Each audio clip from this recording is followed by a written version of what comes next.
Have they left? It's been a while since we've had such a hectic day, hasn't it, Morris? A middle-aged man stood on a walkway atop Tsuge's outer wall, stroking his beard as he gazed down the road extending before him. Normally, only the guards patrolled this area, but as Tsuge's unofficial leader, Rembrandt had unrestricted access. To the east and west, the frontier city of Tsuge was rimmed by high cliffs. The northern and southern sides, however, were fortified by robust stone walls. The southern wall, facing the wasteland, a wilderness teeming with powerful monsters, was especially stalwart. However, the section where they stood now, in the northeast, was different. From this vantage point, a beautifully paved road extended straight ahead, the city's walls continuing alongside it. It was strikingly distinct from the untamed fields and forests that stretched out in other directions. Yes, that's right. Though, if I may say, it's been quite an eventful period. This was Morris, Rembrandt's butler, who stood by his side. That boy became a full-fledged merchant in less than a year and managed to gain enough influence to use the Golden Road. Born under a lucky star, Morris remarked. He shook his head, but a small smile played on his lips. The powerful merchant and his renowned butler spoke with uncharacteristic lightness as they discussed a certain boy who had recently crossed their path. Though the boy had long since disappeared from their sight, they continued to gaze down the road. This was the Golden Road, the safest, and most expensive, route in the world. It stretched from Tsuge, at the southern edge of the Kingdom of Aeon, to the northern trading city of Robin in the Gritonia Empire, and was maintained by the 4 great nations that it connected. Every city along this route was protected by high walls, which served to safeguard the road itself at least as much as the cities. The Golden Road was vital for merchants transporting large quantities of goods and for important state figures to travel securely. Over time, their walls had been reinforced into strong fortifications to protect these cities from external threats. Due to the significant costs associated with using the road, it was rare to see commoners on it. Adventurers were only occasionally spotted, usually escorting prominent persons. Indeed, Rembrandt agreed. If he keeps transferring without rest, he should reach the Academy City in about 3 days, Morris estimated. The towns that served as relay points along the Golden Road were equipped with magic teleportation circles, allowing travelers to move from one city to the next. One might think this would be the more secure and faster option.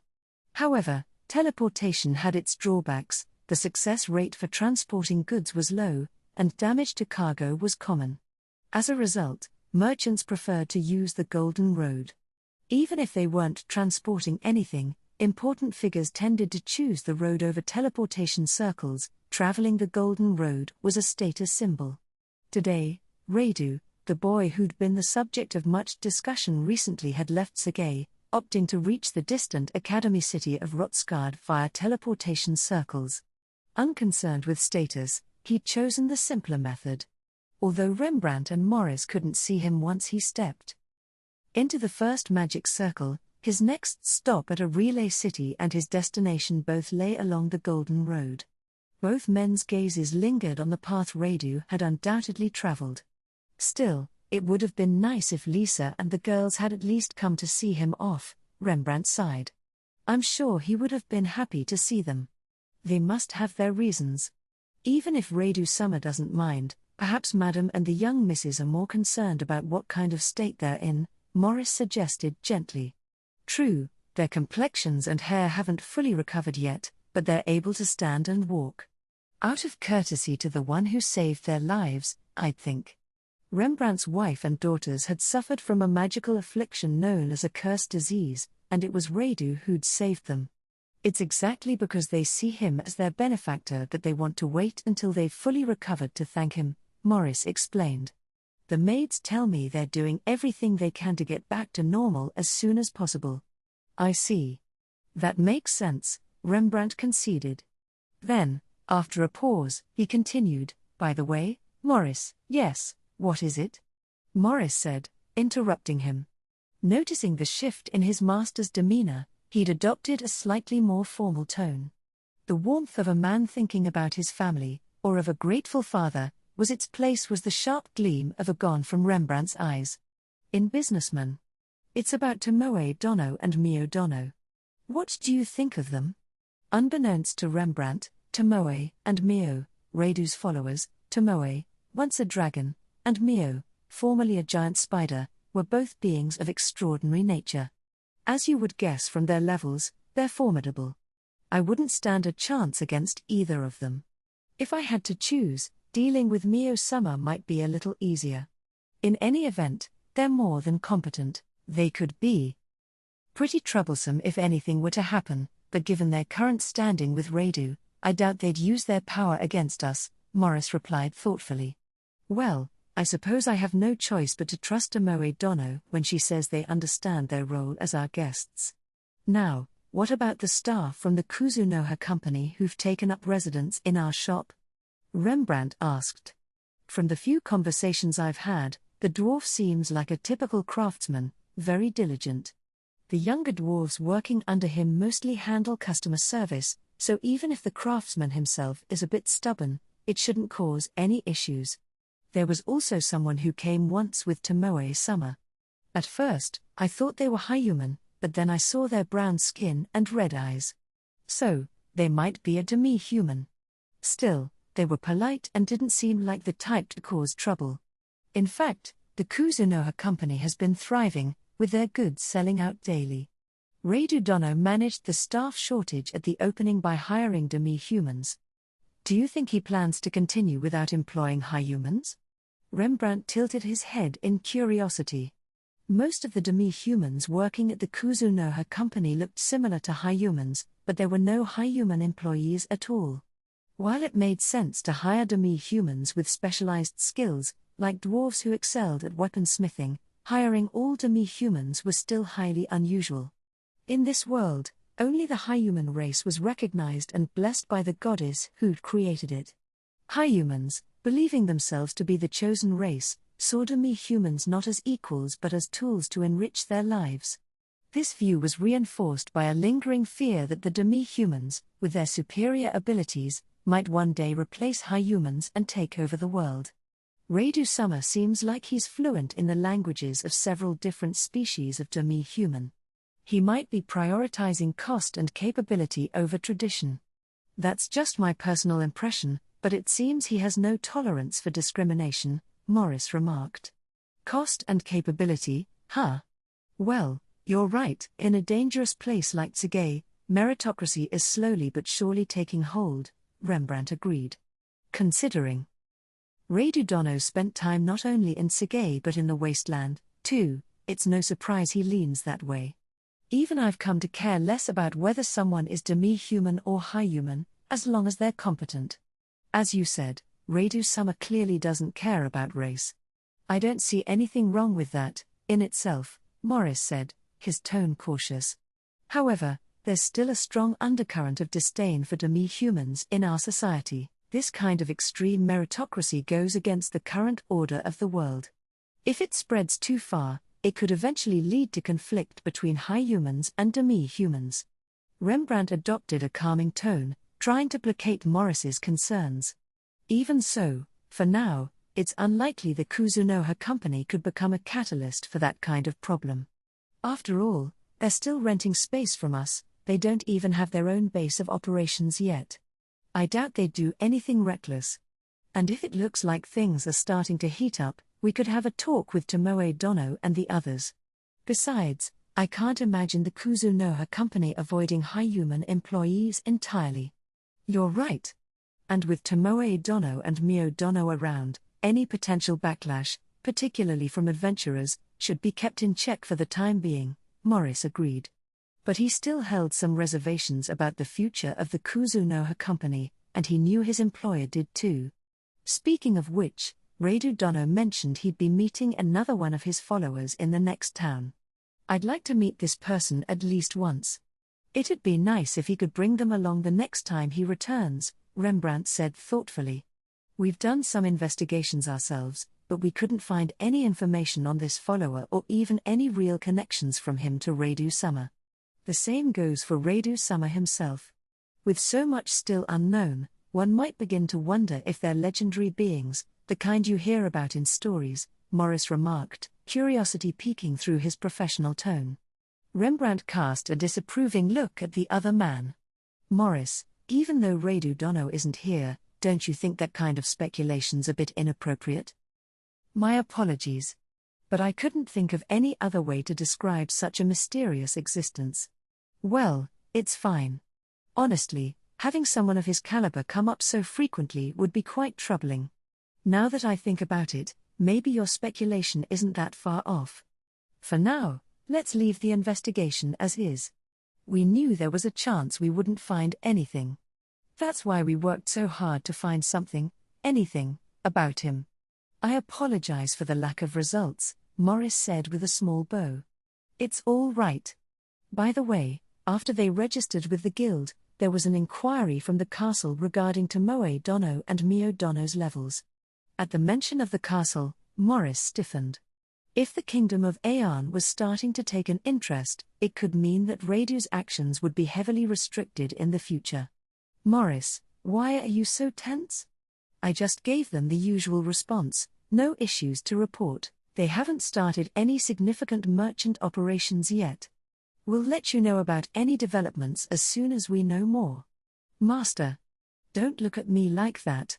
When you settle down in a place this remote, your sense of allegiance to the kingdom starts to fade. Well, maybe it's because I'm an immigrant too. Besides, it's not like the government officials here have ever done anything for Tsuge. When you weigh a benefactor who saved my family against a bunch of useless, money-grubbing parasites, there's no contest, is there? Rembrandt glanced questioningly at Morris. I guess you're right. The kingdom officials here don't care about much beyond lining their pockets. In reality, we merchants practically run this place like an autonomous city. However, talking about this, I get it. We'll keep this conversation private. We can't afford to be caught unawares. Rembrandt flashed Morris a mischievous grin, like a child who had just pulled off an especially sneaky prank. Please don't bring up the time Tomoe's summer caught me off guard, Morris said, looking uncomfortable as he recalled the incident. He had once tried to test Tomoe's abilities by sneaking up on her when he'd spotted her in front of a bookstore in town. Just as he'd entered the shop and thought he'd managed to catch her by surprise, Tomoe had vanished from sight. In an unexpected twist of fate, Morris had found himself the one outmaneuvered. The threat he'd felt from Tomoe in that moment was far beyond what he had anticipated, and he'd quickly resolved that they should never become enemies. Morris had dutifully reported the experience to Rembrandt, who had burst out laughing. But the report had also made it clear that if Tomoe or Mio ever got serious, Morris wouldn't be able to act as Rembrandt's last line of defense. If even you couldn't manage, then there's nothing I could do either.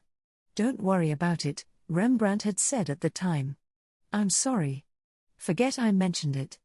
Radu Dono will only grow stronger in Rotsgard. By studying diligently in that city, he'll come to understand his surroundings even more than he already does. Although, part of me, after so many years as a merchant, hopes his mindset stays the same. Rembrandt anticipated that Radu, who would absorb all kinds of knowledge in the academy city of Rotsgard, would undoubtedly grow even stronger as a merchant. It wasn't a bad development for Rembrandt. No matter how Radu evolved, he showed no inclination of allying himself with the kingdom of Aeon or setting up his base in Tsuge. As long as they didn't directly compete in terms of region or product, Rembrandt saw Radu and the Kuzunoha company as a highly attractive partner. There was also the matter of Tomoe and Mio. Even Rembrandt, with all his experience, had never encountered adventurers with levels in the 4 digits. Just being in their presence brought an overwhelming feeling of pressure and tension. Given that they could easily wipe out entire towns if it struck their fancy, and were even more problematic than dragons, it was no surprise. Rembrandt realized that negotiating advantageous deals against the Kuzunoha company would be nearly impossible without extraordinary courage. For an ordinary merchant, it wouldn't be uncommon to end up conceding to Tomoe and Mio's demands instead of making headway. In fact, since the arrival of the Kuzunoha company, Tsuge had already undergone significant changes. The Adventurers Guild, which had been flooded with requests related to the wasteland, already quite numerous but rarely completed, were starting to see progress. Ever since Tomoe and Mio began frequenting the guild, the completion rate for wasteland requests had been rising. Naturally, as this reputation spread, the latent demand for wasteland-related work would start to be unearthed. However, the shortage of manpower to meet that demand was unlikely to be resolved anytime soon. By the way, Master, was it really appropriate to discuss the matter of the heroes with Reidu-sama? Morris asked. I remember some of that information was supposed to be confidential. My wife and daughters are incredibly grateful to Reidu Dono. They've asked me to do whatever I can for him, and sharing information at that level isn't an issue, Rembrandt replied. Still, giving away information too easily could make us seem less valuable. I think you should try to be a bit more restrained, Morris advised. It's fine. If I can gain even a small fragment of trust by sharing something like that, I consider it a big win. Besides, Rembrandt trailed off. Besides? Reidu Dono won't betray us. I'm certain of it. No matter how you look at it, there's no such thing as a merchant that would act like that. Even Reidu will seize opportunities and act to expand his trading company when the chance. Rembrandt cut Morris off. No, I don't know why, but that's just what I feel. I'm sure of it. Even though Reidu Dono seems easy to read, he's someone whose true depths are impossible to fathom. Rembrandt gave Morris a smile that said even he didn't fully understand his own feelings. I spoke out of turn, Morris said after a pause. If this was Rembrandt's intuition and judgment, Morris had no further objections. The long years they had worked together, along with their numerous successes, had made Morris trust his master's instincts completely. He decided to push ahead with his report. Additionally, there's an update on the hero from Gritonia. Let's hear it. Sure. He's been achieving satisfactory results in the Gritonia Empire. At the same time, it appears he's also being used by, cooperating with, the Second Imperial Princess's research. At the mention of research, Rembrandt tensed. There had been long-standing rumors that the Gritonia Empire was conducting high-human experiments to enhance their military strength. However, Rembrandt had no idea that these experiments continued even after the hero's arrival, and that the hero himself was involved. It's possible Gritonia is planning to use the hero sent by the goddess as a weapon, Morris said. That wouldn't be out of the question. But are heroes really that compliant? I understand a controllable hero would be a valuable asset for any nation, but Rembrandt knew that beings with immense power often had strong wills and distinct personalities, making them hard to control. I hear he's still just a boy. For a country like Gritonia, one of the two great powers, it wouldn't be difficult to satisfy a growing boy's desires, Morris explained. Controlling a hero by indulging their juvenile whims, it was a simple yet effective way to manipulate someone with such power. The hero might truly be a pitiable figure, Rembrandt mused. Used as a tool in the war against the demons, with immediate gratification as the bait. As long as the hero remained unaware of his own situation, it wouldn't be a problem. But if he sought power or titles in exchange for something, it would only lead to foolishness. Perhaps that's just how things were. Not everyone could be like Reidu Dono. Rembrandt sighed inwardly. He didn't have the same feelings toward Reidu, a young man who was also establishing a trading company and seeking power. Reidu possessed qualities Rembrandt valued, including his incredible aides, Tomoe and Mio. Also, neither the hero of Limia nor the hero of Gritonia has shown any sign of approaching the academy, Morris continued. Given the current state of affairs, I would guess they're being kept as trump cards on the front lines, Rembrandt mused. I didn't think it would happen, but it seems we can avoid any disturbances reaching the academy. Right. I was concerned because the young ladies are planning to go back to school. It seems the two nations are preoccupied with the upcoming battle in the Demon War, taking Stellar Fortress back. Stellar Fortress. I still don't know how we lost it in the first place. That's the one that's being guarded by that four-armed general, right? I heard the hero of Limia is going to go over there to try and help recapture it. Her name is Hibiki Otonashi, if I recall correctly. The reports had nothing but good things to say about the hero of Limia. They said she went out of her way to visit the neighboring smaller countries and help resolve their problems, just like the heroes in tales of old. To Rembrandt, these were overblown rumors. He had dealt with too many people to believe any such saintly hero existed. Rembrandt found the hero of Gritonia, Tomoki, with his worldly desires, much more understandable than the angelic Hibiki of Limia. Yeah, it'll be the first joint battle for the two heroes. We're setting things up so we can gather as much information as possible.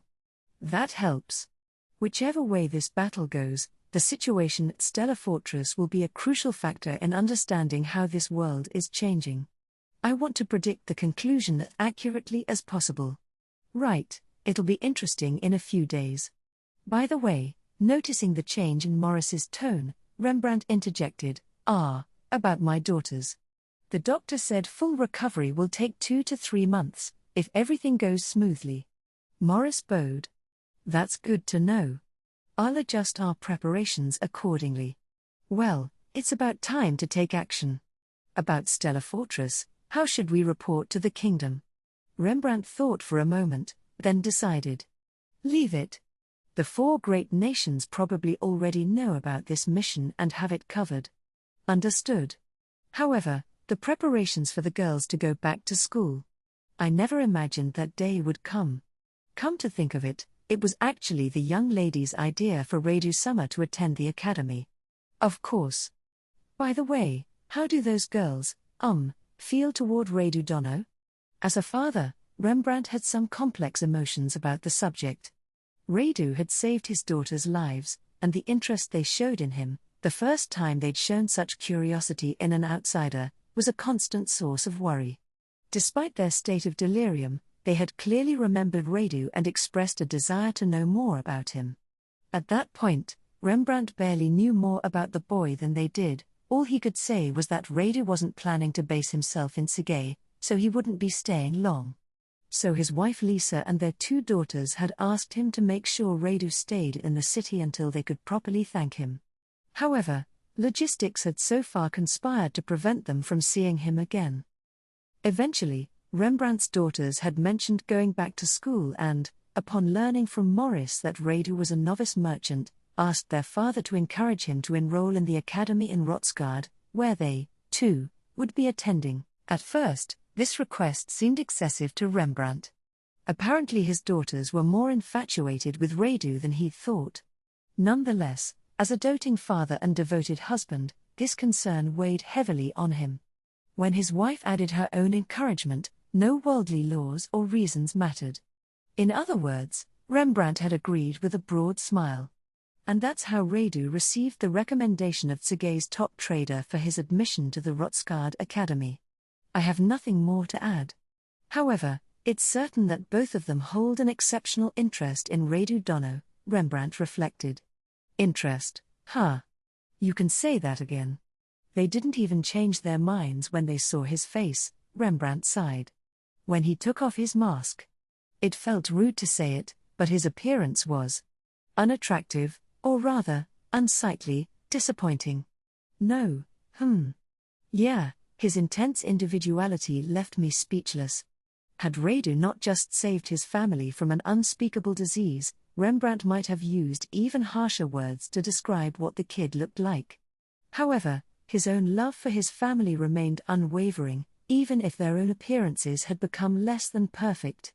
Because of this, Rembrandt decided to view Reidou's visage with understanding, thinking that there were many such appearances among non-humans.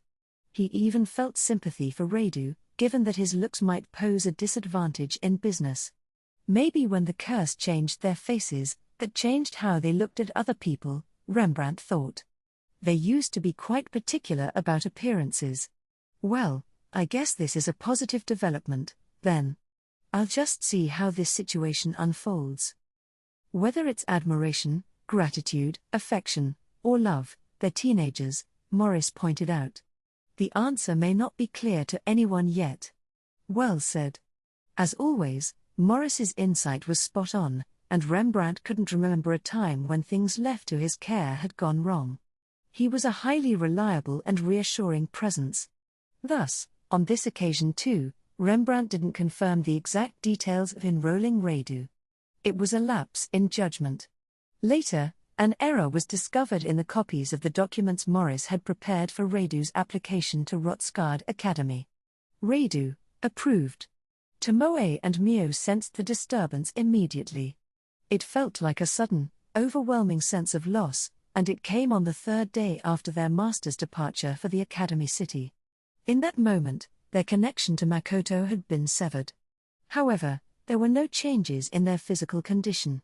For Tomoe and Mio, who were bound to Makoto by a contract of domination, this was not the worst possible outcome. The contract still remained in effect. What is this? Young master? Makoto's loyal followers looked at each other, each wondering whether the other was feeling the same sensation. They were on a narrow road, some distance away from Tsuge. It wasn't the Golden Road but a regular path. On Makoto's orders, both Tomoe and Mio were leisurely traveling north, heading toward the sea. Their goal was to measure the distance from Tsuge to the port town, and if possible, create a gate of mist that would connect the port town to the demiplane. Additionally, they were gathering geographical information about the scattered villages along the way to help with making maps of the surrounding area. However, for the two of them, this journey was more like a sightseeing trip. Tomoe had entrusted the information-gathering mission to the forest ogres, who were traveling the same path ahead of them. Forest ogres were a type of demi-human, and some lived in the demiplane, the alternate space created by Tomoe. They were scheduled to rendezvous with Tomoe and Mio along the way, collecting information thoroughly as they traversed uncharted paths, and were awaiting the two at their planned lodgings. "Mio, you felt it too, didn't you?" Tomoe exclaimed, her voice sharp with urgency. "Yeah, I can't sense young master's presence anymore," Mio replied in panic. Although they hadn't mentioned it to Makoto, the fact was that the servants bound by contract could roughly sense their master's location. Not wanting to interfere with his journey to the Academy City, Tomoe and Mio generally avoided contacting Makoto, but they always kept track of his whereabouts. What's more, they'd received a report from Shiki, another of Makoto's followers, that he should reach the Academy City by today. These pieces of information had helped the two, especially Mio, cope with the loneliness brought by Makoto's absence. "Tomoe Dono, Mio Dono, can you hear me? Makoto-sama has vanished." Shiki's message came not a moment too soon. In this world, telepathic communication was as common as a phone call. Despite being new to their group, Shiki had been chosen to accompany Makoto, and he was mindful of his two senior companions, maintaining a good relationship with them so far. "Wait, vanished? Shiki, what do you mean?" Tomoe demanded, doing her best to keep her voice steady. "Calm down and tell us clearly what's happening." Shiki. What about young master? Where is he?" Mio wasn't even trying to keep the anxiety out of her voice. "Enough, Mio. Quiet down for a minute," Tomoe snapped, her tone firm but controlled. "I'm trying to listen. If you keep yelling, we won't get anywhere." Tomoe turned her attention back to Shiki. "Okay, you said he vanished. First, where are you right now? How far did you get today?" "Young master and I," Shiki began, his voice trembling with worry. "We were together when we took the teleportation circle in orbit. That town's one teleportation away from Felisa, the city near the Academy City. But when we got to Felisa, I was the only one who came through. Young master wasn't there. I went back to orbit right away, but I couldn't find him anywhere in the city. And I asked the staff at both teleportation circles, and they hadn't seen him either." "Are you sure?" Tomoe asked. "Yeah, I'm sure," Shiki replied. "I was in a panic myself, so I used some, rather forceful methods to get them to talk. I don't think they were lying." Tomoe couldn't remember ever hearing Shiki sound so anxious. As a scholar and researcher, he always kept a cool head and approached things logically, no matter how intense the situation. However, the bizarre circumstances surrounding their master's sudden disappearance had shaken even him. "So, what about you?" Tomoe asked. Can you still sense him? No. It's strange. Not long after he disappeared, our connection was cut off. I haven't felt him since. I see. It's the same for Mio and me. But it's clear that you have more information about the situation than we do. All right, try to stay calm and tell us everything that happened before and after young master disappeared. Tomoe knew if she wanted information, she'd have to keep a brave face for Shiki. Panicking the guy could make him rush and potentially miss crucial details. For Makoto's sake, she needed to restrain herself. All right, Shiki replied, taking a deep breath. Is there any chance that young master went back to the previous town or got to Felisa ahead of you? Tomoe pressed. You mentioned using forceful methods. Was it some sort of hypnosis, or? That's it, exactly. I didn't think about the after effects, I just did what needed to be done, so there's no way they could have lied. Got it. Then did anything happen while you guys were getting ready to teleport or while you were teleporting? Tomoe didn't mind that Shiki had used strong hypnotic suggestion. Most people would probably consider it reckless, but neither Shiki nor Tomoe cared if it left any lasting effects on some unknown high humans. Tomoe chose to look past his methods, not out of consideration for Shiki's state of mind, but rather out of complete indifference to the consequences of his actions. Shiki. Just find young master, no matter what, Mio cut in, finally unable to contain her panic. There must be some trace of him from where you are, right? There is, isn't there? Find him now. Mio, calm down. Just be patient a little longer, Tomoe commanded firmly. Shiki, don't pay attention to her, take your time and think carefully. Well, we were getting ready for teleporting. No. During the teleportation, well, we were just waiting at that point. Then, we were enveloped in light and, yes? Has something come to mind? Tomoe asked quickly. The light. I think the teleportation light was a little different than usual. It was faint but. Yeah, I think there was a little bit of gold mixed in with the usual light blue. Gold, you say? Tomoe echoed thoughtfully. Also, there was a sort of roughness, a strange, uncomfortable feeling. I'm sorry, it's just something I sensed. But since I got to Felisa all right, there couldn't have been an issue with the circle itself, right? Tomoe fell silent as she processed Shiki's words. Tomoe Dono. Shiki prompted after a moment, uncertainty in her voice. Gold. That color meant something. It wasn't a color associated with any magic wielded by high humans or non-high humans. In fact, to Tomoe's knowledge, there were only two beings in this world whose natural magic had a golden hue. One was another greater dragon, like her. And the other was a god. Gold. Gold, huh? Is there anything else you remember about the change in color? Tomoe finally asked. No, not particularly, Shiki sighed in frustration. It was just for a moment, and this is based purely on my personal perception. To interfere with the magic formula of someone else's teleportation magic circle, insert themselves into it after it was already activated, and abduct only one of the two people being teleported, if this had been done intentionally, the power required would be immense. Not only that, it would also require a deep understanding of magic itself.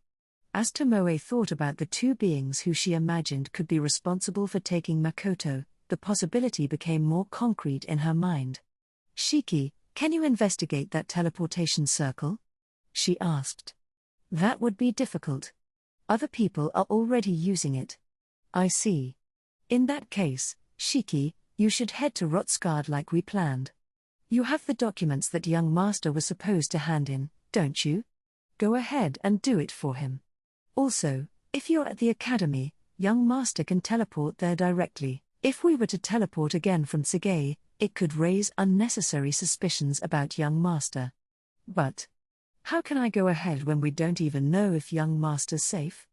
That's right, Tomoe. Shiki was the closest to young master. What are you thinking? Mio added, her voice filled with frustration. The teleportation circle leaves a trace of where it takes you, Tomoe explained. With those traces, It's clear that both you and young master were headed toward Rotsgard. Shiki, hypnotize the officials and the locals to reinforce the idea that you and young master were together. Then go on to Rotsgard. Mio frowned. If they knew Makoto was safe, Tomoe's plan wouldn't have seemed so bad. As it was, her idea was badly misaligned with the situation. Are you saying you know young master is safe? Shiki asked suspiciously. Shiki? How could we know that? Mio retorted sharply. Mio, we should assume that young master's been kidnapped, Tomoe stated calmly. As for who did it, I've narrowed it down to 2 suspects. I think. What? Mio spluttered. The golden light and the rough feeling you described, Shiki, assuming those are accurate, we can make some deductions. However, we don't have enough clues to make a definitive conclusion, and we can't just do nothing, Tomoe reasoned. Of course, Mio agreed vehemently. Simply sitting back and watching how things developed was not an option. Our contracts with young master themselves are still intact, so it's reasonable to think that the place where he was taken is blocking any connection with us or anyone for that matter. So, considering that plus the golden magic, there are 2 suspects I'm thinking of. One is a greater dragon, Luto the myriad color. The other is the goddess. If Tomoe had been her usual self, she might have considered other possibilities and reached a different conclusion. However, with Makoto in danger, she wasn't thinking clearly. A greater dragon and a goddess, huh? I suppose it's possible if we're talking about golden magic. But still, would the goddess really do something like this? Shiki questioned, his voice regaining some calm. Shiki had never thought of the goddess as reckless. Perhaps it was his lingering perception of her from his time as a Hyuman, but Shiki still held some reverence toward the goddess. I'll get in touch with Luto, Tomoe promised. However, if it isn't Luto and it really is the work of the goddess, unfortunately, there's basically nothing we can do. Mio was indignant. What? You mean you would just give up? That's why we should each do what we can and wait for young master, Tomoe said. Shiki, go to the Academy City like we planned and wait for him. I know it's frustrating that you can't come and go from the demi-plane on your own yet, but for now, that's all you can do. Jiga. But, Tomoe Dono. Can't we at least do a search around here? Shiki asked, his desperation clear. We still don't know for sure if it was the goddess or the dragon. No, you're right, Tomoe conceded after a moment of thought. All right, search the area around Felisa. Once you're done, head for the Academy City, and do your own search there. All right. Shiki responded with conviction, then broke off their telepathic connection. Mio, you heard all that. Shiki will do what we asked, and I'll go see Luto. You should. Mio didn't wait for instructions. Yeah, I'm going with you, Tomoe. No, I'd like you to go back to the demi-plane and stay on standby. No. I won't. If this is Luto's doing or whoever's, I want to be there to teach them a lesson myself. Tomoe shook her head. I'm afraid not. I don't want to stay behind or be left on standby. Why should I? This time, Tomoe cut off Mio's anguished cries. If this is the goddess's doing, like I said before, there's not a lot we can do. If a god is our opponent, and they've already made the first move, and we don't know where young master is, we're literally powerless. I don't know what kind of interference is at play, but even providing support has been blocked. We've lost this match. Not a lot we can do? Then there must be something we can do. Tell me what it is, Mio demanded, still frantic and overwhelmed with emotion. Seeing Mio so agitated, Tomoe realized that this was exactly what was helping her stay calm. A counterbalance. She even felt a quiet sense of gratitude toward the other girl. Believing and praying, Tomoe said softly, that young master will create a way to call for us, or that he'll escape on his own. But young master's probably confused about what's happening too. How could we just? Mio looked at Tomoe, despair in her eyes. If he manages to escape by himself, where do you think he will go? Tomoe asked. To the demi-plane? Exactly. If that happens and young master is injured, someone skilled in healing will be needed. Shiki is the best for that, but right now, we can't afford the time it would take to bring him back to the demiplane. I'm counting on you. Tomoe, Mio whispered, seeing her friend's hands clenched so tightly that her knuckles turned white. I've got a lot of feelings going through my head right now too, Tomoe admitted. I feel like screaming.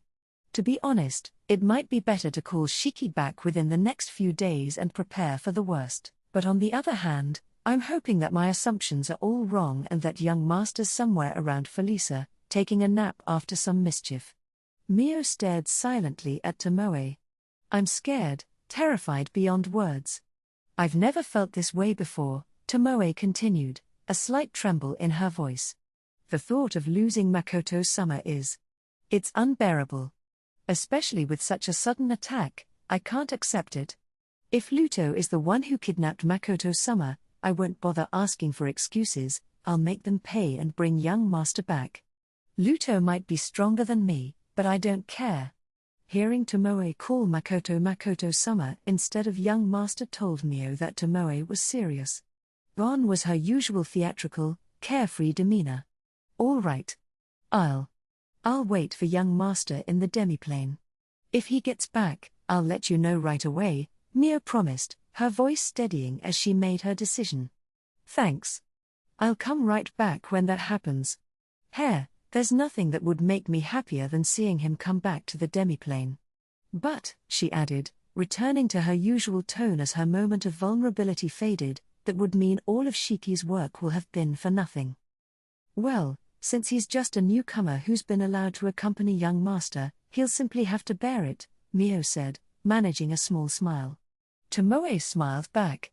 Waiting and trusting in their master. It was a painful thing to do. While saying they would trust and wait sounded noble, it really meant they were powerless to act and could only watch over the situation as it unfolded. That's why they smiled, to dispel their anxiety. As Mio passed through the gate of mist that Tomoe had created, which led back to the demiplane, the anguished expression returned to her face. Young master, please be safe, she whispered, her voice filled with hope in spite of everything. Tomoe, too, worried about Makoto's safety as she vanished from the spot. After all, she might have to fight soon. A dull, burning pain. My left hand throbbed, as if it had grown a heart of its own. Each pump sent waves of heat and pain coursing throughout my body. Damn it, what happened? I'd been blown backward, rolling across the ground. Something had come at me, and I had instinctively blocked it with my left hand. Then there had been a tremendous impact, and I had been flung away. No, it was before that. Calm down and remember. I can't even understand what's happening right now. I was in an unfamiliar place, the air around me full of strange sensations. I needed to assess the situation first. Ha. My shallow, ragged breathing grated on my ears. Shit. How can I calm down right now? It feels like my head's out of sync with my body. Hey, this is pretty disappointing, you know. A voice said. I looked up and gasped softly. The tip of a large sword was pointed directly at me. I still had no idea what was going on. But I knew one thing for sure, this situation was bad. The goddess already sent 2 heroes, so maybe she ran out of steam by the third one, the voice continued. Well, that was a relief. Whatever this was, they seemed to be letting their guard down? Goddess? Hero? No. Did she say goddess? Goddess? I murmured, my voice barely a whisper. Did you say something? The woman asked. That's right. The goddess's voice.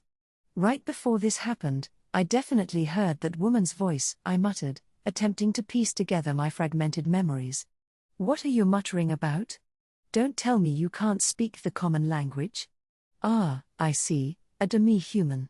But still, for the goddess to use a demi-human. The woman's voice dripped with disdain. Is she running out of people instead of steam? Despite the sword still aimed at my throat, I found myself growing calmer as we spoke.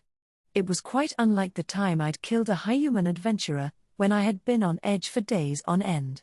As I focused, the unhelpful thoughts began to fade away. Pain, huh? Well, no wonder I was feeling anxious. Since coming to this world, I'd never been seriously injured. The worst injury I'd suffered was when Mio had bitten me. I had lost consciousness then, too, but by the time I'd woken up, I had already been healed. So this is the first time I've felt an injury during a fight. Maybe that's why I've been so confused and flustered. Bit by bit, triggered by the word goddess, my memories started to come back. Now that I think about it, that voice. That's right. It was her. That damn woman. I muttered. There was no way I could mistake her voice, the last voice I'd heard before I was thrown into the wasteland of this world. Before all this confusion, I think she had said something like, "I found you." Was I summoned because she had something to say? Did she interrupt my teleportation from one town to another? If that's the case, then what's this about? She certainly didn't tell me anything. Even if she did, I wouldn't be inclined to help her with anything, and after all she's done to me, she wouldn't come to me with a request, would she? Careful not to let the woman in front of me notice, I sent out a telepathic message to my followers. Tomoe, Mio, Shiki. Can anyone hear me? If you can, please answer. There was no response. Is it too far, or is something interfering? I couldn't tell, but I didn't feel any connection. This was a first for me. Tomoe and Mio had gone separate ways from me when I departed Tsugay for the academy city, Rotsgard, so they were probably heading toward a northern port town by now. As for Shiki. Right. Shiki had been with me. We had been teleporting from town to town. And then I'd heard that voice. It had been during teleportation, I think. It must have been when we were 2 or 3 transfers away from Rotsgard. So, is Shiki still in that town? Even though he was probably the closest one, I couldn't reach him telepathically either. And to make matters worse, this place, you sure seem calm. If you're resigned yourself to your fate, I guess that makes things easy for you. The woman taunted. Uck. The sword pointing at me moved. The tip, which had been drawn back slightly, suddenly lunged forward, aiming to pierce my throat. I was crouching, but I managed to leap backward just in time. The woman's eyes widened in surprise. Clearly, she'd been expecting an easy kill. She took a step back, more cautious now. It might have been a mistake to put my left hand in front of my throat again, just like before. But this time, I wasn't defenseless. I also used 2 spells, one for a barrier and another for physical enhancement. The sword had glanced off my left hand. But unlike before, there was no sharp pain, only a dull impact, like being poked with something sharp through a blanket. Said hand was still throbbing painfully, burning, a second heart beating loudly. But when I looked at it again, I understood why. Oh, 2 fingers are missing, I muttered to myself. And another one's about to be torn off. No wonder it hurts.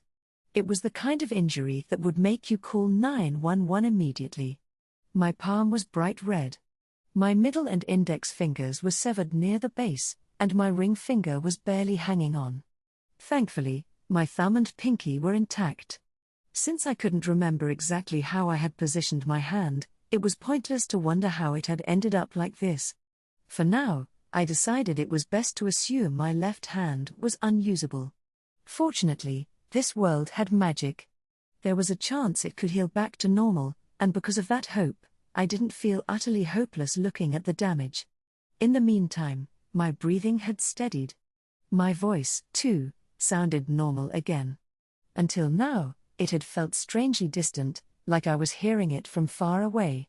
Never letting my eye off the strange woman, I tried to stop the bleeding. After all, magic wouldn't be able to save me if I bled to death. Sadly, I didn't know much about first aid. And the only thing I had that could be used as a tool was my bowstring. I think it's in my coat. There it is.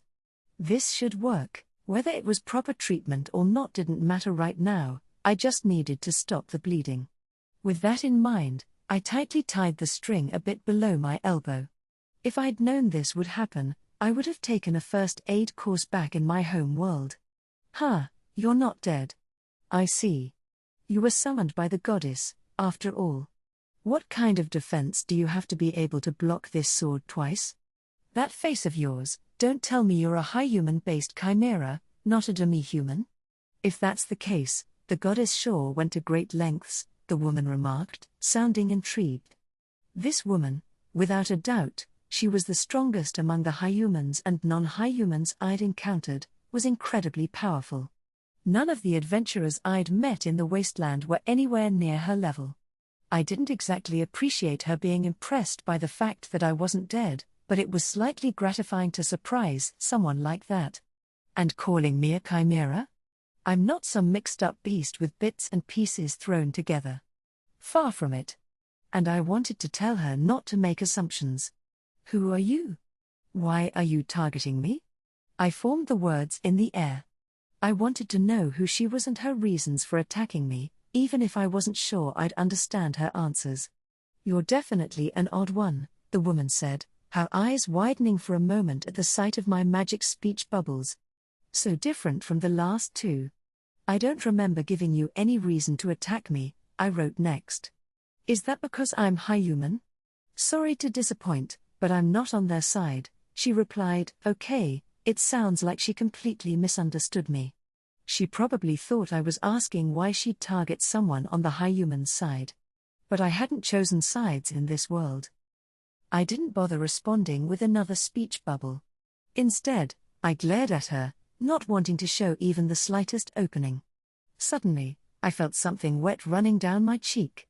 Was that cold sweat? When I wiped it away, it was red. Blood? Did I hit my head? Maybe the sword hit me, or I hit the ground when I was thrown back. I examined the woman.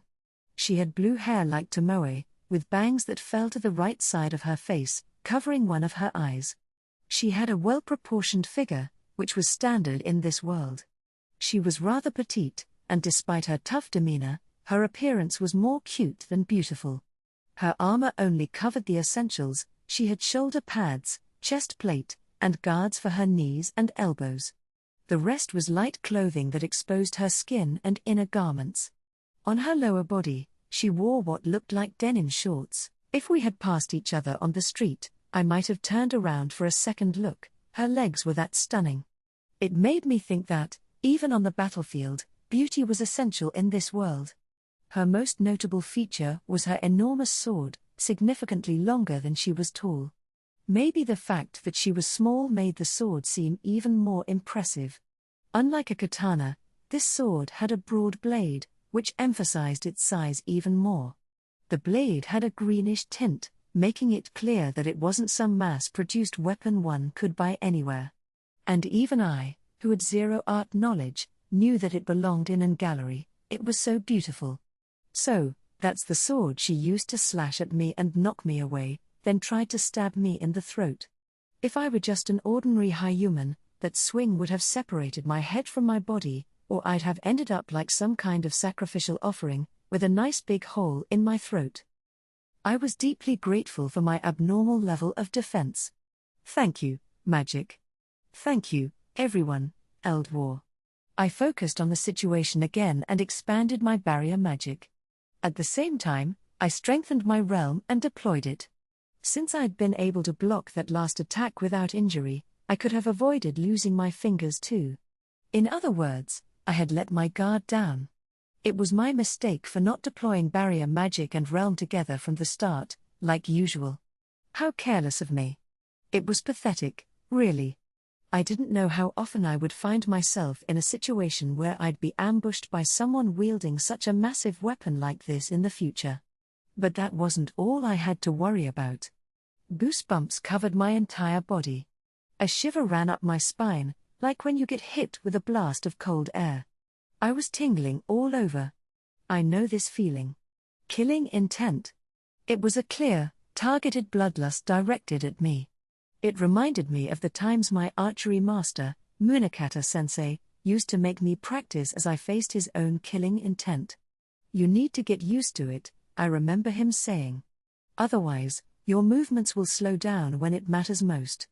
I always wondered how often I would end up needing this skill in my everyday life in Japan. Little did I know how useful it would turn out to be in this world. Thank you, Sensei. The woman's voice cut into my thoughts. Not talking? Well, I guess it doesn't make sense to chat on the battlefield when we're enemies. Her killing intent was getting stronger and stronger. Still, I was grateful that my thoughts weren't consumed by panic.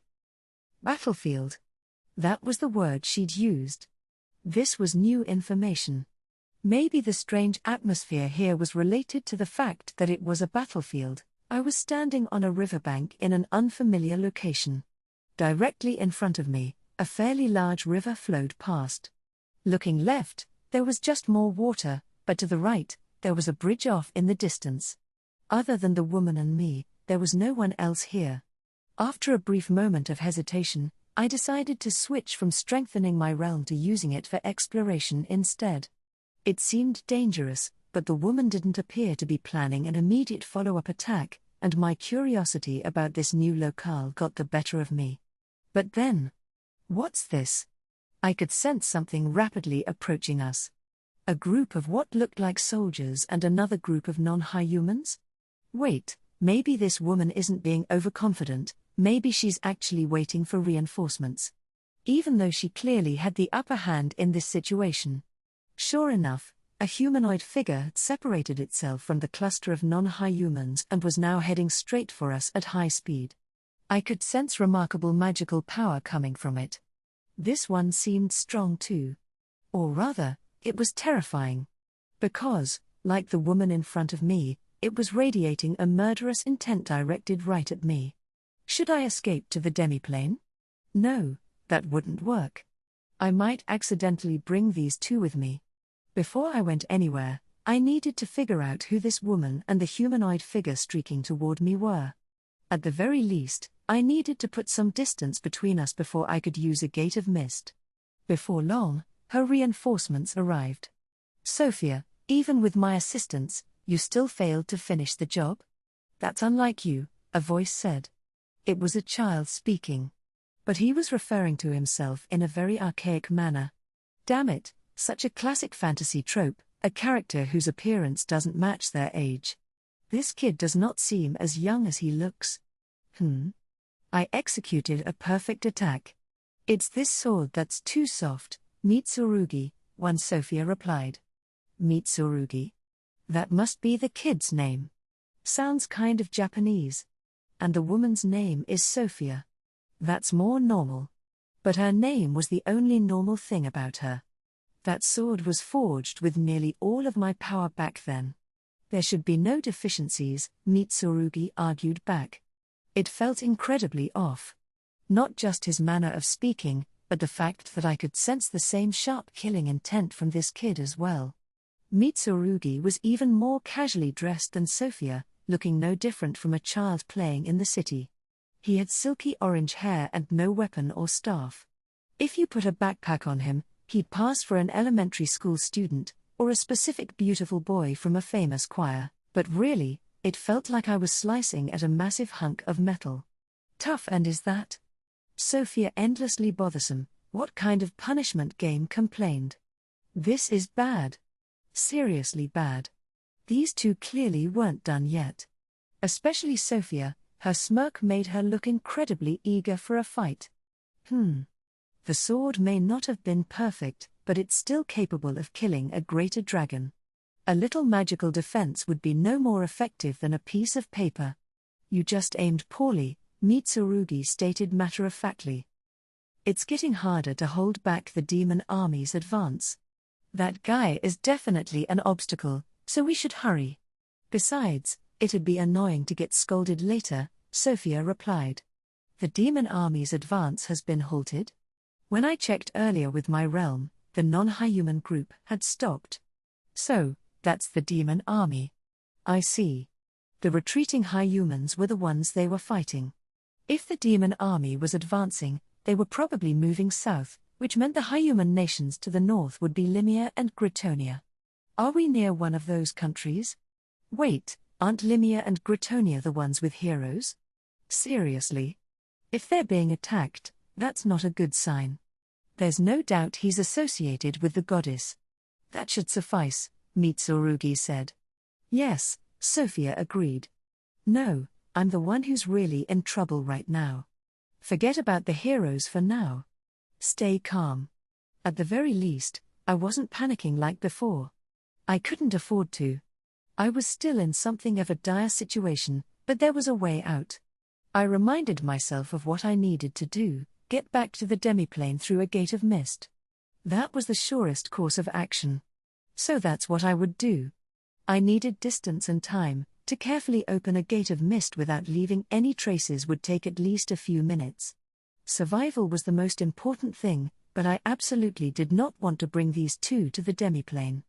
I didn't fully know what they were capable of, but it was clear they were strong. Oh my, your coat changed color. A countermeasure against us? And so late in the game? You're not some new recruit overwhelmed by the atmosphere of the battlefield, are you? You're a pretty laid-back servant of the goddess, Sophia taunted. Yes, I had changed my coat color to red, prioritizing speed over defense. From what I could feel earlier, if I wanted to use my enhanced realm, such a change would allow me to move more freely. Sophia could mock me all she wanted, but I didn't care. It was true I was new to the battlefield and had been slow to act. Dragons, spiders, skeletons, I thought I had been getting used to combat, but fighting against people was different. This also wasn't like dealing with that joke of a character lime latte from Tsukimichi.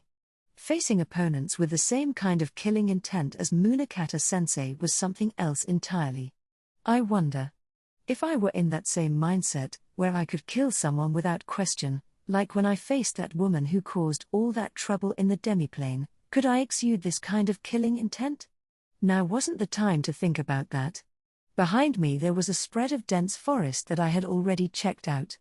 If I used the red coat to catch them off guard and sprinted at full speed, I might be able to escape into it. This version of my coat also had higher resistance to slashing than the blue version, which would help counter Sophia's sword. That could just be an act to make us lower our guard, Mitsurugi pointed out. Don't be careless. Look, he's already planning something. I can feel the magical energy converging. Sigh. He can sense magic before it's activated. If that's the case, not using incantations for spells might not give me any advantage over him. And yet, the boy hadn't begun moving immediately. Was it confidence or carelessness? Please let it be the latter. I really hope they weren't already prepared for everything. Feeling uneasy about relying on just a single shot, I used my magic to create orbs that acted like turrets capable of firing breet in succession. I placed 5 of them on each side of me. For all my fights, I had been incorporating keywords into the breet spell formation, making all sorts of modifications, but to be honest, I had been reaching the limit of what that allowed. I needed to get to the Academy City soon and acquire some new magical knowledge. Something that could bridge the deep gap between my understanding and the cheats I was using, beginner-friendly magical knowledge, like the kind in the books Shiki had given me. Take this, I shouted. The moment I activated the spell, the orbs were drawn taut, forming into arrow-like shapes, and then shot towards Sophia and Mitsurugi at high speed. As soon as they launched, new orbs formed at the firing spots, were pulled tight, and launched as the next volley. Seeing that everything was firing properly, I spun on my heel and sprinted toward the forest as fast as I could. They didn't react right away, and I managed to put some distance between us in those first few moments, or so I thought. What? A wall? Glowing, sparkling, shining, a massive wall appeared in front of me, blocking my path. But I couldn't afford to stop now. Thankfully, the wall was only a few meters wide, so I swerved around it and kept running. It wasn't graceful by any means, but as I dodged around the wall, more barriers began to pop up ahead, one after another. Come on, not now. All this speed, but I'm only going half as fast as I can because of all these walls. If only I had the instincts to dodge every light wall as it appeared while running. Ugh, what a troublesome spell, Mitsurugi muttered. The barrage doesn't stop. Oh? A rapid-fire spell with this kind of power that activates instantly? I thought you had no combat experience, but maybe you're more capable than I thought, Sophia commented. Mitsurugi, mind the ground. Also, keep blocking his path and handling that magic, would you? More and more walls appeared, filling my line of sight in a bewildering display. The forest, once within a few minutes away, now felt endlessly distant. Then something glowing shot up from the ground at my feet. What now? Is this a sword? A sword made only of blades? I can't make any sense of it. I deployed a powerful barrier at my feet, literally kicking away the glowing blades as I ran. Shit, it's hard to run like this. I couldn't keep this up. Curious about how my breed was doing at slowing them down, I glanced back over my shoulder. Ha ha ha. This arrow-like spell is amazing. It even has the nerve to home in on its target. Sophia was laughing, dancing around in joy. It's a bit heavy to take head-on. Well, as long as I can deflect it, it's not a problem. But Sophia, if this is the goddess's secret weapon, shouldn't we do something about it? Mitsurugi asked, barely moving as he redirected the breach spells or blocked them with his barriers. I know. Sophia replied. But first, I'll greet him again and see if he's still alive. I'm actually starting to enjoy this. What's with these two? I wondered in bewilderment. The rapid-fire breach spells shouldn't be low power. Even though I was feeding magic power into my ring and supplying it to my coat, the breach spells were supposed to be quite strong. And yet, what the hell is that? Mitsurugi skillfully manipulated his barriers, systematically deflecting or blocking the incoming breach spells. He didn't bother with the ones that veered off on their own. He seemed entirely unconcerned with what happened around him. So, barriers can be used to deflect spells by adjusting their strength or the angle they're hit at? I never even thought of that. It was a technique I wanted to master, but now wasn't the time to study it closely. Sophia's movements, meanwhile, were completely beyond my comprehension. I was amazed to see her slashing through the rapid-fire breach spells with her sword, dodging left and right with the agility of a beast to avoid the spells that followed her. And then, there were those glowing blades that had somehow ended up floating in midair. I couldn't tell whether it was her or Mitsurugi creating them, but Sophia was using the glowing blades as footholds, moving acrobatically through the air and closing the distance between us at a terrifying speed. I seriously wanted to believe this was some kind of joke. Swinging around a sword that most people could barely lift with both hands and slashing through high-speed spells one-handed. What kind of monster did that? And to top it all off, she was performing acrobatic moves while sprinting through the air like some kind of circus act. I'm not even the goddess's secret weapon or anything. Oh, so these walls are made of those glowing blades.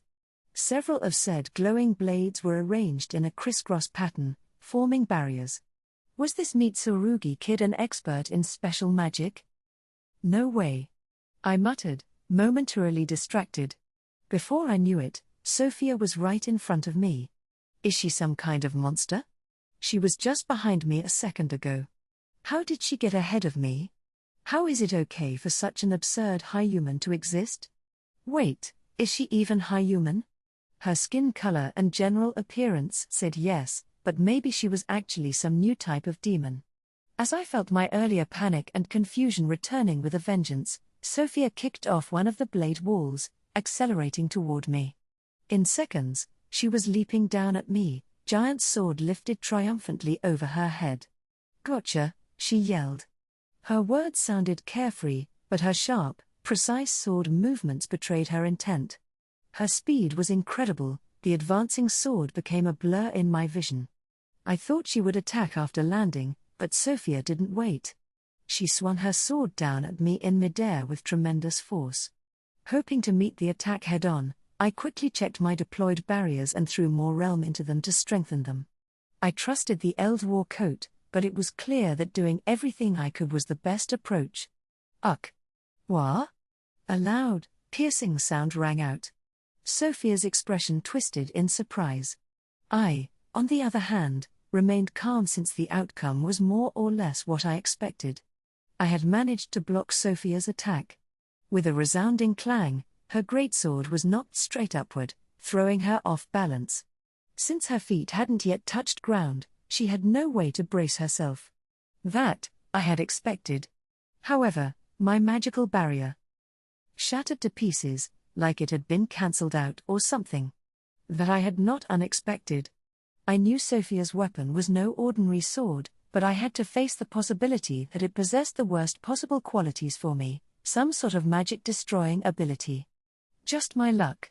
Damn it, I muttered quietly, clicking my tongue. It was an unconscious reaction, a straightforward and honest response to what my eyes had just witnessed. At that moment, even though her stance was broken and she shouldn't have been able to do anything, Sophia swung her sword in a sweeping follow-up attack. What kind of physical ability and reflexes does she have to pull off something that ridiculous?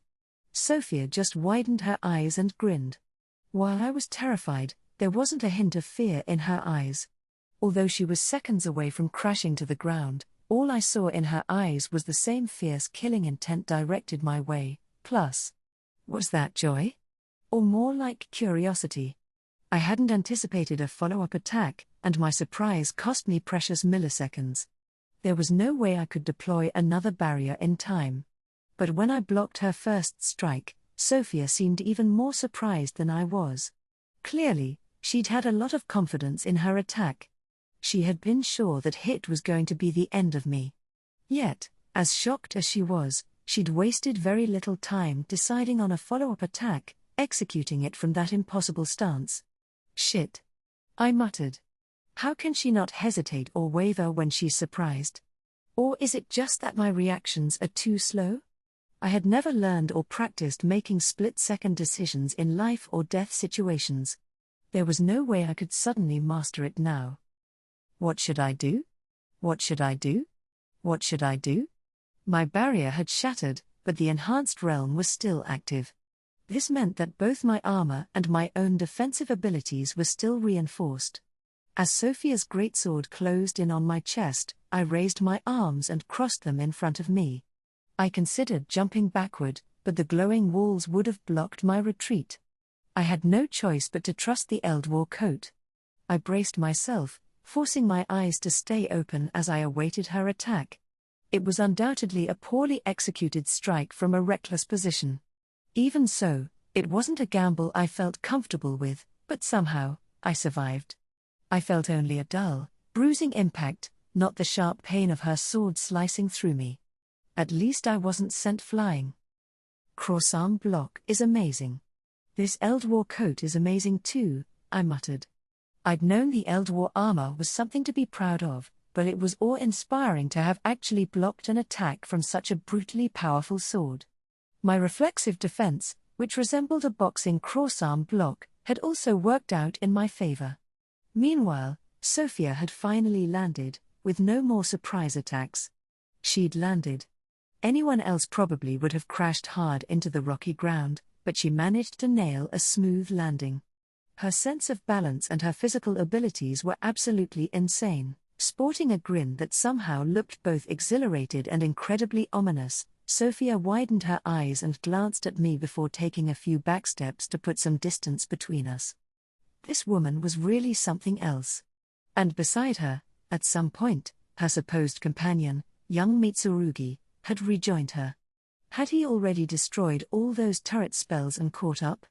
I guess it couldn't be helped since I set them up without really considering the opponent's defense or endurance. But still, seriously? These two, Sophia and Mitsurugi. The names sound kinda familiar. Hey, what was that ridiculous thing just now? It was hilarious. Your technique and movements look pretty stupid, but your toughness, reflexes, and magical power. Your basic stats are insane. You're a mismatched freak, Sophia sneered. I feel the same way, Mitsurugi chimed in. He's strong, but his moves are ridiculously sloppy. It makes no sense. If you know he's strong, why don't you give me some extra support? I was busy destroying that attack magic.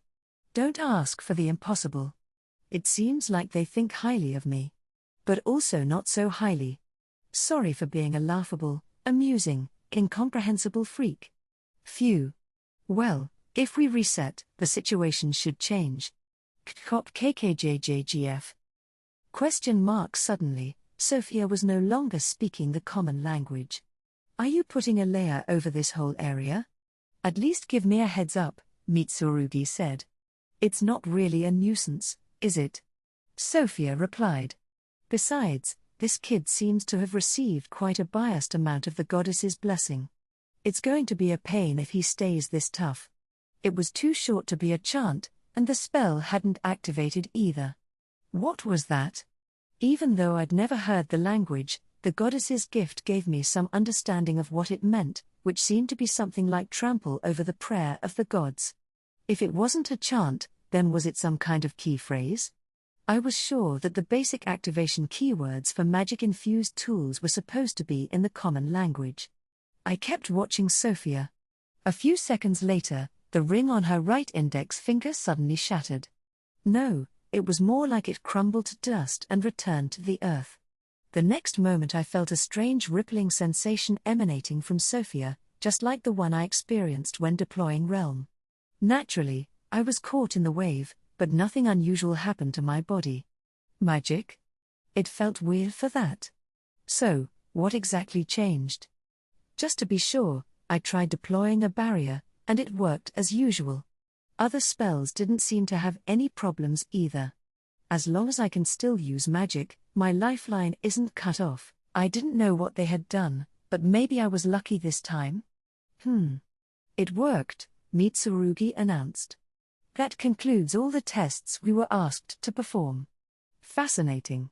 I never thought the day would come when we could cancel out the goddess's blessing.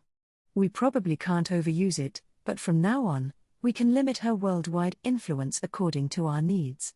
So it worked. That meant some effect had taken place.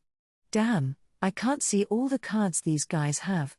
And since you and I never got the goddess's favor in the first place, there's no downside for us, Sophia pointed out. Being able to use it so freely is a big advantage. Plus, it's the same for demons and magical beasts. Basically, it only benefits non-high-human races, or at least, the benefits are definitely greater. Because of that, the goddess will probably come up with a countermeasure soon, so it's hard to say how long we'll be able to use it.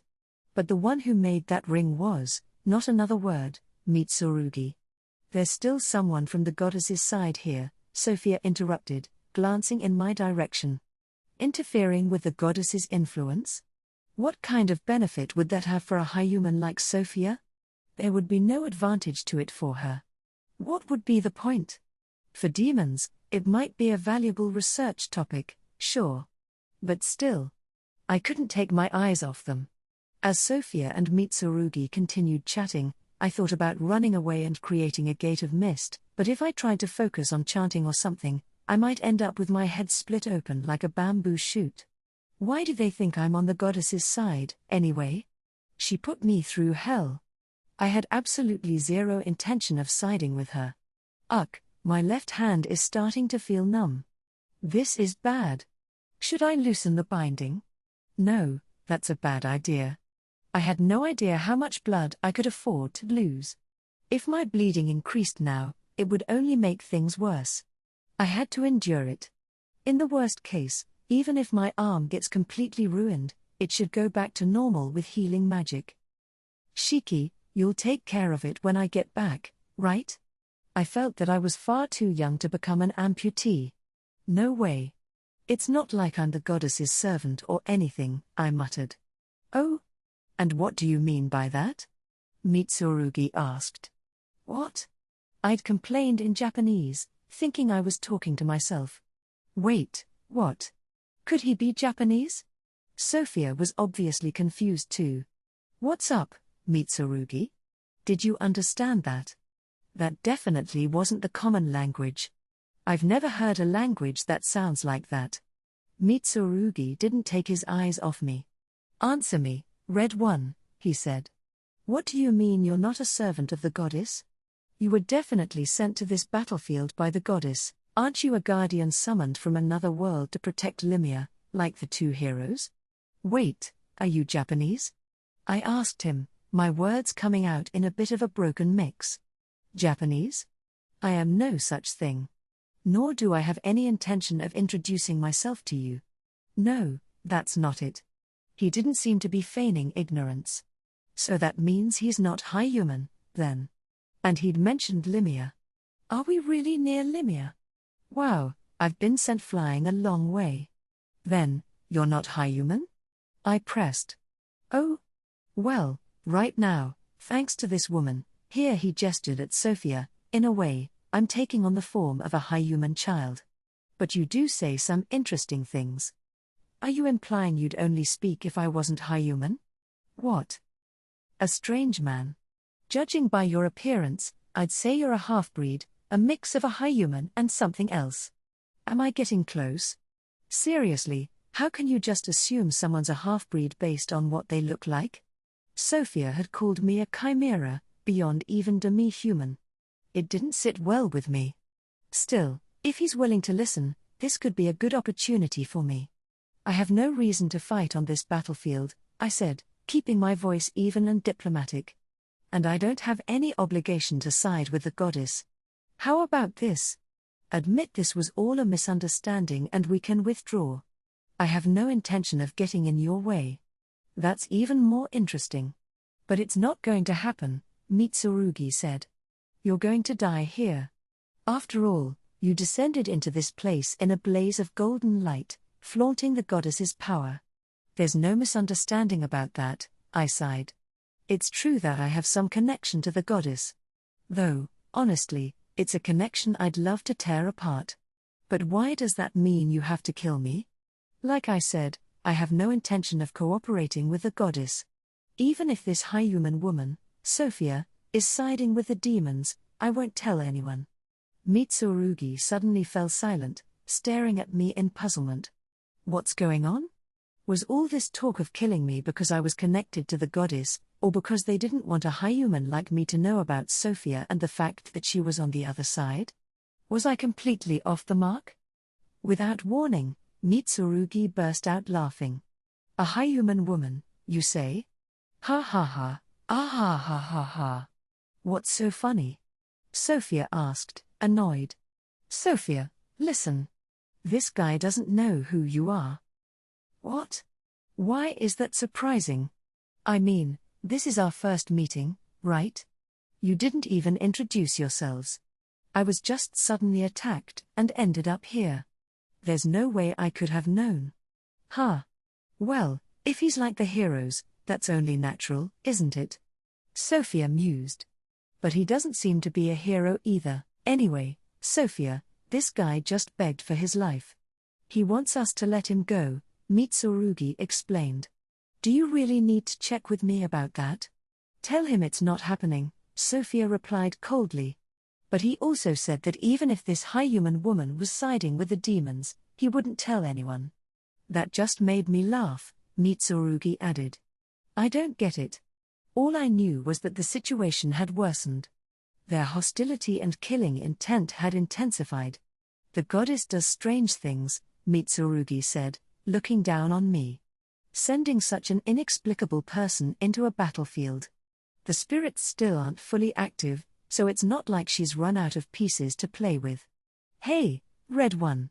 Surely, you wouldn't want to be killed without knowing the name of your killer, or die without giving your own name. So, I'll allow you to introduce yourself. Wow, talk about condescending. And he's treating me like one of the goddess's pawns. I'm not planning on dying today. But in situations like this, shouldn't you be the ones to introduce yourselves first? I asked, keeping my voice brave. Heh, you're quite the smooth talker for someone in your position. Very well. In that case, I shall introduce us first, since you've given me such a good laugh. This woman wielding the greatest sword in the world is Sophia Bulger. She's known as the Dragon Slayer and is famous for her absurdly high level of 920. And I'm Lancer, although Sophia usually calls me Mitsurugi. What? Sophia Bulger? The Dragon Slayer? Isn't that the person who used to be the highest level in the Adventurers Guild? And Lancer? I'm pretty sure the dragon from the Grutonia Empire that Sophia supposedly killed was named Lancer. Now that I think about it, Mitsurugi sounds familiar too. Hello? Hello? You've got to be kidding me. Why am I being targeted by such insanely powerful people? I began writing so Sophia could understand. I'm Radu. A merchant. Though I was doing my best not to show it, I was panicking. It was a miracle I could even form a magic speech bubble. My heart was racing and wouldn't calm down. I couldn't comprehend why the world's strongest high human and a greater dragon, someone probably on the same level as Tomoe, were attacking me with every intent to kill. Radu, is it? And you're a merchant? That's a pretty obvious, Mitsurugi began. Humph, Radu, is it? My name is Sophia Bulger, and now the introductions are over. As you can see, I've allied myself with the demons, even though I used to be an adventurer. And I'm also the one who's going to kill you. Despite her cute appearance, she really had some harsh words. What kind of mindset does she have? If she was against the goddess, I thought maybe we could be friends, but it seemed these two were dead set on killing me. It was frustrating not having any idea why. TCH, I wasn't done talking, Mitsurugi said, shaking his head. Radu, it's time to say goodbye. You've seen things you weren't supposed to see, and you reek of the goddess. What a terrible way to put it. I didn't mean to see anything. More like, you just showed me whatever you wanted. Before Mitsurugi finished speaking, numerous glowing blades began floating around him. The range of the floating blades gradually expanded into the sky and around me. Sophia readied her sword again. Hair. Ha ha ha. I had to laugh. It was all just too ridiculous. Like hell, I'm going to let myself be killed here. Wherever here is. No more holding back. Not that I'd had the luxury to hold back from the start, but from now on, I wasn't going to entertain the thought even for a second. I had to buy as much time as I could to escape, no matter what. Blood was still slowly dripping from my left hand. I was starting to feel nauseous. Damn goddess. Summoning me to such a chaotic place. I needed to find some way to resist her summons. Maybe Shiki could help with that. Might as well take the opportunity to study it in the Academy City too. I'm getting really pissed at the goddess for not saying anything at a time like this. You're a god, aren't you? Say something. Well then, here I come. Without the goddess's interference, your absurd defenses should be nothing special. From here on, it'll be a slaughter, Sophia declared. Huh? So, this is about her blessing, huh? So, she threw me onto this battlefield and now can't make a move herself? What an idiot. Is she seriously that stupid? Well, whatever the reason, she's still a pathetic fool. She could have just said more than I found you, like telling me what she wanted. If she had done that, at least I could have prepared myself. Or just bolted at full speed in the opposite direction. The heroes seemed to be cornered by the demon general as well. It would be best to wipe away any remaining traces of the goddess's protection or blessings here, Mitsurugi continued. So, the goddess has her enemies in this world too. I felt a bit relieved, but at the same time, I was utterly amazed at how stupid that bug was, allowing an opposing force to develop in a world she supposedly cherished. Tsukiyomi-sama did ask me to keep an eye on the heroes, so I'm a bit concerned about them. But my own life takes priority right now. Sorry, but you'll have to handle things on your own this time. Anyway, it seemed Sophia and Mitsurugi had finally let their guard down. Both looked much more relaxed than a moment ago. They must have been really confident in the effect of that ring. They could believe all they wanted that I was weakened because of this so-called interference with the goddess's blessing. Even though I denied any relationship with the goddess, these guys didn't care to listen. They were sure of themselves and their actions, so they could think whatever they wanted. But you know what?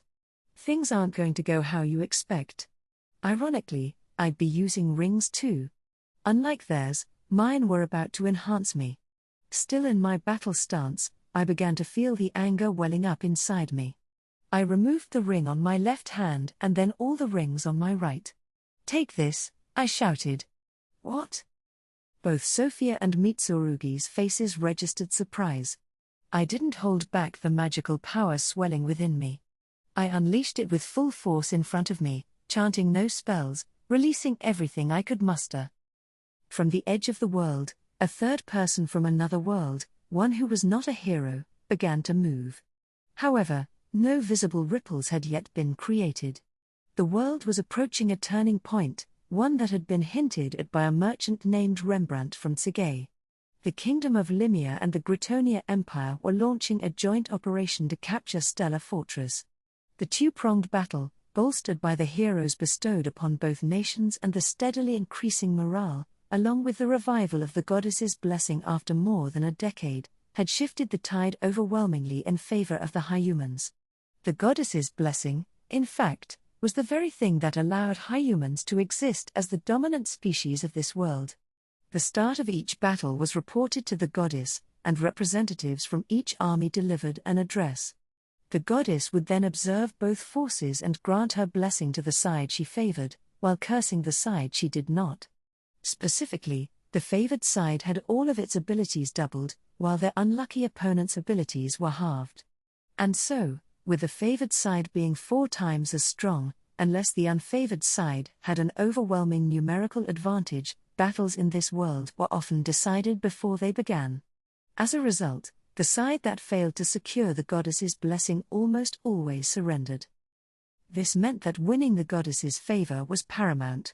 Fighters in practically ornate armor was crafted for the pursued beauty, and representatives delivering the proclamation, for the goddess favored the beautiful and especially those who were aligned with her tastes. It wasn't uncommon for royals and nobles to obsessively study the appearance of those who won the goddess's favor, sometimes even incorporating their bloodlines into their own. However, these rules only applied to conflicts between High Humans. When it came to battles involving non-High Humans, the situation was settled in a drastically different way.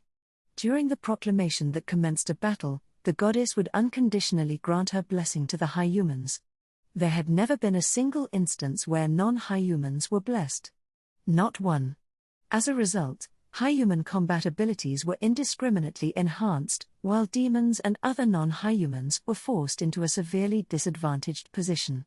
Out of necessity, demons led the way in researching tactics and strategies, amassing several times the military intelligence of the High Humans.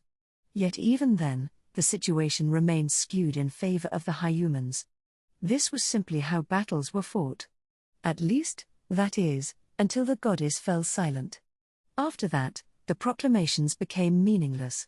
Even if the formal procedures were still followed, no blessings or curses were bestowed. For the demons, this was an unprecedented opportunity. They quickly rallied magical beasts and demi-humans, amassing their forces to wage war against the High Humans. This time, they clashed head-on, wearing down each other's numbers and strength. Without the divine protection they had so long relied upon, the High Humans were defeated again and again by the demons. Victory after victory, the demons' momentum became unstoppable. They even destroyed one of the 5 great nations, claiming vast territories in the process. Stellar Fortress was located at the southern end of the fallen great nation of Elysian. Limia attacked from the south, while Gritonia came in from the east. Despite repeated offensives from both sides, the fortress had continually repelled them, proving to be an impregnable stronghold. The fortress was bordered by wide rivers, swamps, and mountain ranges, making it impossible to bypass by marching northward. And yet, capturing Stellar Fortress was a prerequisite for any further incursion into demon territory. Some knowledgeable High Humans were beginning to suspect that even the path to the fortress had been cleverly designed by the demons. Nevertheless, the staggering number of lives lost in the battles for this fortress had driven both Limia and Gritonia to a point where they could no longer afford to consider the possibility of a trap. To them, Stellar Fortress had become a symbol of the hated demons, and it had to be taken at any cost, the impregnable fortress. Stellar, the devil's fortress that's killed so many High Humans, murmured a shadowy figure, gazing at the sprawling armies illuminated by the bonfires that had been lit at dusk. It's certainly the place you'd want to reclaim first. The descent of the heroes and the revival of the goddess's blessing. That's why they're considering a recapture operation, as bad as things look. A few figures were gathered around, listening. Yes. Some scholars believe this is a demon trap. But this place has seen too much blood. Limia and Gritonia, no, humankind can't back down now.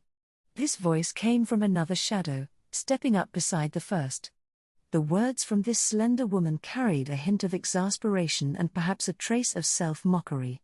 Another figure spoke up, standing a couple of steps behind the others. Attacking from somewhere else would be a valid strategy, I understand that in my head. Still, in my heart, I support this operation. Because I have some friends resting here. So many knights have been slain here. This is a place we can't avoid if we're going to defeat the demons, said another voice from behind the two figures. The speaker was also a man, and the sound of metal scraping against metal suggested he was wearing armor. Doubled with the blessing, and halved with the curse. And the heroes? I understand the advantage, but I still have a bad feeling about this, the first woman muttered. Don't start saying foolish things now, one of the other figures replied. The dinner meeting with the Empire is coming up soon, Hibiki. Your bad feelings tend to come true. Ha ha. Well, I didn't get that feeling with the spider, so maybe it's just me worrying for nothing. Also, it might just be because I don't really like that Tomoki, the hero from the Empire, Hibiki said. I don't understand, replied another man in the back of the crowd. He seemed like a fine young man to me. A bit young, maybe, but he looked like a brave, disciplined kid.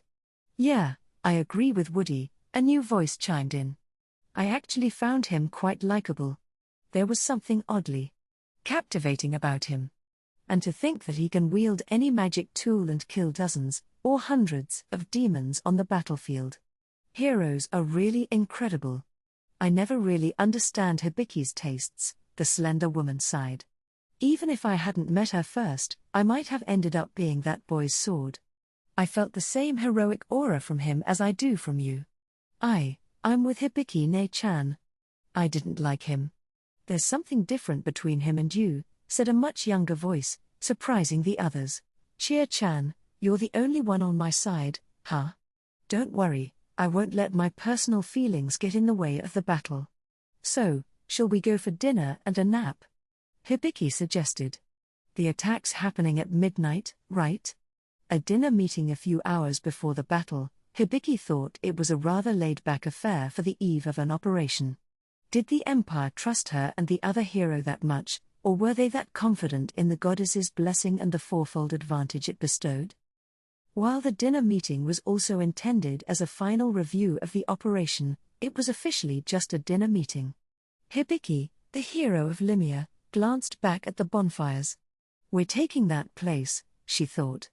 The demon general is a four-armed giant with crazy strength. Whether it's our troops or the empires that encounter it first, the plan is for the heroes to converge and take it down. Our combined forces are estimated to be about 5 times the size of the demons. And if the enemy's abilities are cut in half, wouldn't that make it practically a 20-fold difference? I don't really understand numbers when it comes to military strength, but 20 times sounds reassuring. But still, the fortress's strength isn't halved, and the terrain doesn't become twice as advantageous for us. 4 times is only a factor for each individual soldier, right? Ours are doubled, theirs are halved. That just means the demons are neutralized, and we're only at double strength. Hibiki recalled from the strategy meeting that the demons had superior individual combat skills. The final plan was straightforward: obtain the goddess's blessing, attack from 2 directions, and if the enemy's general appeared, the heroes would take it down. She still wasn't quite sure why the Empire insisted on a night assault. The demons likely had at least some awareness of the humans' movements. So, it would make sense for them to make some kind of different move compared to before, but there hadn't been any visible reaction from the enemy. That was the eerie part. Magic was real in this world. Just because there were no cannons at the fortress didn't mean cannon-like attacks couldn't suddenly be unleashed by individuals. Hibiki figured it was better to overthink things than underthink them. Considering the potential applications, there was no telling what kinds of magic could be used. Perhaps it was these worries that were making Hibiki feel uneasy. "Welcome, hero of Limia," a lively voice called out to Hibiki as she made her way to the tent that served as the dining hall for the dinner party. "Oh, Princess Lily, Thank you for going out of your way to greet me. It's an honor to be invited this evening, Hibiki replied, flashing a bright smile as she instinctively recited the words she'd been practicing. Her traveling companions and the nobles who accompanied her had cautioned her more than once to show the utmost politeness. Hibiki's host was none other than the Princess of Gritonia, a nation with power comparable to that of the Kingdom of Limia. Despite being a hero, Hibiki knew that she couldn't afford any disrespect toward this woman, and she felt a bit nervous. Not at all. I'm sorry for summoning you like this, Princess Lily said. Since you'll be our ally in battle very soon, I've prepared a little reception for you. Please enjoy it to the fullest tonight. The princess smiled warmly, gesturing for the group to follow her through the open tent flap. A pleasant aroma wafted out of the tent into the evening air. Hibiki frowned in thought. She wasn't used to being shown around by royalty. But she gave a bow and followed Lily into the tent, her party close behind her. Inside, a round table was set for dinner, and several people were already seated. As soon as they caught sight of Hibiki and her companions, everyone stopped their conversations and stood up to greet them. Hey there. It's just before we grab some shut-eye, but let's enjoy the meal without any formalities, said a cheerful voice. Hibiki-sama, why don't you have a seat here? Princess Lily invited, guiding Hibiki to her place. Hibiki sat, but she could already feel a sense of gloom setting in. The man who'd greeted her had been far too flippant with his words for her taste. It was strange that Princess Lily hadn't reprimanded him, and even stranger that none of her own companions seemed to be bothered by it. Sitting next to Hibiki was, just as she'd anticipated, Tomoki Iwahashi, the Empire's hero and the man who'd made such casual remarks. But it would have been rude to refuse the seat Princess Lily herself had guided her to. Besides, those who demanded informality from others often were the least tolerant of it when it came their way. Suppressing a sigh, Hibiki put on an even more forced smile than she had for the princess and turned to Tomoki. Thank you for being considerate, Tomoki-kun. It's going to be a night battle, but I'm sure we'll all do our best. Hibiki's wording was quite conventional. Knowing Tomoki was younger than her, she had been addressing him with the more familial honorific of kun since they'd first met. We're used to night battles, so we'll be fine. We might even be able to support Limia a bit, Tomoki replied with confidence. That's reassuring. We don't have much experience with large-scale night battles, so we're counting on you. Besides, this is just a mid-level boss fight. Let's wrap it up quickly and get some recognition from the goddess. Maybe she'll even give us a new ability or something. Oh, that's right, you're the one giving the proclamation for the blessing, right, Tomoki-kun? I wonder if I'll get to see the goddess again. I haven't seen her since that first time, and I've got a lot of questions I'd like to ask her. Hibiki had always felt a profound disconnect between the situation the goddess had described and the reality she found herself in. Maybe if they met again, the goddess could clear some things up. Despite feeling a slight discomfort at Tomoki's description of the battle as a mid-level boss fight, Hibiki maintained her friendly smile. Oh, by the way, Hibiki, Tomoki suddenly spoke up, what level are you now? By now, the rest of Hibiki's party had found their seats and were chatting and enjoying their meals. Hibiki could barely taste the food she was putting in her mouth. She wasn't in the mood. Chia, who had been distrustful of Tomoki from their first encounter, still seemed uneasy but was starting to warm up to a girl from the Empire who appeared to be about her age. Me? I'm at 430 now, Hibiki answered. I see. I'm at 605, Tomoki announced. Wow, that's amazing. You must have been very active on the battlefield. Yeah, that's right. So, Hibiki, we're 3 years apart, but could you stop using such familial honorifics? You don't have to be so formal with Summer, but addressing me a little more respectfully with San would be more appropriate for someone who's more capable, don't you think? Hibiki felt the smile beginning to falter around her lips. Who was the one who just said, let's enjoy the meal without any formalities? She thought in exasperation. Sorry about that, Hibiki stammered. I guess I'm still talking like I would back in our world. I'll be more careful from now on. Nah, I don't really mind, Tomoki shrugged. By the way, I'm not great with speaking formally, to be honest. Though you're using desu and masu to properly end your sentences, you're still rudely referring to yourself with or and even dono. So, I'm not expecting you to use polite formal language anyway. And if you don't care, don't say anything. Just let it go, high schooler. Out loud, Hibiki replied, it's okay. You don't need to worry about your manner of speech. Just talk however you like. Oh, really? That's great. I've been worried about slipping up and letting something inappropriate pop out. Tonight, our plan is to quickly draw out the demon general, so maybe you guys could join us from the start, Hibiki. What do you think? Right now, Hibiki felt they were meeting as representatives of their respective countries, which was essentially a form of diplomacy. But Tomoki's complete lack of decorum left her feeling dizzy with frustration. Hibiki took hierarchy seriously. If this were back in her original world, she would have immediately given such a disrespectful junior a stern lecture. That's a nice offer, but we need to motivate the people of Limia and lead them into battle, she said after a moment. We'll come join you when the time comes. Despite the incessant twitching in her cheek, Hibiki somehow managed to endure the dinner party. Had she been invited here just to test her patience? When dinner was finally over and the group stepped out of the tent, Chia came up behind Hibiki. She'd been watching her all evening, and now concern was evident on her face. Hibiki-ne-chan, are you okay? Chia asked softly. Should I make you some calming tea? Chia-chan, you're such a sweet girl, Hibiki exclaimed, then she sighed in frustration. She muttered to herself, why can't that idiot have even half as much charm? The other members of their group tilted their heads in confusion, having only noticed her irritation. What's wrong, Hibiki? One of them asked. Did you not like imperial cuisine? If that's the case, you should have told them beforehand. It would be rude otherwise, Hibiki Dono, another added. Hibiki stopped in her tracks. Wait, are you guys serious right now? What does any of this have to do with me being rude? Didn't you see how rude Tomoki was? You're all acting crazy. Chia nodded vigorously in agreement. What are you so mad about?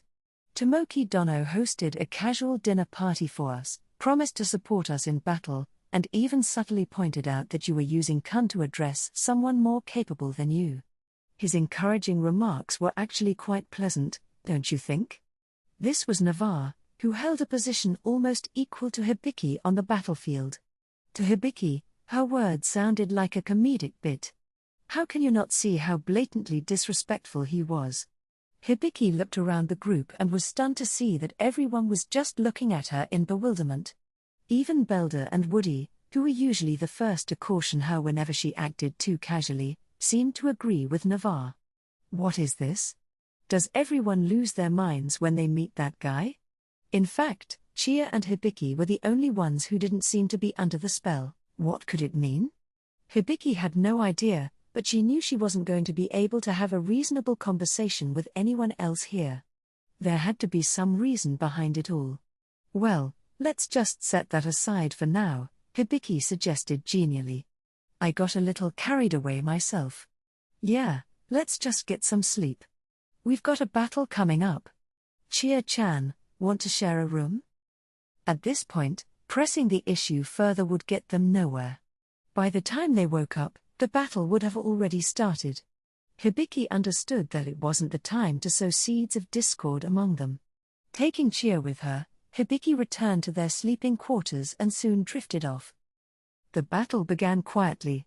The customary proclamation to the goddess went off without a hitch, and both the kingdom and empire's armies received her blessing.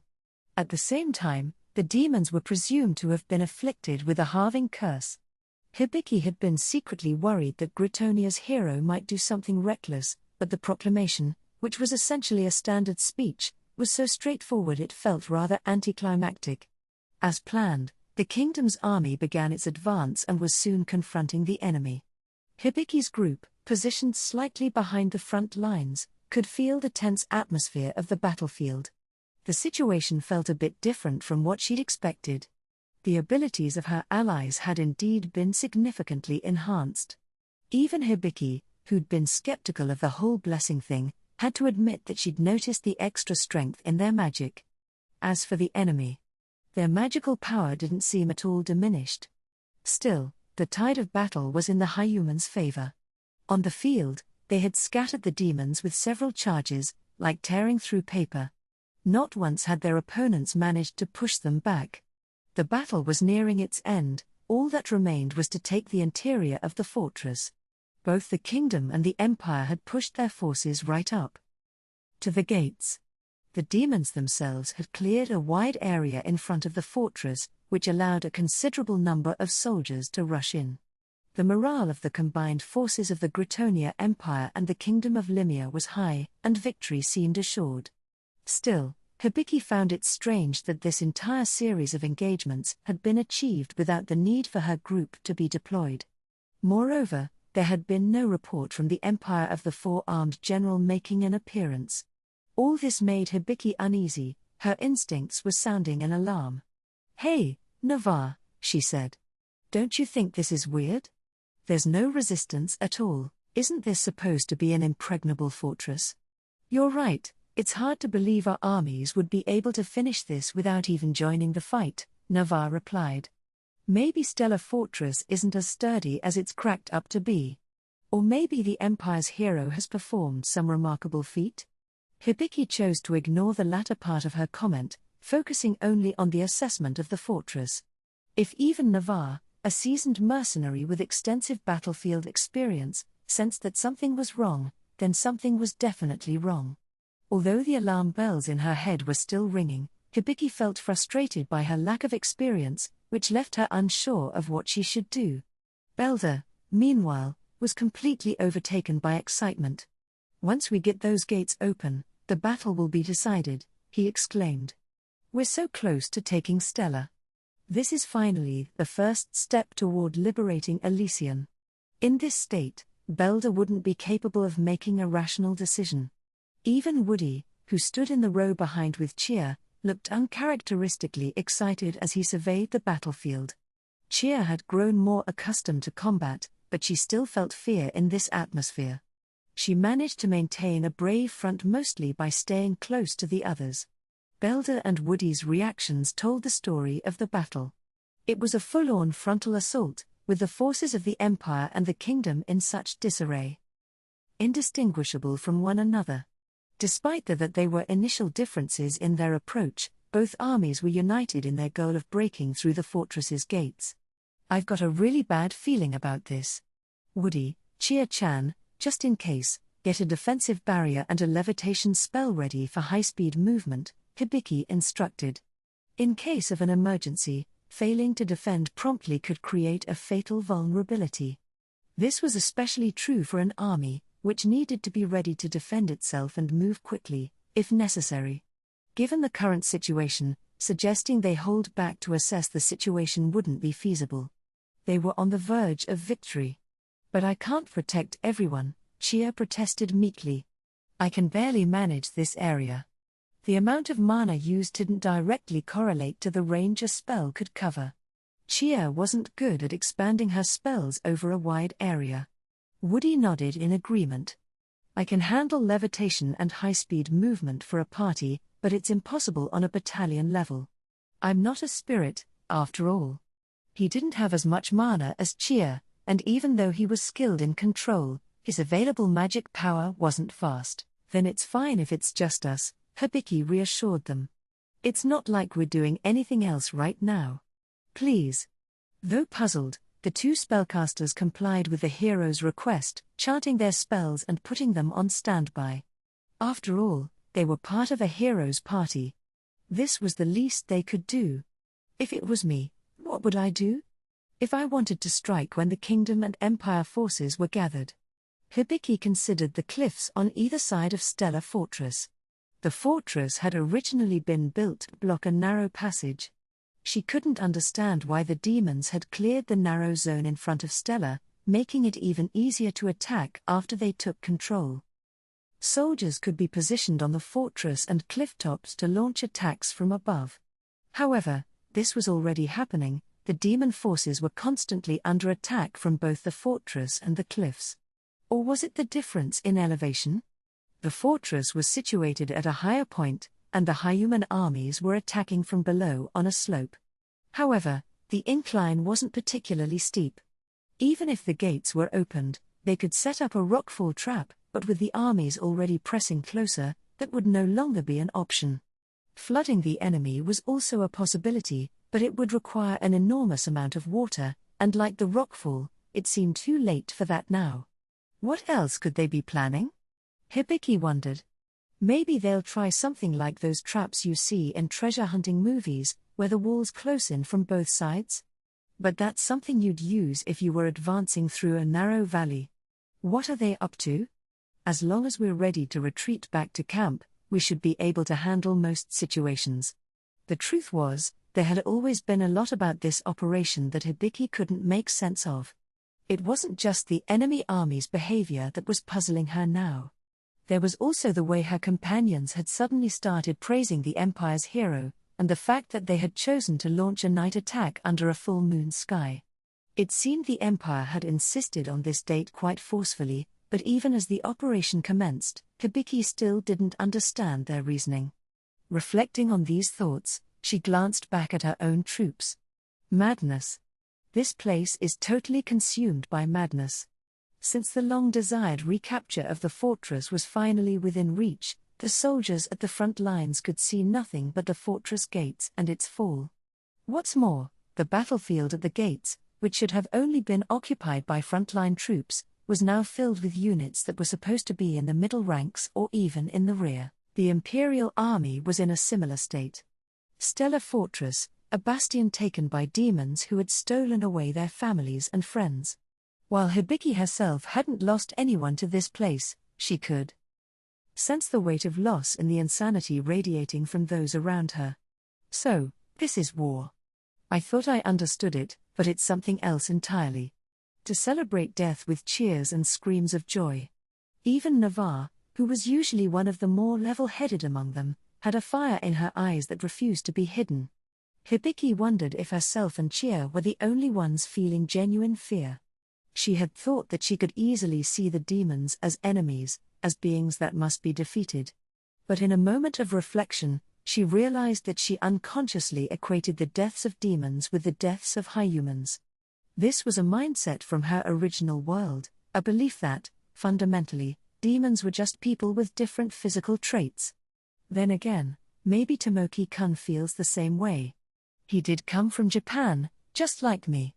If I consider his behavior as an act of bravado, that is. Hibiki thought for a moment about the boy who took pride in his level. Adapting to this battlefield wouldn't be easy for someone from a world where death was so far removed. Ah, the gates, they're opening. Navarre and Belder's voices cut through Hibiki's thoughts. Relief washed over her as she realized her fears were unfounded. A roar erupted from the allied Hyuman armies, a war cry resounding across the battlefield. Then it happened. Hibiki's discarded worries suddenly became a reality as the ground collapsed beneath her. Stellar Fortress sat atop a hill, a sloping road led from its gate to the flat plain below. As if cued by the roar that erupted from the Hyumans, not just the fortress but the entire hill collapsed at once. Or, more accurately, it vanished. What lay beneath was pitch-black darkness, a chasm so unfathomable its black depths stood out sharply even against the darkness of night. For several seconds, silence reigned. The ground itself, had it been a product of magic all along? Made no sound as it vanished. Wait, the ground just disappeared? Whether from shock or sheer disbelief, a strange silence spread across the battlefield. For a few seconds, the scene was devoid of any Hyuman voice. How many noticed what Hibiki had, that the ground around Stellar Fortress was gone? Woody. Cheer-chan, Hibiki shouted. Because she had anticipated something going wrong, she was able to react first. Both of the spells she'd prepared were suddenly essential. Typically, only the support spell for high-speed movement would have been necessary, but Hibiki had been extra cautious, also readying a levitation spell to account for upward evasion. This turned out to be a brilliant move. After another few seconds, the spells activated, and Hibiki's party was saved from falling. A faint, light blue barrier formed around them, creating a protective dome of defensive magic. Ah! Cried someone from their side as their allies plummeted into the abyss. Hibiki had no idea how deep the hole went, but it wasn't hard to imagine the grim fate awaiting those who were unprepared for this. At the very least, half of the kingdom's army, the entire front line that had surged forward, had been wiped out in an instant. The remaining forces seemed to consist of the rear guard of mages, the archers, and a few knight units led by nobles. Half had been destroyed, perhaps even more. The thought was so horrifying it felt surreal. Praying that those falling would somehow manage to save themselves, Hibiki pushed back against the rising tide of screams, trying to rouse her companions. "Woody, just get us up and back as far as you can. Navarre and Belder, you're with me, we need to pull back any troops that are left as much as possible. Chia-chan, maintain the barrier," she shouted, her voice clear and commanding. Then she had another worrying thought. Glancing upward, she saw that her fear was coming true. Arrows, stones, and a myriad of colored spells rained down from above. "Navarre, Belder, we're changing the plan. We need to defend until we get back up. Horn, come out," she called, summoning her guardian wolf from her silver bracelet. "We're surviving this." Her words sounded as much like an encouragement to herself as to her comrades. Soaring through the sky and scorching the demonkin below with beams of light from his divine spear, Tomoki Iwahashi, the hero of the empire, found himself in a state of confusion. Just as the gates had opened and the countdown to storming the fortress and claiming the general's head had begun, people suddenly vanished around him. Looking down, Tomoki saw an enormous black pit that stretched wide like a gaping maw. Soldiers, weapons, and even some of the demons were being swallowed up into the abyss, and it looked too much like a special effect from a movie. Suddenly, Tomoki sensed hostility directed toward him. Out of the corner of his eye, he saw something flash near the open gates to the fortress. Tomoki loosed a beam of destructive light from his divine spear, dispersing the magic being fired at him. At that moment, something crucial crossed his mind. His companions. Guinevere, Mora, Yukinatsu, the comrades who fought by his side and protected him. Quickly activating a magical necklace, Tomoki scanned his surroundings. Before long, he breathed a sigh of relief as he located the signals of his 3 companions. Thanks to the effect of the silver boots the goddess had given him, Tomoki was able to float without expending any of his own magic, rendering this ridiculous trap ineffective for him. However, Guinevere, Mora, and Yukinatsu had been on the ground. All 3 of them fell. He muttered, tracking their signals. It appeared they were all in roughly the same location, just a bit below him. He would have to act quickly to rescue them. Tomoki put on a burst of speed and caught up to where his 3 friends huddled together, floating midair. However, the magic keeping them afloat seemed incomplete, they were slowly descending. "You're late, Tomoki," Yukinatsu scolded, frustration evident in her voice. "The replica silver boots aren't perfect, you know. You need to concentrate to keep the levitation going, and if there's too much weight, we'll start falling." "Hey, Yukinatsu, are you implying that's because of me? I won't stand for that." Guinevere responded with a raised eyebrow. "Come on, you two, don't fight. Both of you weigh more than I do." This was Mora, the smallest of the group by a long shot. "That's obvious," came Yukinatsu and Guinevere's voices in perfect unison.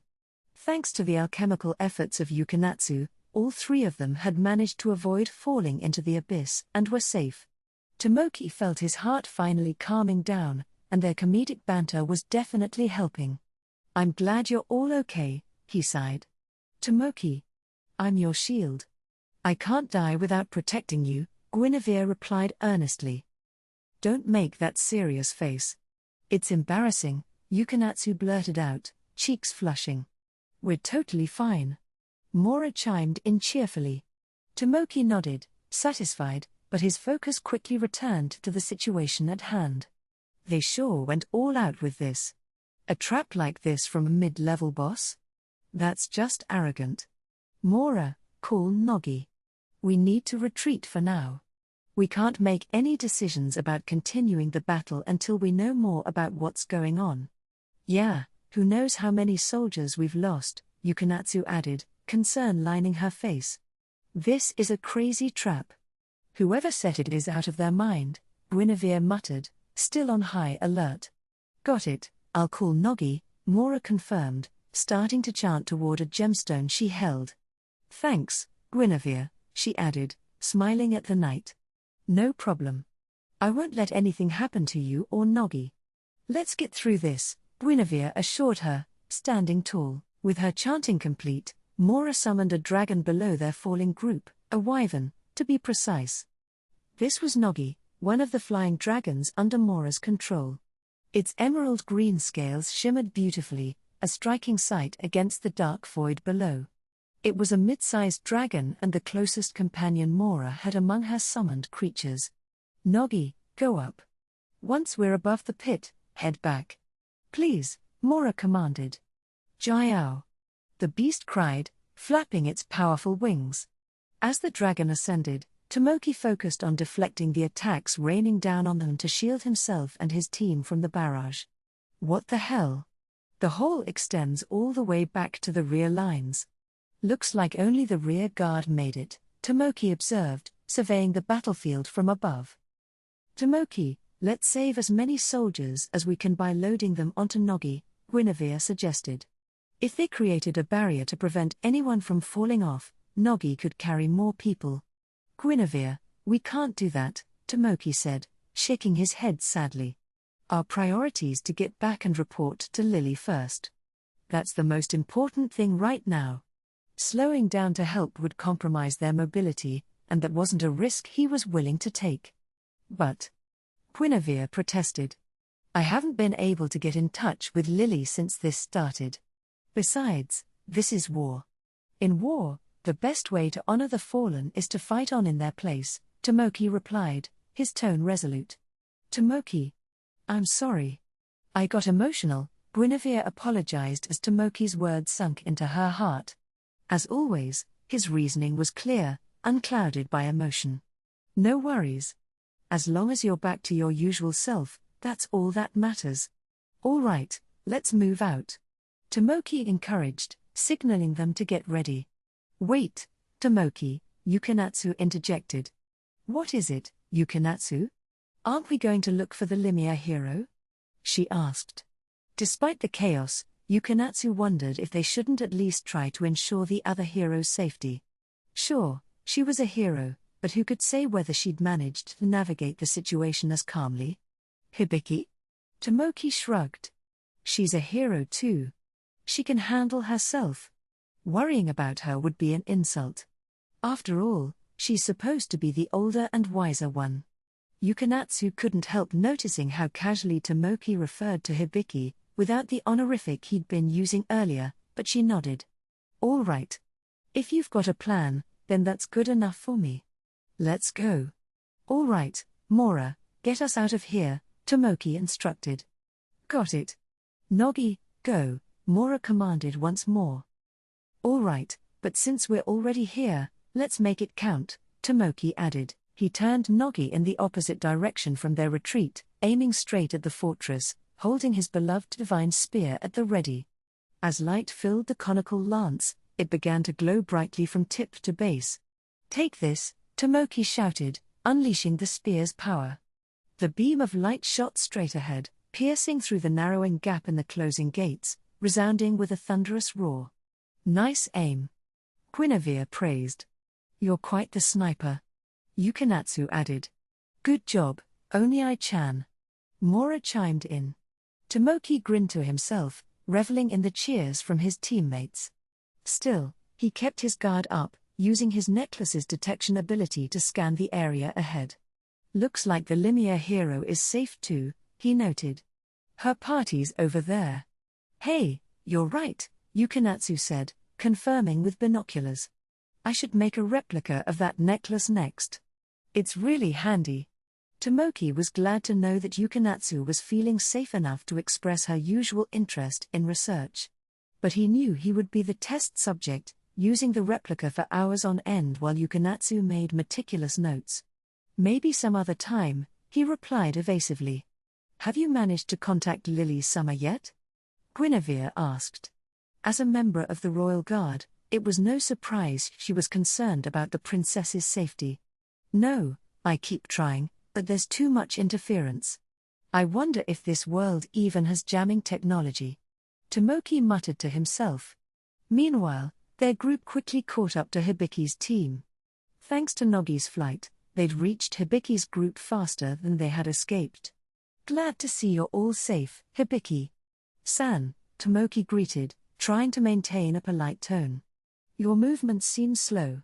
Did something happen? Aren't you the slow one? Hibiki responded with a hint of irritation. The demon general you were waiting for is here. Tomoki's expression froze.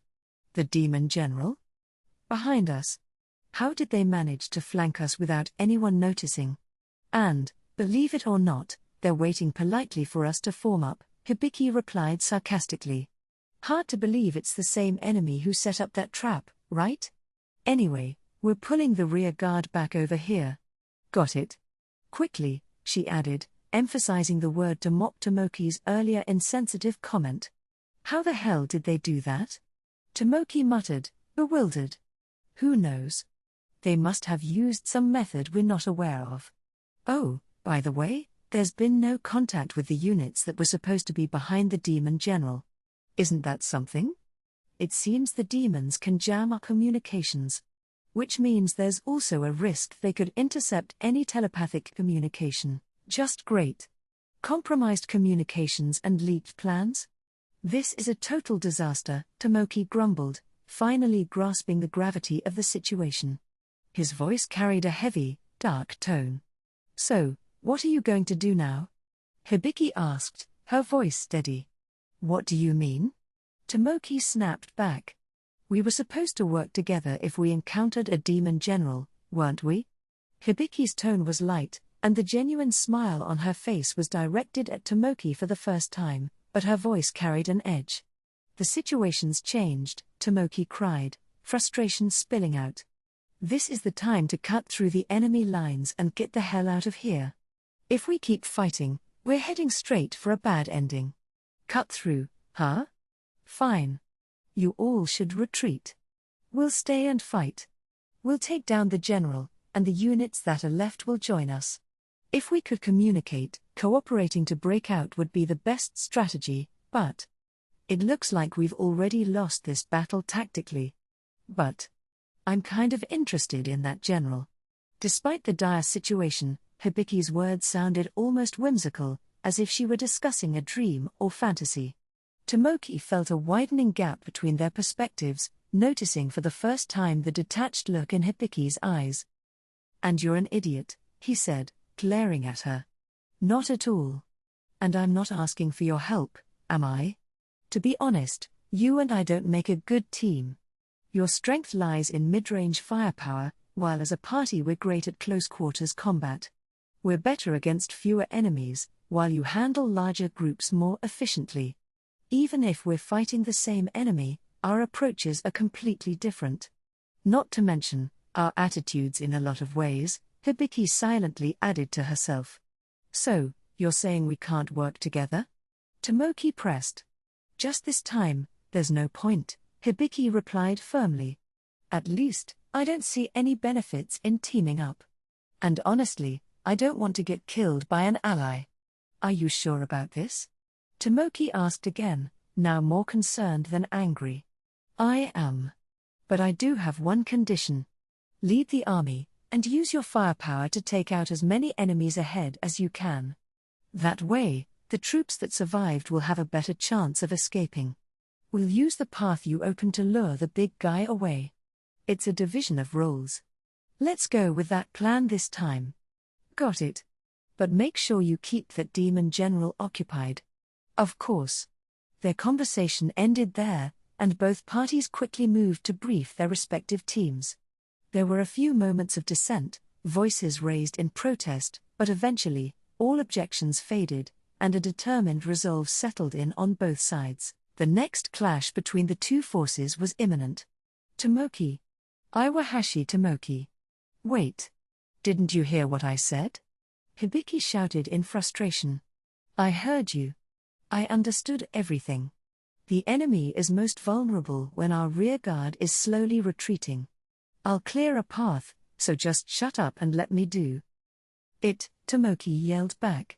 He urged Nogi forward, putting more distance between them. If you engage before the retreat is complete, it'll only increase our casualties. Hibiki called after him. The enemy's already prepared, there's no way we can catch them off guard. Any small opening is enough.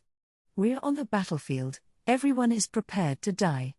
Hibiki-san, you're too soft. Don't be ridiculous. What good does it do to create more chaos for our own troops? How many soldiers do you think will be able to escape through that narrow, for crying out loud? Enough with the noise. Haven't you figured it out yet? What's more valuable, making sure a hero survives or saving a few more soldiers here? We're special. We were chosen.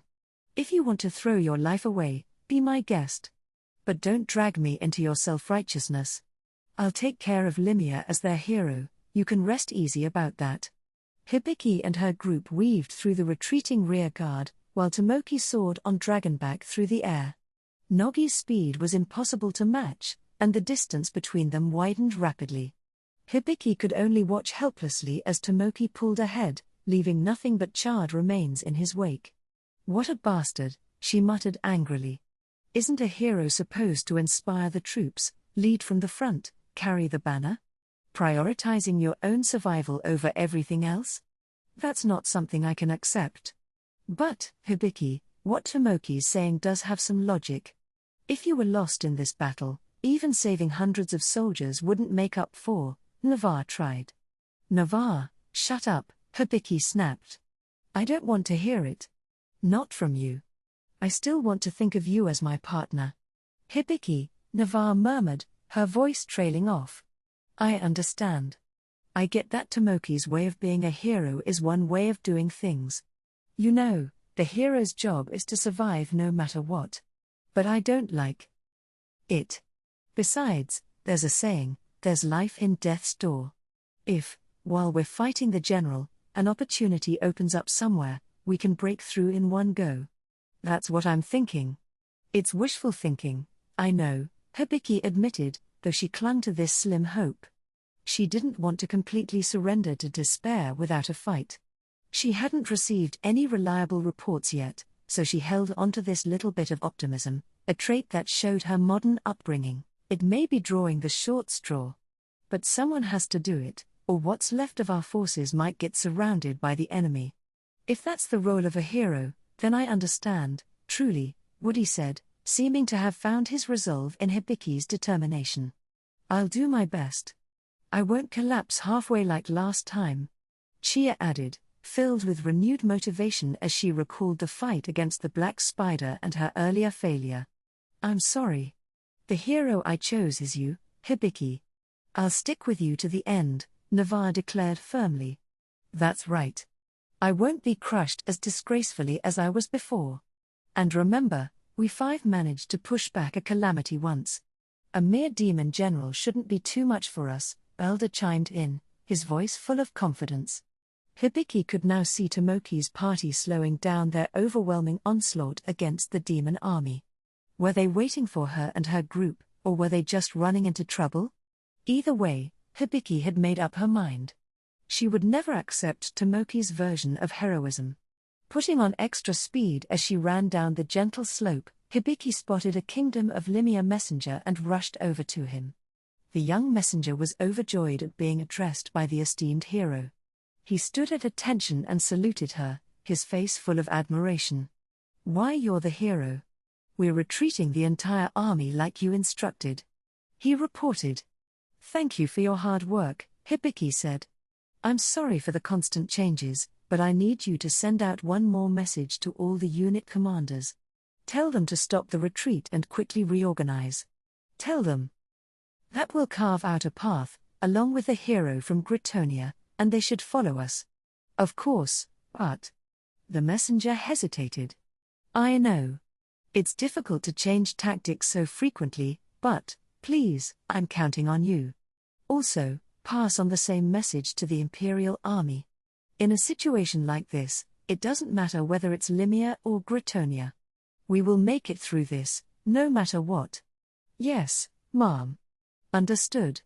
The messenger nodded firmly, saluting once again before turning and sprinting off to deliver the orders.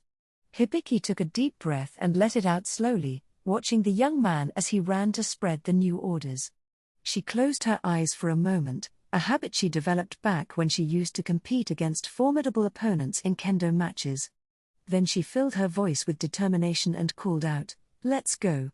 Hibiki's party dashed through the path of corpses Tomoki had carved out.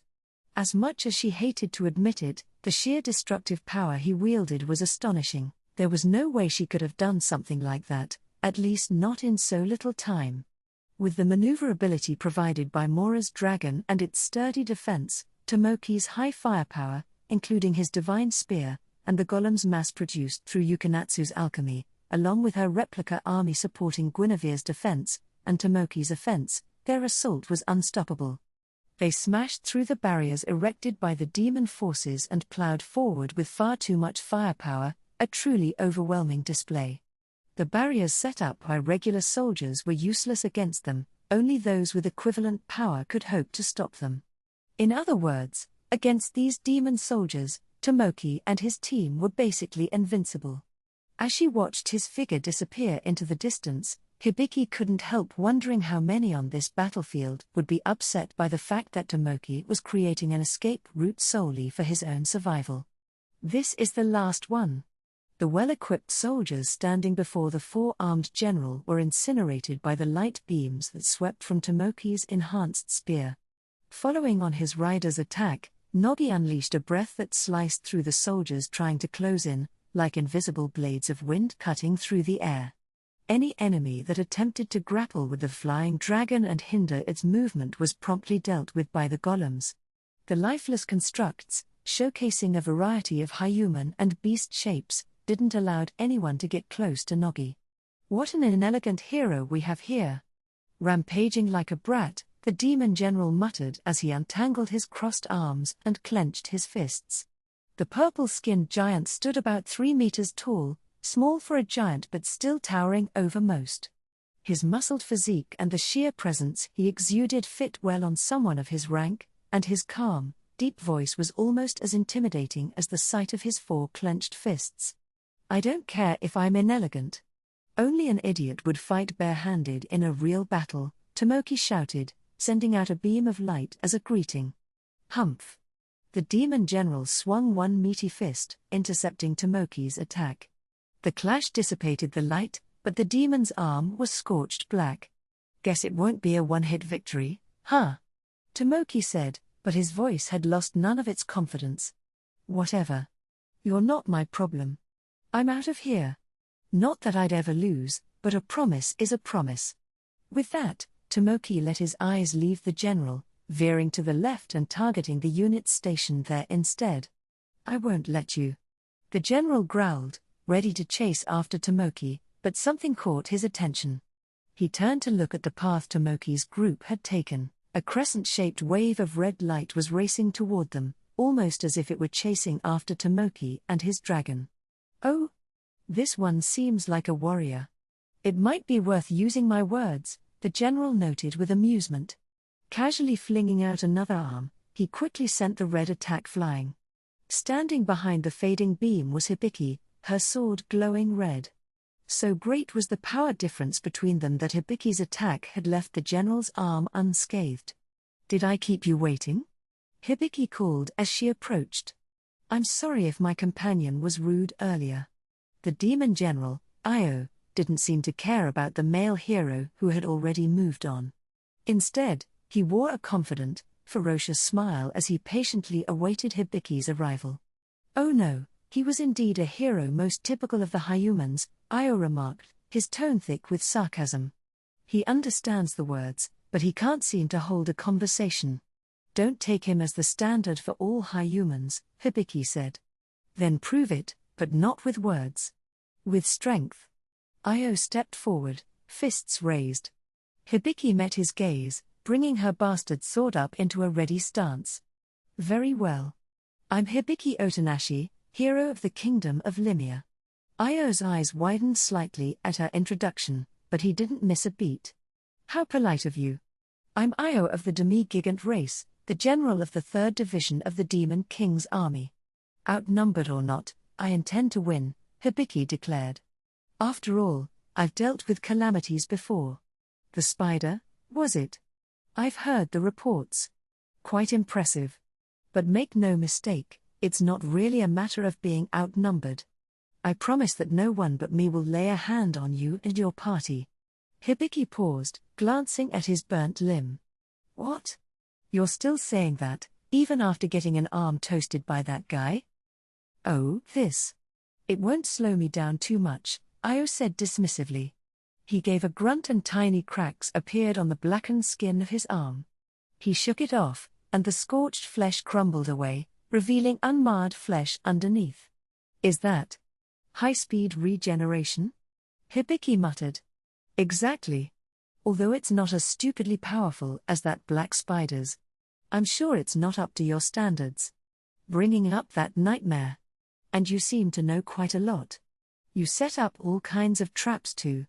Hibiki wasn't sure if demons could blush, but she was pretty sure that's what Io's face was doing. Well, I can't take all the credit for those, he said. A lot of what happened has happened to me. The traps, for instance, were the work of a certain cunning vixen who fancies herself a strategist. Oh, so you're just passing the blame onto someone else. How convenient, Hibiki retorted sharply. Are you making fun of me? I assure you, I'm not trying to shirk responsibility. Besides, I'm on track to become the hero who repelled tens of thousands of high humans.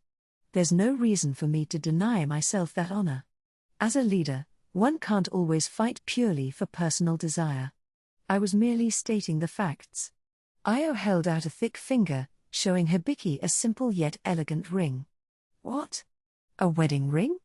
Hibiki asked, her voice dripping with sarcasm. Io chuckled. No, that's a funny joke, but I'm still a bachelor. This is one of those things that happened to me. I was told to use it when a hero was within range. Both of you are in range now, so this is perfect.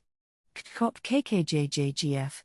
The moment the nonsensical phrase left his lips, the ring crumbled away like it was made of dirt. What? Hibiki gasped as she felt a sudden drain of power. All the enhanced abilities she'd experienced since the ritual of blessings she could feel leaving her body. Even the wolf that had been faithfully guarding her side faded and then disappeared entirely.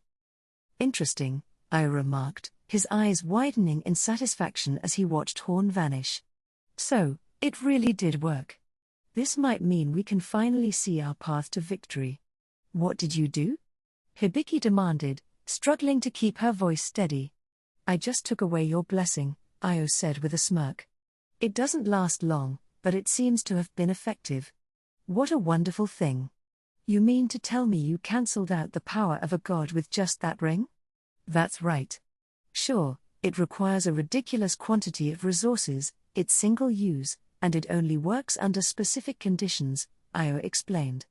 But, really, do you think we would just sit back and let ourselves be under a fourfold disadvantage forever? In this battle, our powers haven't been halved. Sorry to disappoint you, but we've already prepared countermeasures against the curse. To think you would assume things would be the same as they were 10 years ago, that would be foolish, even for an idiot. Ugh. Hibiki couldn't deny the logic in Io's words. If she were constantly at a fourfold disadvantage, the first thing she would do would be to find a way to neutralize it. Now then, Hibiki. Let's begin. Suddenly Io's voice was echoing across the battlefield, filled with an eagerness that was almost infectious. Show me the power of a hero. Prove to me whether your strength can reach my king. Without a word, Hibiki and Navarre charged forward. In a situation where even retreating would be difficult, the life-or-death battle between the demon general and the hero was about to commence. What's Hibiki doing down there? Tomoki's frustrated shout echoed across the battlefield from where he sat atop the flying dragon. Just then, however, he felt his body become heavier. His movements felt sluggish, as if his limbs were smothered under a heavy blanket. However, this wasn't the most concerning issue. Far more alarming was the complete lack of response from his spear, boots, and armor. The necklace and storage ring could still be activated like normal, but everything else seemed inert. The once protective armor now felt like dead weight, and even the snug fit of the underlying composite suit was becoming uncomfortably oppressive. Almost all of the weapons Tomoki tried summoning from the ring were unresponsive, save for a single slender sword. As someone who rarely engaged in close combat, he found this to be of little use, especially while riding a dragon. This has to be the demon general, Tomoki thought. So, that means Hibiki failed to stop him. Is the power of the goddess being sealed off? How the hell can a mid-level boss interfere with divine powers? And what about my mystic eyes? If I can't use anything blessed by the goddess, then could they be affected too? I need to get out of here, fast. Before Tomoki could act on his thoughts, a more pressing realization hit him. If the goddess's blessing was indeed nullified, then a crucial assumption was now in doubt. As he looked to the sky, panic crept over him. No way, no way, no way, no way. Does this mean my immortality is disabled too? The color drained from Tomoki's face. This was no joke. The only reason he'd agreed to this crazy operation was that at least under the cover of night, he would be immortal. Of course, Tomoki couldn't know his immortality was gone, but the suspicion was enough. He now had to assume that any stray bullet or random magic attack could kill him. For the first time in what felt like years, he began to fear death. No, I can't stay here, I'll die. But if I retreat now, it might look suspicious. Then again, I've already built up a lot of favor. Even if I lose some by withdrawing, I can make up for it once I'm safe. If Nogi dies, I can just find another dragon. I need to pull back, no matter what. Tomoki had always distanced himself from death using his immortality, and his confidence on the battlefield was bolstered by his top-tier equipment. Despite his high level, he'd never truly faced death. He had only ever ventured out under the safety of a moonlit night, when his immortality was guaranteed. Tomoki, what's going on? Guinevere asked. Guinevere, the situation's changed, Tomoki shouted. We need to get back to Lily right now. But what about Hibiki and the others? And what about the rest of the Imperial Army? We could still provide some support, Yukinatsu suggested, concern drawing lines on her face. Shut up, Yukinatsu. I have a bad feeling about Lily's safety. We need to hurry, now. Nogi, move it.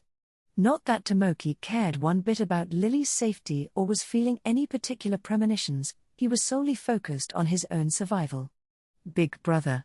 Mora began, but she had no idea what to say. She had never seen him like this before. She, Yukinatsu, and Guinevere all felt uneasy at Tomoki's abrupt change, but they'd already committed to following his lead and escaping. They couldn't bring themselves to defy him now, even if his urgency seemed overblown. Hurry! We need to get out of here, now, Tomoki shouted again. Okay. Nogi, we're going to break through. You've got this, Mora urged, doing her best to keep up with Tomoki's frantic commands. We have no choice, Tomoki's in no shape to fight right now anyway, Yukinatsu grumbled. Guinevere, I'm counting on you. Damn it.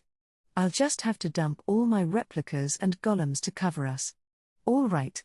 Guinevere replied, ready to support Tomoki no matter what.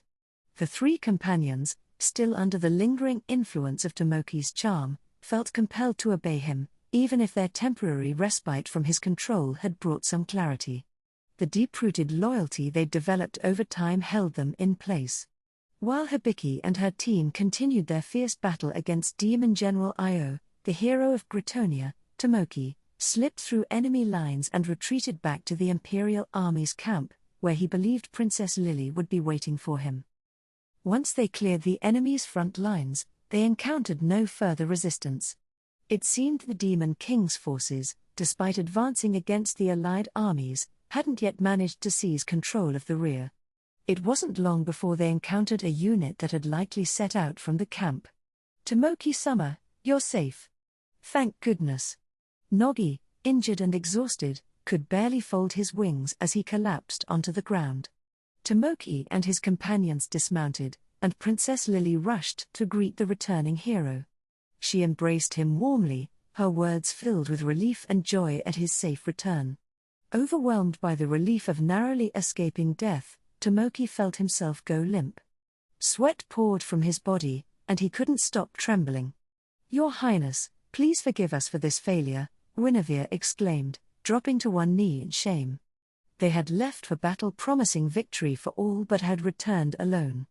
For a knight, this was the ultimate humiliation. She bit her lip in frustration. "Guinevere, I'll need a report from you." "Come to my tent," Lily instructed, her tone serious. "Will someone take care of Mora's dragon? The poor thing looks so weak." "Thank you for saving everyone, Mora." "What? Hey, what about me? Don't I get anything?" Yukinatsu interjected. Tomoki rolled his eyes.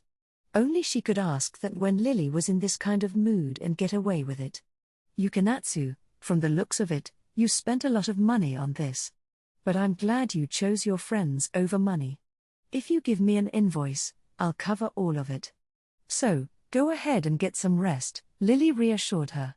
"I'm not worried about the money right now," Yukinatsu said. "We need to reconsider our entire strategy. Can you handle that, Lily?" Guinevere nodded in agreement. "I understand. That's why I came out here."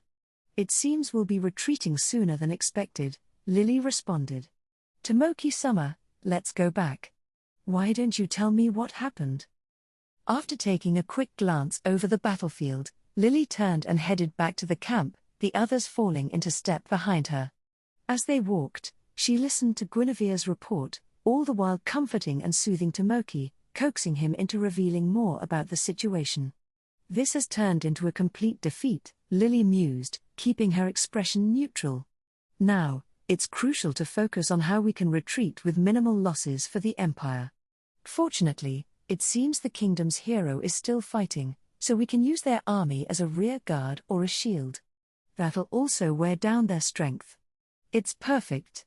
Ideally, the kingdom's hero would die here, which would make things easier after the war. But maybe that's asking too much. At least our hero got back in one piece, and we've learned something about the demon's strategies. That's enough. We never planned to win this battle anyway. So, this isn't too bad. Besides, by now, the kingdom should be. He. Tomoki-sama, you must have been through so much," Lily said, her voice full of sympathy. "I'm truly sorry for everything you've had to go through because of my inadequate intelligence gathering." "It's okay, Lily," Tomoki reassured her, but his voice wavered with uncertainty. Even Limia didn't know what was going on. "But still, maybe I should have teamed up with their hero. If we'd fought together, we might have had a better chance of winning." "No, absolutely not. The real idiot here is that so-called hero, Hibiki. A hero's duty is to stay alive, that's where everyone's hope lies. Dying for some self-satisfaction is nothing but shirking your duty. Tomoki-sama, you're special. Even if it means sacrificing 10,000 soldiers, saving you is a small price to pay. You made the right decision, now I need you to have some confidence in yourself." "Really? You're right. If I die, it's all for nothing, huh? Thanks, Lily. I'll keep my confidence up and get even stronger." "That's right, get as strong as you can. I'll always be by your side, helping you however I can. If the goddess's blessing has been suppressed, then this one isn't worth much to us right now. It would be better to find out which magic tools he can handle that are on par with the divine spear proficiency-wise.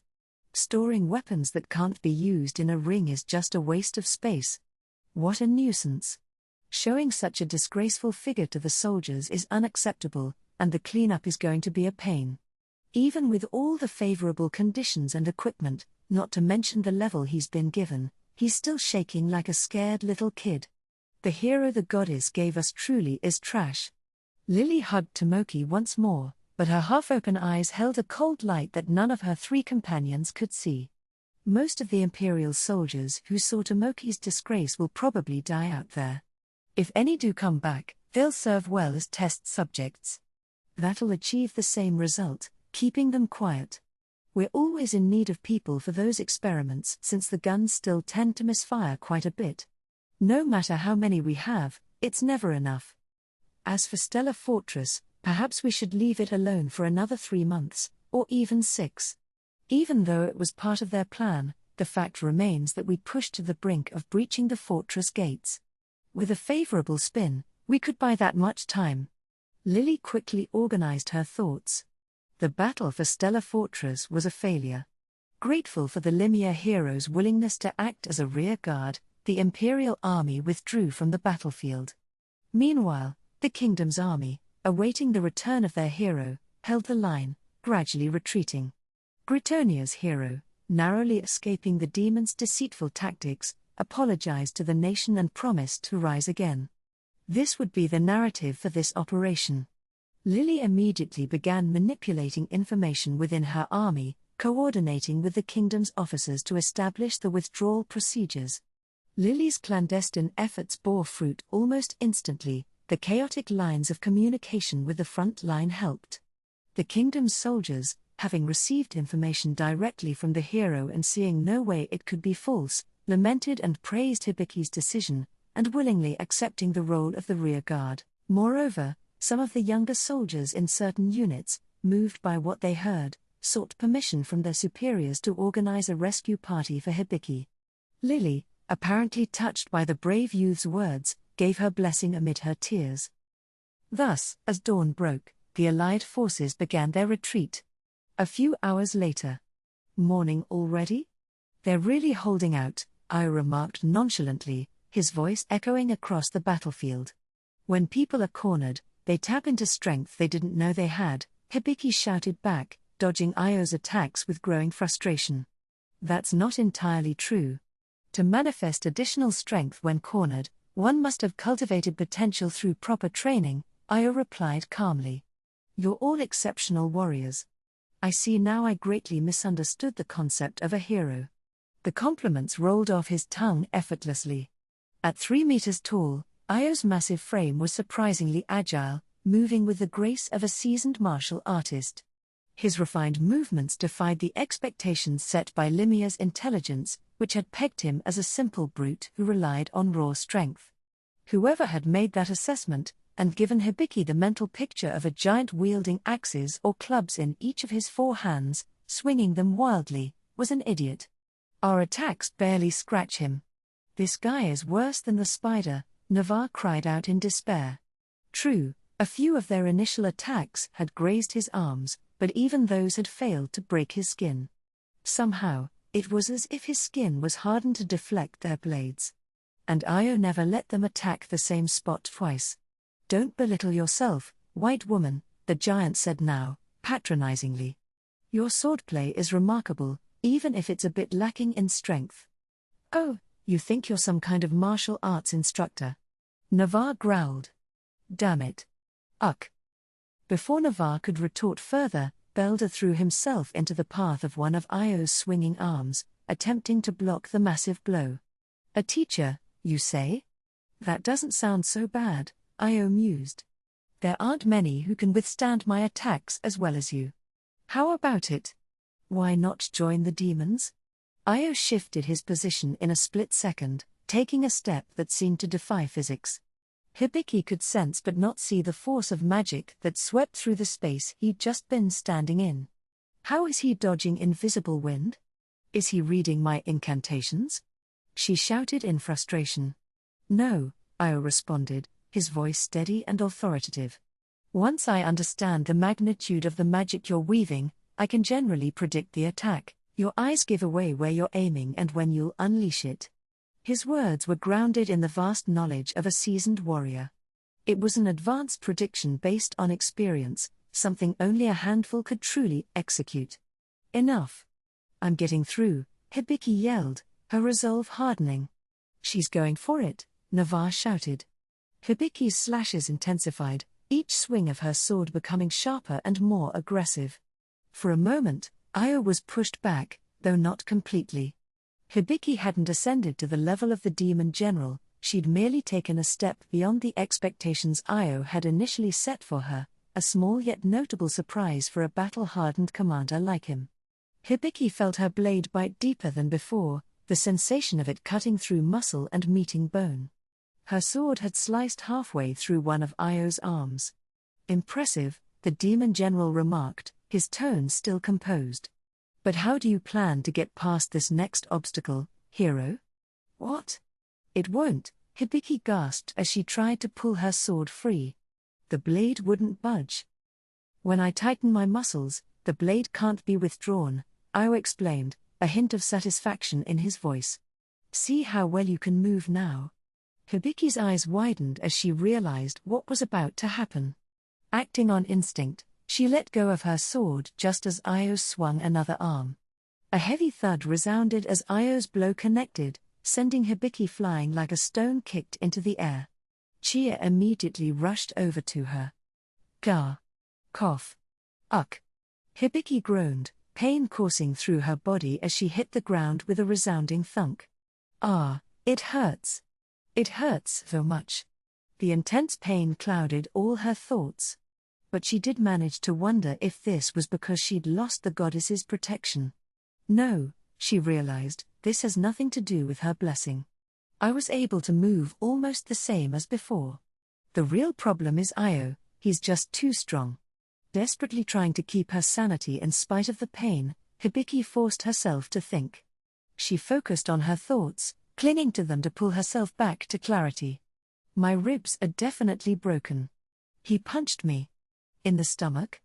What kind of gentleman punches a woman in the stomach? He deserves some serious payback for that. Uck, I taste so much blood. It feels like it's coming from my throat. Well, at least there's magic here. Normally, I wouldn't be able to eat anything tonight, but with healing magic, I can probably go straight for a steak. Lucky me." Hibiki let her thoughts wander aimlessly in an attempt to distract herself from the pain. She had already begun cast healing magic on herself, so had Chia, in fact, and gradually, the double healing magic began to set things right inside her body. Soon, Hibiki managed to stand up, albeit rather unsteadily. "You let go of your sword at the last moment and even managed to put up a partial barrier? I thought I would crush you to pieces with that blow, but you handled it remarkably well. Your instincts are truly impressive," Io praised, his voice calm and even. "What if you'd made it so I couldn't have children anymore?" Hibiki shot back. "And seriously, you're just gross, talking about smashing someone to pieces. No thanks. A lively girl, indeed." Io tossed Hibiki's sword to her. "Here, take this thing back. You might want to consider finding a better one, though. This one isn't suited to your skills." Hibiki caught the weapon easily, noticing as she did that Io's previously injured arm was now completely healed. "I'll take your advice tomorrow," she replied after a moment, trying to keep her tone steady despite the casual threat in his voice. "Tomorrow? That assumes you'll all still have your lives by then. And have somewhere to go back to. Neither seems likely." "What?" Hibiki and her team all widened their eyes at his words, taken aback. "Oh, you're surprised, aren't you? By now, a separate force has probably begun its march toward the capital of Limia," Io continued nonchalantly. "Don't be ridiculous." Belda cut in. "There's no way the capital would fall to a single force. The idea that Limia, one of the twin pillars standing against the demon race, could be so easily breached was unthinkable." Despite Belda's words, however, he was visibly shaken to learn that his homeland was on the brink of war. "True. The force is only about 2,000 strong, certainly not enough to conquer a capital of a major kingdom under normal circumstances," Io said with a sympathetic sigh. Although he seemed to agree with Belda's assessment, his comportment was designed to stir doubt and unease. "What did you do?" Woody demanded. His family was from the capital, and the mere thought of them being caught in the crossfire was enough to send his mind reeling. He couldn't bear the idea of them being anywhere near the chaos of battle. Oh, nothing much. Just that a formidable ally is accompanying them. A force that could easily overpower me. Is the Demon King's army some kind of box of surprises? Hibiki shot back. If there were people like you all over the place, humans would have been wiped out long ago. Io's response left no room for levity. Brave hero, understand that we're just as desperate. Now, let's end this. I will not forget your courage. To think that 5 humans could defeat the Black Spider of Calamity, and all survive, it seems your strength is genuine. My friend and I once fought it off together, but I lost him in the process. A mistake of youth. One I still regret. What? So, rather than responding directly to Hibiki's words, Io had simply declared the end of this battle and mentioned that Hibiki's party wasn't the only one with experience in defeating the Black Spider of Calamity. This revelation, that the feat they had clung to as a symbol of their strength wasn't unique, on top of the fact that Limia was about to be invaded, was meant to unnerve them before he dealt his final blow. And it worked. Shock spread like wildfire through Hibiki's party, shivers running down their spines. I was naive. I thought that 10 times the effort would always yield 10 times the result. But this is life and death. It's a game of hundreds, thousands, even tens of thousands of times the effort. I should have realized. I should have. In the face of such an overwhelmingly unfavorable situation, what could they possibly do? Defeating Io and saving the capital, it was easy to see that it was impossible. Completely, unquestionably impossible. They simply didn't have the power. It was actually just the kind of failure Hibiki had once sought. She'd always wanted to push herself to her limits, if only to find them. Knowing this was one thing, accepting it was another. Hibiki's sweat-soaked hair clung annoyingly to her face. The prospect of losing after giving everything, of dying on the battlefield, this was something she had once believed she could accept. But she was beginning to realize what it truly meant to be defeated. The death of Hibiki Otonashi, a hero and symbol of hope, what would it mean? Her defeat wasn't just about her anymore. There were battles where losing was simply not an option. Hibiki, who had grown up in a peaceful country, who had always viewed these conflicts as something distant and removed from her reality, was feeling a harsh slap of reality. Her mindset up to now would no longer work, she needed to change. But the sense of defeat Hibiki felt was far greater than when she had fought the Black Spider of Calamity. Now, even though her party was still in fighting condition, she couldn't shake the feeling that they had no chance of winning. Her spirit was on the verge of breaking. In the distance, in the direction of Limia's capital, a sudden burst of light appeared. A golden ray burst through the heavens, burning a path through clouds and piercing the ground with an immense display of magical power. Though it happened far in the distance, the spectacle was visible even from where Hibiki's party stood. The sheer magnitude of its magical energy was impossible to gauge from there, but the blinding column of light, it was unmistakably golden. Something had happened. And since there was no way things could get worse, Hibiki had to believe they were about to get better. Io's exclamation of surprise confirmed her hopes. What? What is that? The demon general exclaimed. So, he didn't see this coming. Maybe that's our secret weapon, huh? Everyone, let's struggle just a little longer, Hibiki urged her team. I'm with you, Navarre shouted. Of course. Belder added. My magic isn't spent yet. Woody affirmed. I'll do my best. Cheer chimed in. Not that any of them were naive enough to actually think that this mysterious golden light would be a miraculous turnaround. But Hibiki's rallying cry filled her party with renewed determination. Even in their most desperate moment, they wouldn't give up. That was the greatest strength of Limia's hero and her companions. Woody, my apologies. May I have a word? What is it, Navarre Dono? Navarre's telepathic communication caught Woody by surprise. He could count on one hand the number of times they had exchanged private words. I think I might have a way to break through this situation. Really? And I assume you'll need my help? Yes. I I can't ask Chia for this. I'm listening. Well, this enemy is formidable, and all I've been able to do is add a few more strikes. My attacks just aren't strong enough. I've looked for stronger weapons, but you can see how that's turned out. Even as Navarre continued to dodge Io's relentless assault and strike back at vulnerable points, her words revealed a hint of self-doubt. It seems pointless to make assumptions like that based solely on this demon general, Woody countered. No, I understand my own limits. But it appears that the weapons I found after much deliberation might just come in handy. What do you mean? Thankfully, Woody and Navarre had sufficient skill in both support and offensive magic to continue their telepathic conversation without losing focus on the battle. I found a couple of relics that can dramatically boost our power, once. One can greatly enhance our strength, and the other can deliver an overwhelmingly powerful attack. The downside is that they can only be used once. Navarre Dono, that sounds.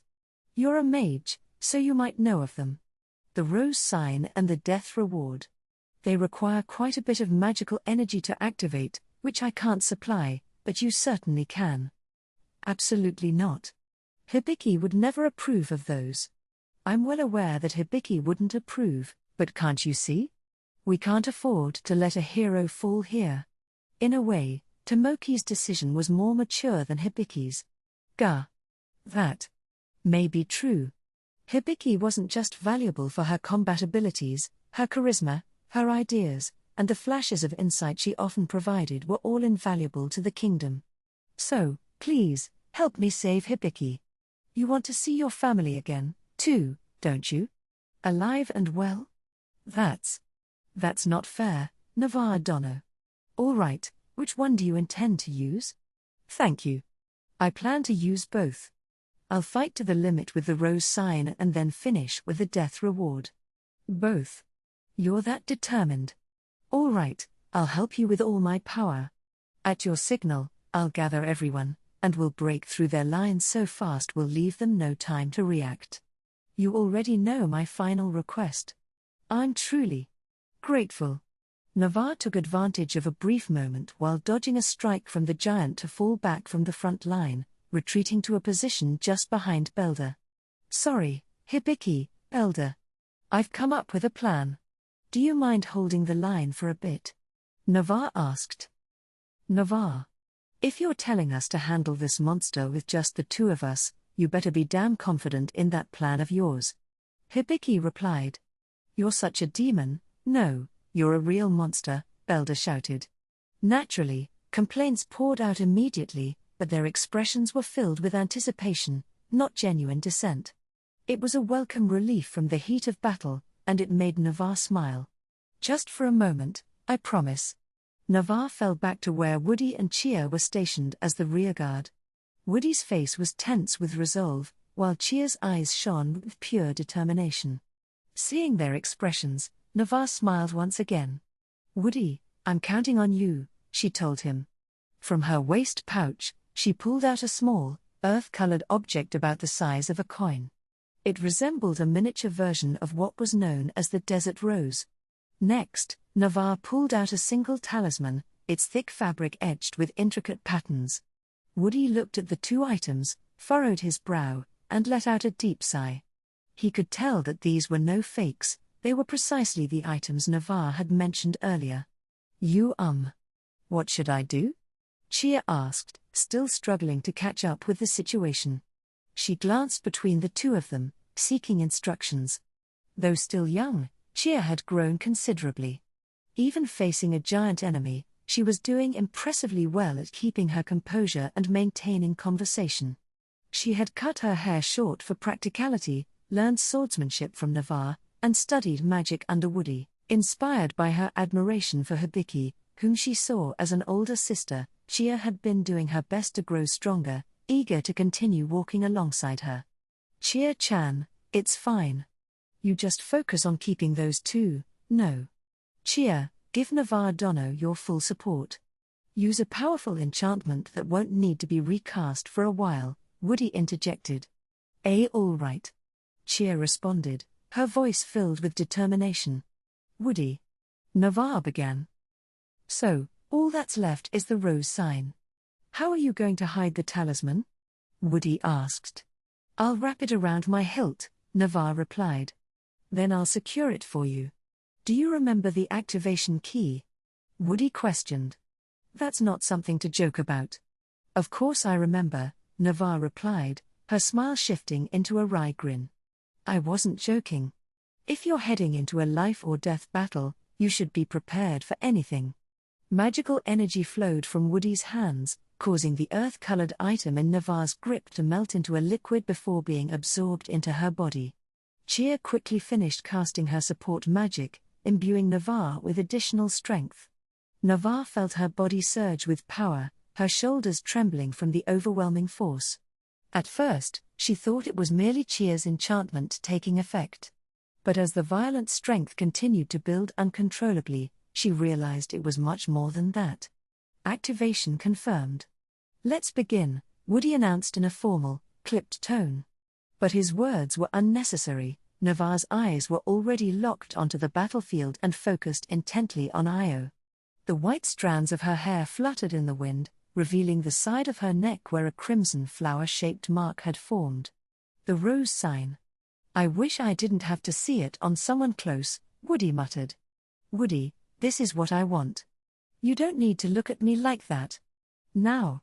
I'm off, Navarre announced as she charged forward. Her entire body glowed faintly, beautifully.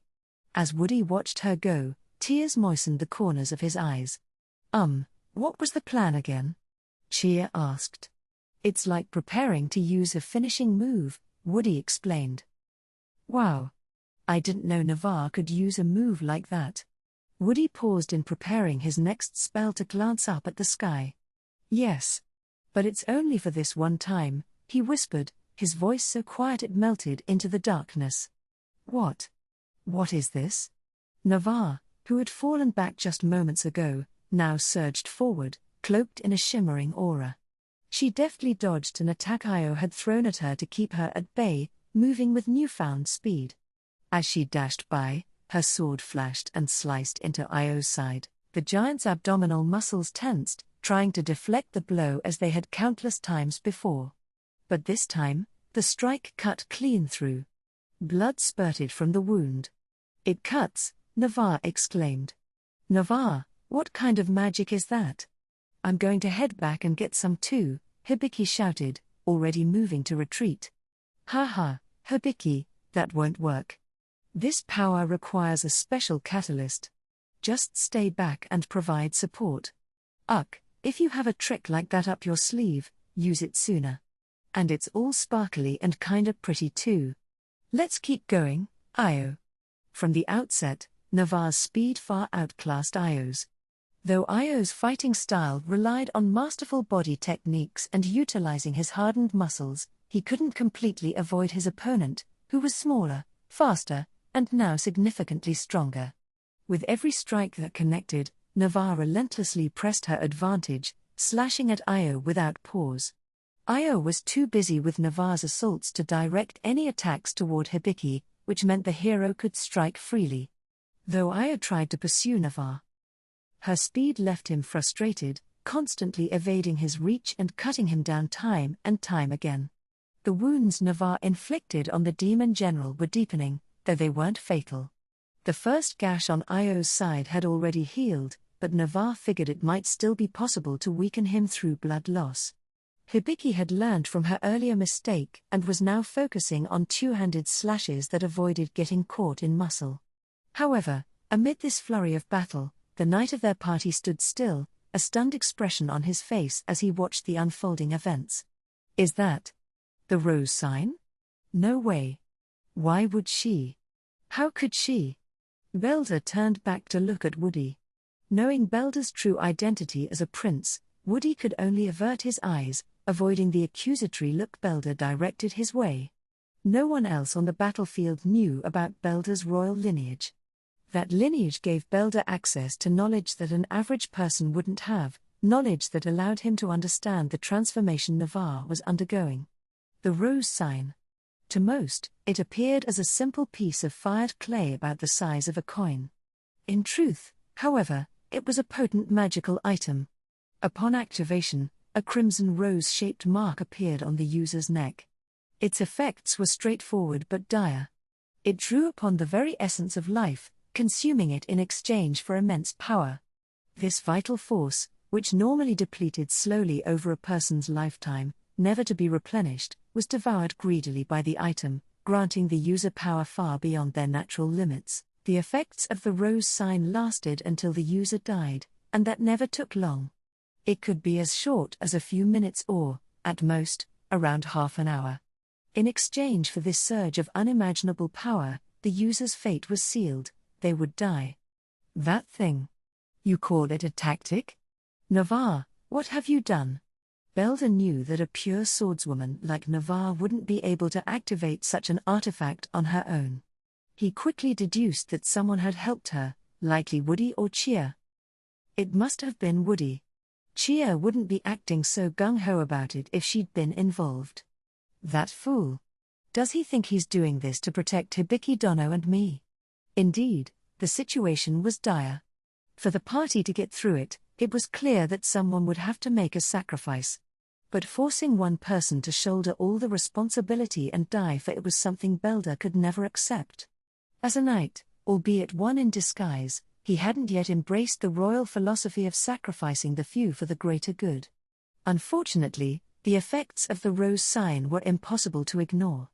The demon general, who'd had the Hyumans on the ropes just moments before, was now on the defensive. The rose sign was no joke. There were even tales of past wielders using it to overcome the fourfold blessing and win duels. Navarre. No, don't, watch out, Hibiki shouted, but her warning came a second too late. Or had Navarre heard Hibiki's warning in time? Leaping into the air, she swung her sword straight down, aiming for the giant's arm. Her blade bit deep, halfway into Io's arm, and then stopped. Got you. Io tightened his arm muscles and prepared a brutal uppercut with one of his other hands. Not yet, Navarre shouted, determination blazing in her eyes. She placed her left hand on the back of the sword she was holding with her right, pushing down with all her weight. The sword surged forward with the additional force, severing the bone and cutting through the rest of the flesh. Then, just as her opponent's punch rose toward her, Navarre did something unexpected. She placed her foot on Io's fist, using the force of his attack to propel herself away. Io, now missing an arm, neither screamed in pain nor stopped his attack. However, Navarre could see the sweat pouring down his face, and she even saw the demon general grimace slightly as he caught a glimpse of his severed limb on the ground. This was the most blood anyone had seen from him yet. Impressive. You're terrifying, white woman. Navarre, right? Io's tone carried a mix of respect and annoyance. You knew my attack was coming, yet you still went for my arm so greedily. And, to top it off, you even used my punch to mitigate the blow. You truly are a demon with the sword. Even the demon general calls me a demon, huh? Not bad at all. I figured out how to cut off your arms. And if I can take out your defensive ones, I'll have a clear shot at your neck. Navarre grinned confidently as she flicked the blood off her sword. The blade now shimmered with a faint glow, and the white aura emanating from her body grew brighter and more intense. The radiant aura seemed to disintegrate at the edges, like scattered scales turning to dust and drifting away. So, there are techniques in the world of Hyumans that I'm unfamiliar with. I must admit, I'm genuinely surprised, Io admitted. Oh, believe me, I'm just as surprised, Navarre replied, but her tone was cold. Even after all this, I can't get the better of you. Your strength is something else. Truly worthy of a giant with 4 arms, you're probably one of your kind's geniuses, aren't you? I'm just an ordinary demi-gigant with 2 arms, Io replied, his tone shifting to something more serious. The arm you cut off wasn't mine originally. Navarre's expression hardened as Io continued. When I was attacked by the spider, I couldn't save my best friend. After we drove it away, I took 2 of its remaining arms and grafted them onto myself. It took a long time for them to work properly. I see. My apologies. But this ends now. I still have to deal with that vixen and whoever else is here. Out of the 4 demon generals, you must be the weakest. I can't afford to waste any more time. The light emanating from Navarre's body had reached its peak and was now starting to wane. Whether she was aware of that fact or not, she resumed her attack. The weakest? You high humans have some strange preconceived notions, Io said with a frown. Why would we send the weakest general to the front lines first? In battle, I'm the strongest of the demon generals. None of them can defeat me in a one-on-one fight. Navarre's fierce assault was now in full swing, but Io's defense, which focused on hardening specific muscles of his body, minimized the damage. Although blood spurted from various wounds, it was evident that Io was regaining his footing. Navarre was undeterred by his words. That's good news. If we can defeat you, we'll make significant progress. She pressed on, fueled with determination to take down Demon General Io. Her grip on her sword tightened, and even as she evaded the next barrage of punches, she gradually shifted her position to create the perfect distance for a decisive blow. Finally, Navarre executed a step back, twisting her body away from Io. She could feel that her movements were being anticipated, as if she were following his lead in a rehearsed dance, and she didn't like it. Belder watched the exchange with a mix of admiration and anxiety. But suddenly he had a sinking feeling that he knew what Io was doing, and Navarre was unaware of the impending danger.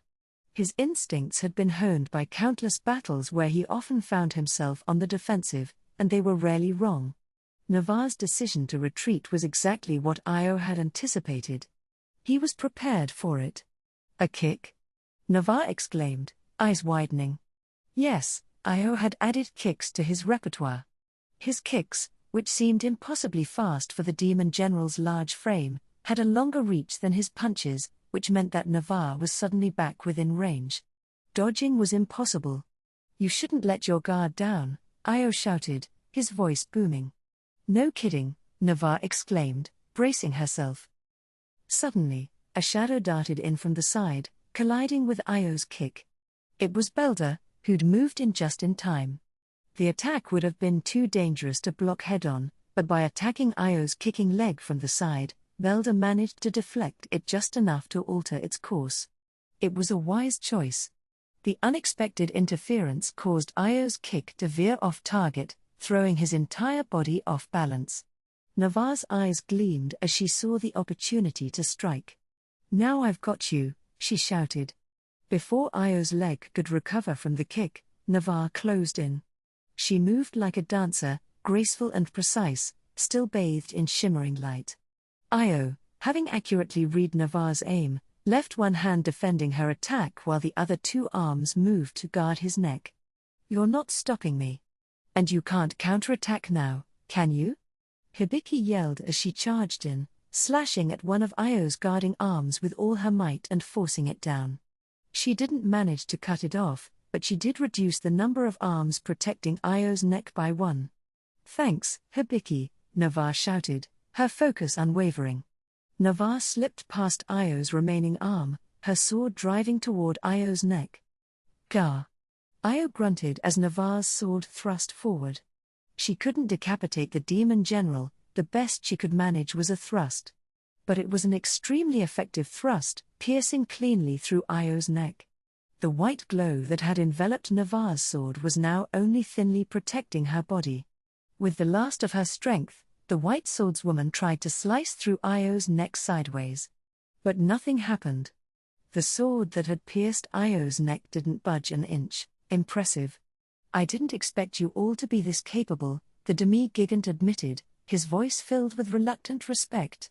I have to apologize for underestimating you. Why you? That body of yours, Navarre stuttered, eyes widening in shock. Io's pale purple skin had turned jet black. I never imagined I'd meet someone in this battle who would force me to show my true strength, Io said, his voice suddenly deep and dark. Navarre felt a chill run down her spine at the words of the now black-skinned giant. With both hands, she tried to pull her sword from Io's throat, wrenching it sideways. The blade snapped. Ignoring this, she signaled Hibiki and Belder with her eyes, and they all put distance between themselves and Io. There would be no pursuit. The giant stood up, broken sword still lodged in his neck. "You've got to be kidding," Hibiki muttered, trying desperately to keep her voice steady. Is this phase 2 of the battle or something? Their opponent had already been too powerful for them to handle. And now he was getting even stronger. What could they do but despair? Impossible. Belder shook his head in frustration. "You're telling me Io wasn't fighting at full strength against Navarre even in that state?" "My epilogue," Io began calmly, taking a defensive stance. "You are." Navarre's scream echoed across the battlefield, drowning out Io's words. Startled back to his senses, Woody quickly began deploying the spell he'd prepared. "Cheer, rapid movement. Cover us," Woody shouted. "Why, yes." Cheer replied. She brought her outstretched hand back and clenched it tightly, her eyes locking onto Hibiki and Belder. Navarre was not in her sight. "Wah, ha." Both Hibiki and Belder were pulled toward Woody as if yanked by an invisible force. Woody closed his eyes, bracing himself. Even if the enemy had gone off script, he was still prepared to face the future he and Navarre had discussed. His eyes flashed wide open, focused only on the path that Gritonia's hero had taken.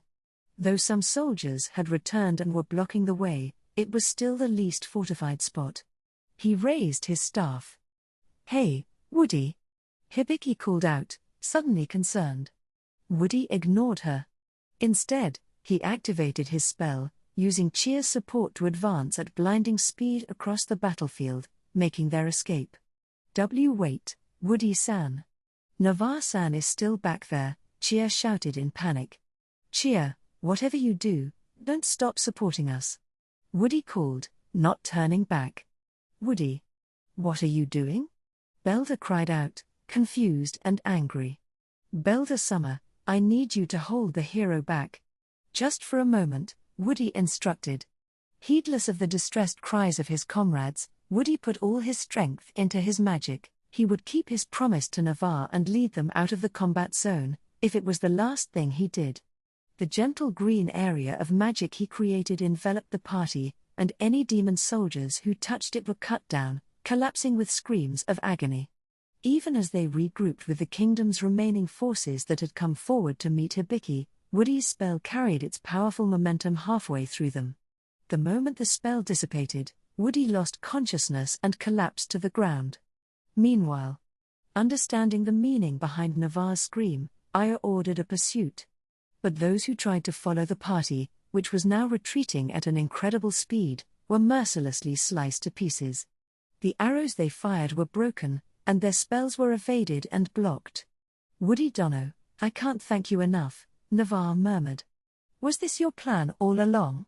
Io asked, his face contorted with frustration as he faced the remaining high-human woman in front of him. "Yes, that's right. My trump card is a bit too dangerous," Navarre replied, holding up her broken sword. The light that had once enveloped her body was now just a faint, flickering remnant. "You don't seem capable of fighting anymore, yet you still wish to continue?" Io's words hung in the air like a sigh. "Of course," came Navarre's reply. "I still have more to give." Her eyes burned even brighter as she clutched the broken sword and sprinted toward Io. "Are you seeking a glorious death?" the demon general asked. "I was always destined to die worthlessly and without mercy on the battlefield. But now, I get to choose where I die. I get to find meaning in my death, and, most importantly, I can leave behind memories with my best friends. This is more than a mere swordswoman like me could have ever hoped for." "What?" Io gasped. The last thing he'd expected was for Navarre to run straight into his outstretched fist, but that's exactly what happened. To anyone watching, it was clear that this was a fatal blow. With a demi-gigant's fist protruding from her back, what more could Navarre possibly do? The woman coughed up blood, but a faint smile formed at the corner of her lips. "Come forth, death reward," she whispered. "What?" Io exclaimed again, eyes widening in shock. "Hibiki." "Thank you," Navarre murmured, her voice barely audible. Even as the light of life faded from her eyes, her face remained locked in a serene smile. Io would never forget her final expression. Navarre's last words, too, had reached Io's ears. But there was nothing he could do to stop what was coming. Suddenly, blue flames spread around them, filling his vision in an instant. The flames began to contract, surrounding both Navarre and Io and turning everything they touched to ash. The color was not the vivid blue of a clear sky. Instead, it was a murky, dark azure, like the sky after twilight. "What is this? What is this?" Io shouted, but then realization struck him. This was a form of sacrificial magic, one that used the caster's life as fuel. Because Navarre was a swordswoman, and the two magic users were no longer in play, Io had dismissed the possibility of her using magic.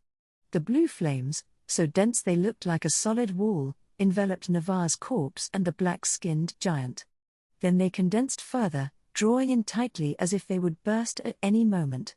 The only sound in the area was Io's desperate scream, echoing against the walls of fire. As if responding to his increasingly frantic cries, the blue flames suddenly shifted. They brightened intensely, and in the next moment, unleashed a massive explosion that engulfed not only the surrounding demons but also the Hyumans attempting to retreat. For a moment, all that could be seen on the battlefield was flame, and all that could be heard were echoes of the explosion. When both had faded, only a single black mass remained on the charred ground. It was what used to be Io. His melted body, crouched as if huddling, now resembled a large stone. From nowhere, a blue-skinned woman appeared and touched the stone. She looked like a demon, but unlike most of her kind, she lacked horns. Her slender figure was clad in a provocative outfit that barely covered the essentials. She gazed at the blackened mass with a bored expression. "Io, get up. You're not dead, are you?" she demanded impatiently. "We still have to repair the abyss, so hurry up. Even if it was a perfectly executed explosion, we can't just leave it like this. Come on, get up." The demon woman kicked the black stone. She was irritated, but she clearly had no doubt about the demon general's survival. The scene Hibiki had witnessed earlier, where Io's burned arm regenerated before her eyes, now replayed itself across his entire body. "He really did it this time," the demi-gigant muttered as his form slowly reconstituted itself. "So, you're still alive. Killing you is quite a chore," the woman sighed. "Let's head back. We have a lot to report." "You go ahead," Io replied flatly. The demon woman's face twisted into a frown of displeasure. Her next words came out cold. "Fine. Walk back yourself. I came all this way to pick you up, and this is how you repay me." "Navarre, was it?" "I'll remember that name," Io said quietly, staring thoughtfully at his arm that had pierced the Hyuman woman. There was no trace of her left, no body, no sword, no armor, everything had turned to dust. The woman, who had been watching Io in silence for a moment, spoke up again. "Oh, by the way, the Blitz operation against the Kingdom of Limia was a failure." "What?" The demon general's voice rose in anger. While Navarre's actions had been unforeseen, he had assumed that the overall operation had been progressing smoothly. To hear that the most reliable part of the plan had failed? That left him shocked. "While you were lying around being an ugly rock, a few unexpected things happened," the demon woman explained. "So, they failed. I'll fill you in later with what I know." "Those monsters failed?" "Yes. Right now, they're weakened to the point where you and I could kill them. I wish I'd been there to see what happened. I can't believe it. You never know what's going to happen in this world, right? I mean, even I didn't find this amusing in the end.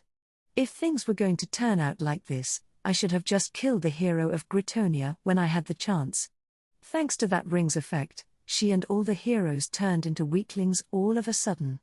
With that, she turned and flew back alone to Stellar Fortress. Dragging his body, Io sent out orders to his soldiers to deal with the remaining Hyuman forces, then followed the woman back to the fortress. Thus, the battle for Stellar Fortress came to an end, leaving deep scars on the Hyumans. The world, once again, began to stir. "Wooyah!" I roared, pouring all the magical energy I could muster into the attack. I released it directly ahead, without any incantation. What the? Sophia and Lancer exclaimed simultaneously. The raw magical energy, though not formed into a proper spell, surged forward in a powerful shock wave. Despite its immense volume, the energy wasn't very potent, but it was more than enough to send them flying. The best part about using raw magic is you don't have to think about it. You just unleash it. Perfect, I thought with satisfaction as both Sophia and Lancer were blasted away by the sheer force of the magic. Hair, weakened? That was just what you assumed. The future doesn't always play out the way you think. Both the wall of blades, likely created by Lancer, and the glittering swords dispersed into nothingness, shattered by the blast.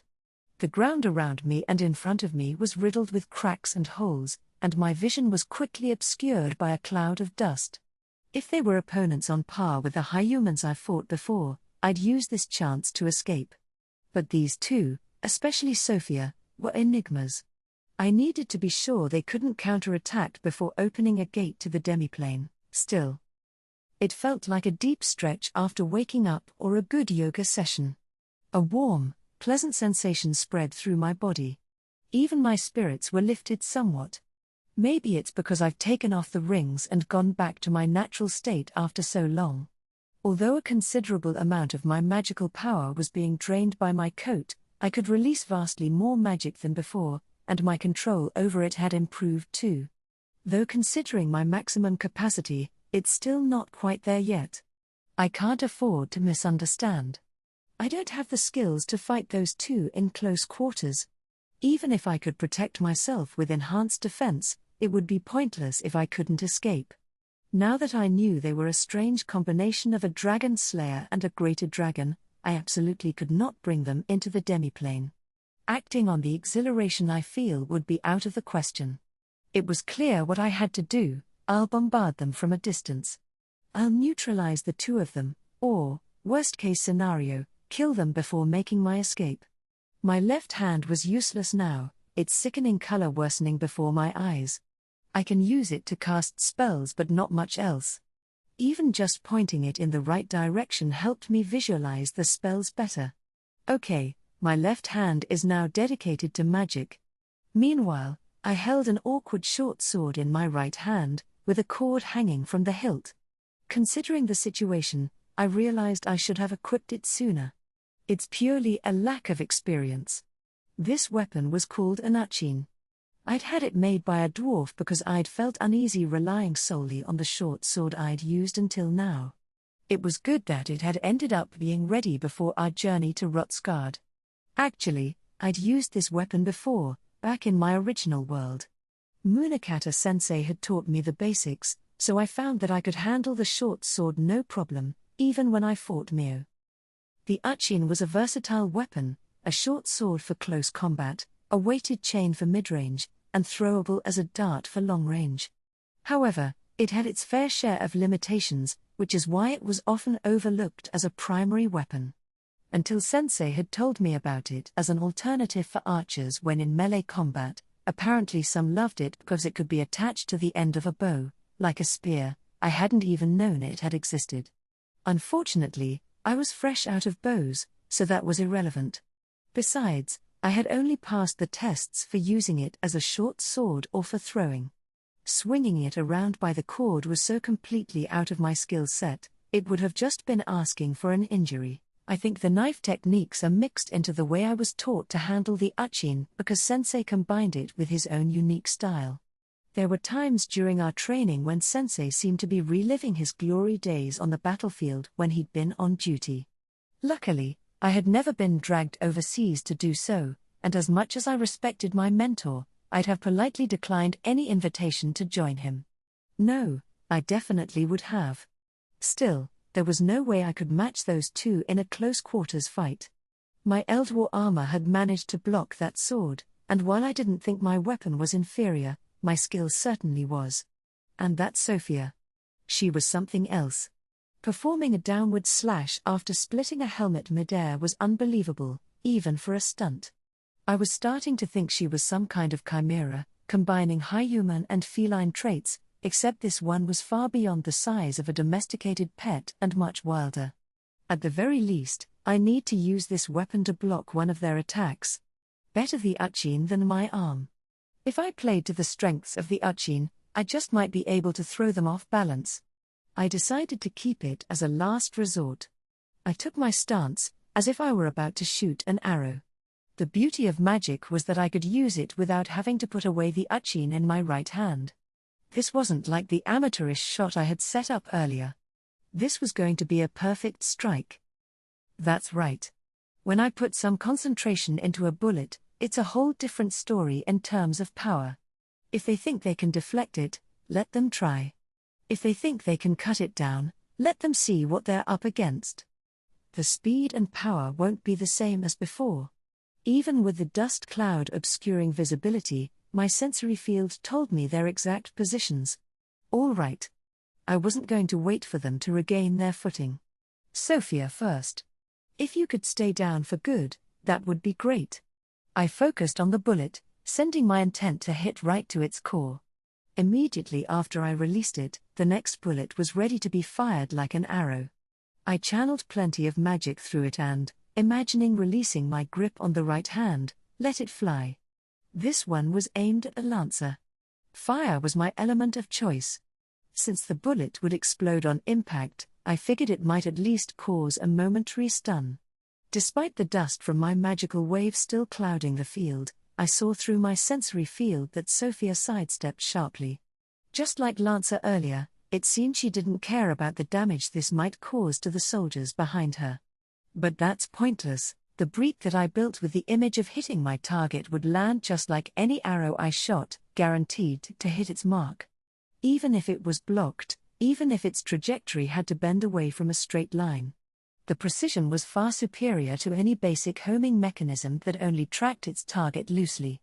If this works on Tomoe and Mio, why wouldn't it work on you? And because it wasn't a physical projectile, its homing ability was extremely high. The breach chased after Sophia, not slowing down but speeding up as it closed in on her, jumping away. To be honest, I still found myself baffled by the breach's ability to change direction and accelerate to hit its target. It just seemed to work the same way my arrows did. There wasn't any clear logic to it. Magic is still a big unknown for me, I realized. Sophia slashed at the breach with her oversized sword, slicing it cleanly in two in midair. I gasped in surprise. So, even at that speed, the arrow couldn't beat her reaction time?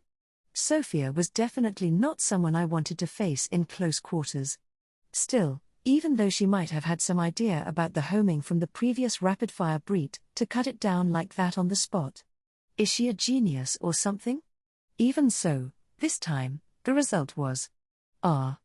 Sophia screamed, a very uncharacteristic sound for her, as she was blasted back by the explosion. Yes. It worked. Sophia?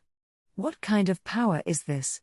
I can't deflect it, Lancer yelled, his voice panicked. His defensive barrier was shattered by the blast, sending him flying as well. Even better, it looked like he was taking damage. Just so you know, I'm not letting up. If we switch from offense to defense, who knows what will happen next? Hey, Mitsurugi? That guy's gotten stronger all of a sudden, Sophia shouted. I think so too. But still. Could it be that he's cursed by the goddess? That's impossible, right? There's no way a god would curse someone they went through the trouble to summon from another world. And no one would be stupid enough to agree to that kind of condition. Choosing fire for its explosive power was definitely the right call. They seemed too confused to move, but now wasn't the time for analysis.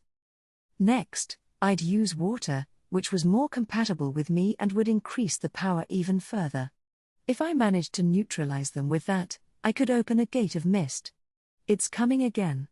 That. Unlimited, rapid-fire magic attack. What kind of cheat is this? Sophia glanced at me warily as she sensed my magic power gathering again. So, that line was more of a complaint about unfairness, huh? If she wanted to complain, I had way more grievances to air. I mean, I'm the one getting abused by a goddess here. Sophia, give me back the power of the sword, Lancer shouted. If it's fire attribute attack magic, I'll handle it.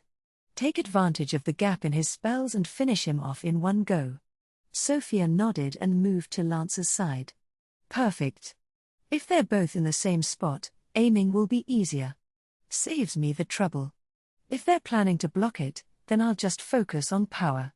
Go. I fired 2 shots in rapid succession, just like before. It was obvious that these were faster and stronger than the previous fire attribute ones.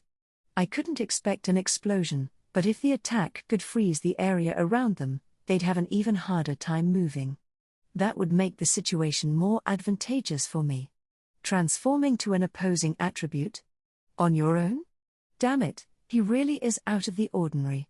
But, you idiot, if you've switched to water, that works in our favor, Lancer exclaimed. I could see something that looked like magical energy flowing from Sophia's sword into Lancer. So that sword. Was it some great sword for dragons only?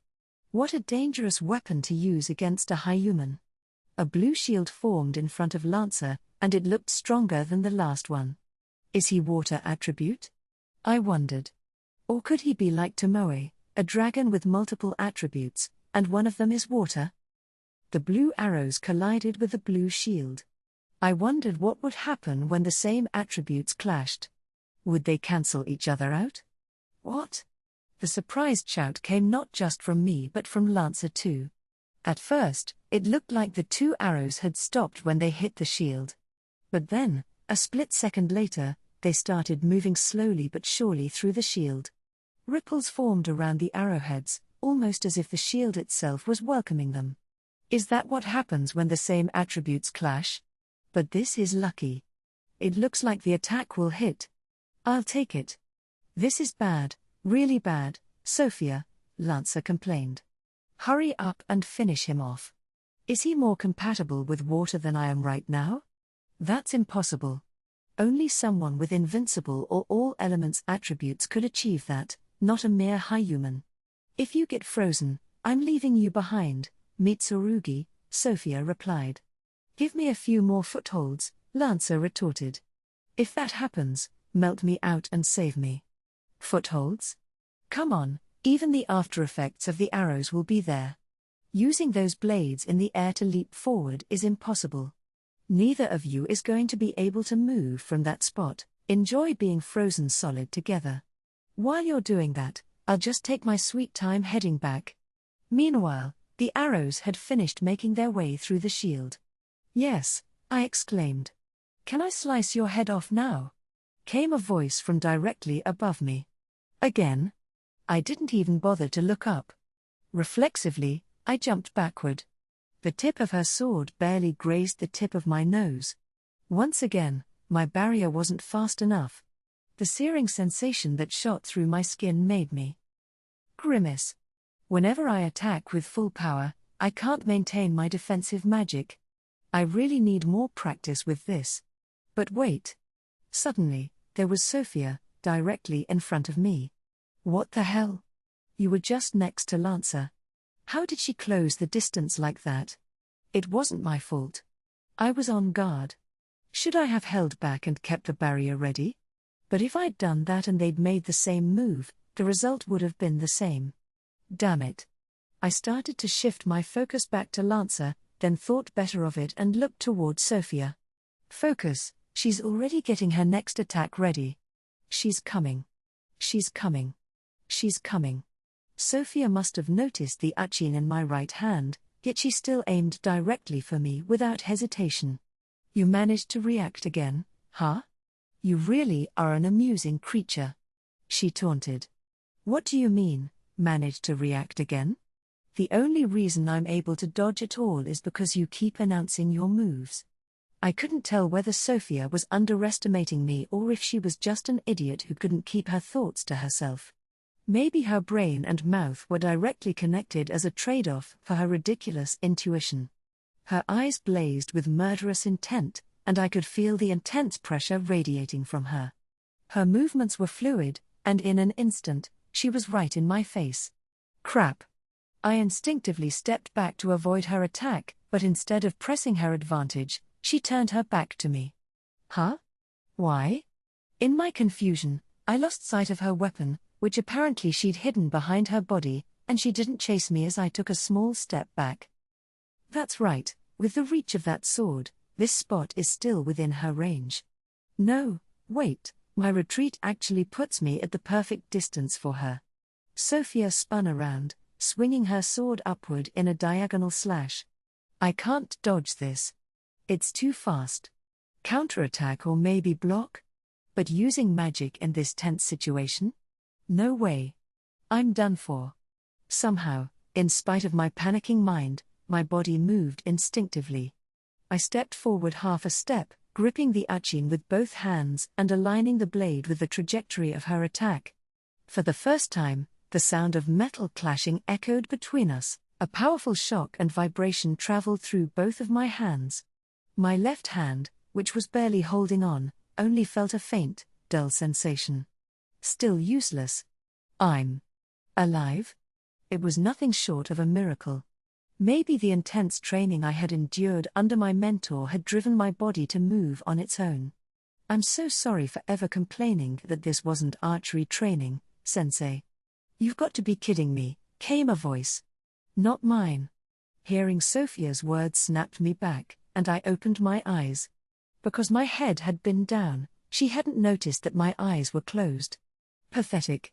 But I'm alive. I made it. I need to be able to deploy barriers reflexively, even if not unconsciously, or I'm going to get myself killed eventually. If she's the world's strongest monster, bar none, that's one thing, but if there are others like her, I'm definitely screwed. Also, I should look into double or triple layered barriers or preemptively set up defensive spells. Wait, now I'm just thinking about defense. Whoa. What happened here? Sophia's sword, a massive, broad-bladed, two-handed masterpiece. The once imposing blade had shattered. And not cleanly cut in half, I couldn't quite make out what had happened, but it had broken into countless pieces. The blade didn't even have a quarter of its length left. Eldwar, you're amazing. What is this achin? Not even a chip on it. I never thought I'd see the day when a short-sword weapon could shatter a greatsword. Why did I close my eyes? This was clearly much more than a self-defense tool. Incredible, truly incredible. Did I actually survive? I muttered in a daze. Another thing I realized, there was no way I could write anything in speech bubbles in the middle of a fight. Which made sense, given there was no room for it, but I only just noticed it then. That's when it hit me. I thought I was barely holding it together on the verge of panic, but I'd actually been completely overwhelmed from the start. I wasn't able to think clearly and couldn't do what needed to be done. How pathetic. But why are there only the pieces of the greatsword? Where did Sophia go? A hand landed on my shoulder. Crap. Had she ditched the useless greatsword and circled around me? I'm about to be hit from behind, I realized in a panic. The moment I braced myself for it, I felt a slight pressure on my shoulder, and then my vision went dark. You really are ridiculous, aren't you? A split second after Sophia's voice reached my ears, I was met with a soft sensation pressing against my face. Huh? For some reason, she was hugging me. What is this? Her chest? Oh, right. Her chest plate must have been broken from my earlier breach. Wait, what? I managed to tilt my head upward. Sure enough, there was her face, but she was inexplicably sporting a big smile. She wasn't wearing much in the way of metal armor, so I could feel a lot of her body pressed against mine. I'd imagined it would be more like a barbarian's body with all those muscles, but it wasn't like that at all. She was much more of a woman than I expected. Even the shirt and shorts she was wearing were probably stronger than most metal armor. Kind of like my coat. Wait, no. Focus on what's happening right now. I didn't know why she'd circled back to face me again after getting behind me, but this was an opportunity. I could still use the achin in my right hand to strike her. Ugh, she sighed, distracting me from my plan. Such incredible strength. It's like a divine body with the mind of a commoner, I suppose. Although, if you're facing off against both of us and still keeping your wits about you, maybe your mind is tough too. I bet you could stand up to a dragon's roar and intimidation as well. Not that you have much skill. Well, thanks for that. Not that it means anything to me, I'm not looking to make a hobby of fighting dragons. She was hugging me even more tightly now, pinning my arms at my sides. Still, I could probably break free from this hold. Despite swinging that massive sword around, her physical strength was strangely less overpowering than I'd expected. Sorry, but I'm not interested in staying in this bizarre situation any longer or reacting too slowly while I'm disoriented. Time to get out of here. If you struggle, it'll be dangerous, you know? Sophia whispered, her voice tickling my ear as she leaned in closer. What do you mean? Oh, you don't get it. Well, I don't plan to explain it anyway, so that works out fine. Huh? Then Sophia murmured something else, so softly I couldn't make it out. Before I could ask her, I felt a sudden gust of wind. Wind magic? But in such close quarters, using attack magic like that would have harmed both of us. Besides, I was ready with my sensory field and magic. I quickly checked my surroundings. The intense atmosphere of the battlefield seemed to have dissipated, and the clouds looked a bit strange. Then there was the increasing strength of the wind. Anyway, escaping comes first. I put all my strength into breaking free. But wait, what was this weird feeling in my legs? Ah. You don't need to rush, I'll let you go. Sophia's words rang out, and suddenly my vision cleared. The sensation of her body pressing against mine vanished all at once. Instead, a strong wind slammed into me, buffeting my entire body. Blue. A blue sky. The sky? I'm floating? No, I'm falling. Sorry, but I've sealed your wind power, came Sophia's voice from above me. From this height, even you would die. Or at the very least, you'd take significant damage from the fall. I'll leave the rest to chance. We're saying goodbye now. In the end, we had to rely on his footholds after all. Melting them is such a hassle. She was floating, probably with some kind of magic, not falling like I was. Footholds? Are you seriously talking about running down from here?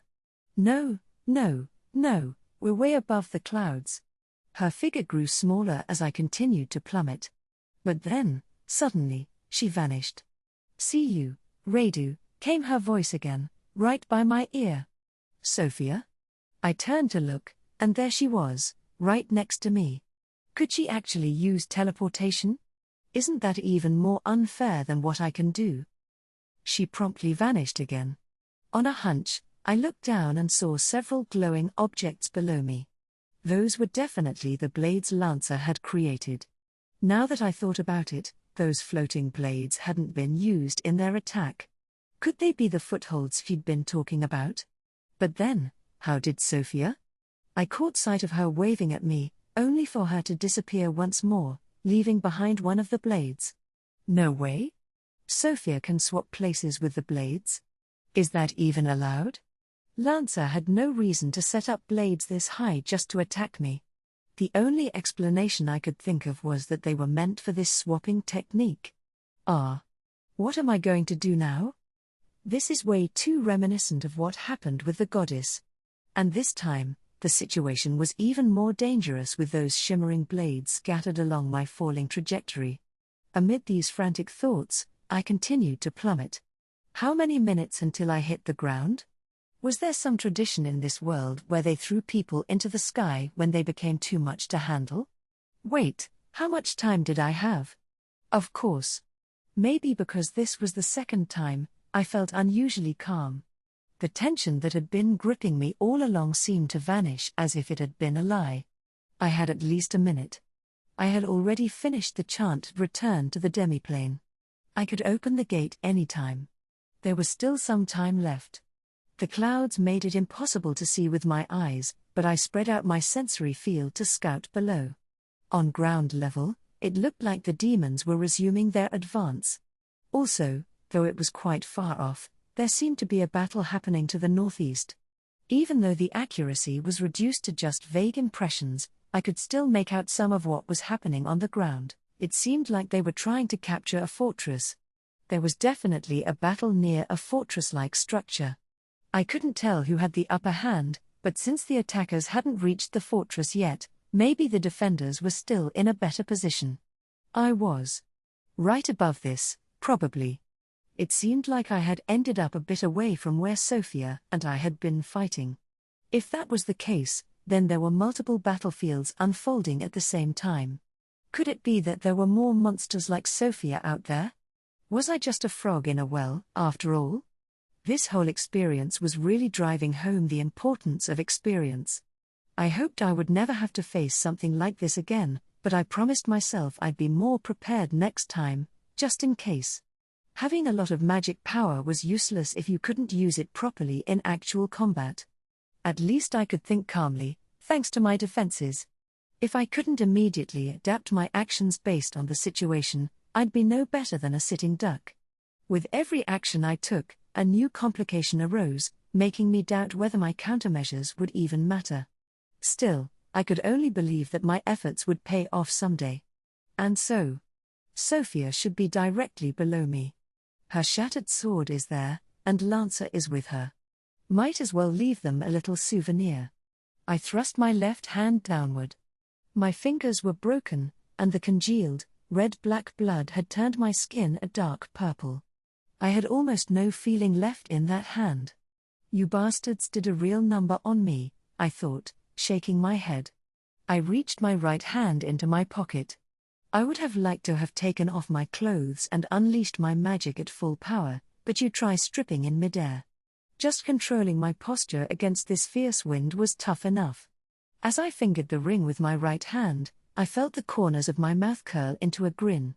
I'd been too stressed out to realize this earlier, but maybe I was feeling a dark, ugly anger about my situation.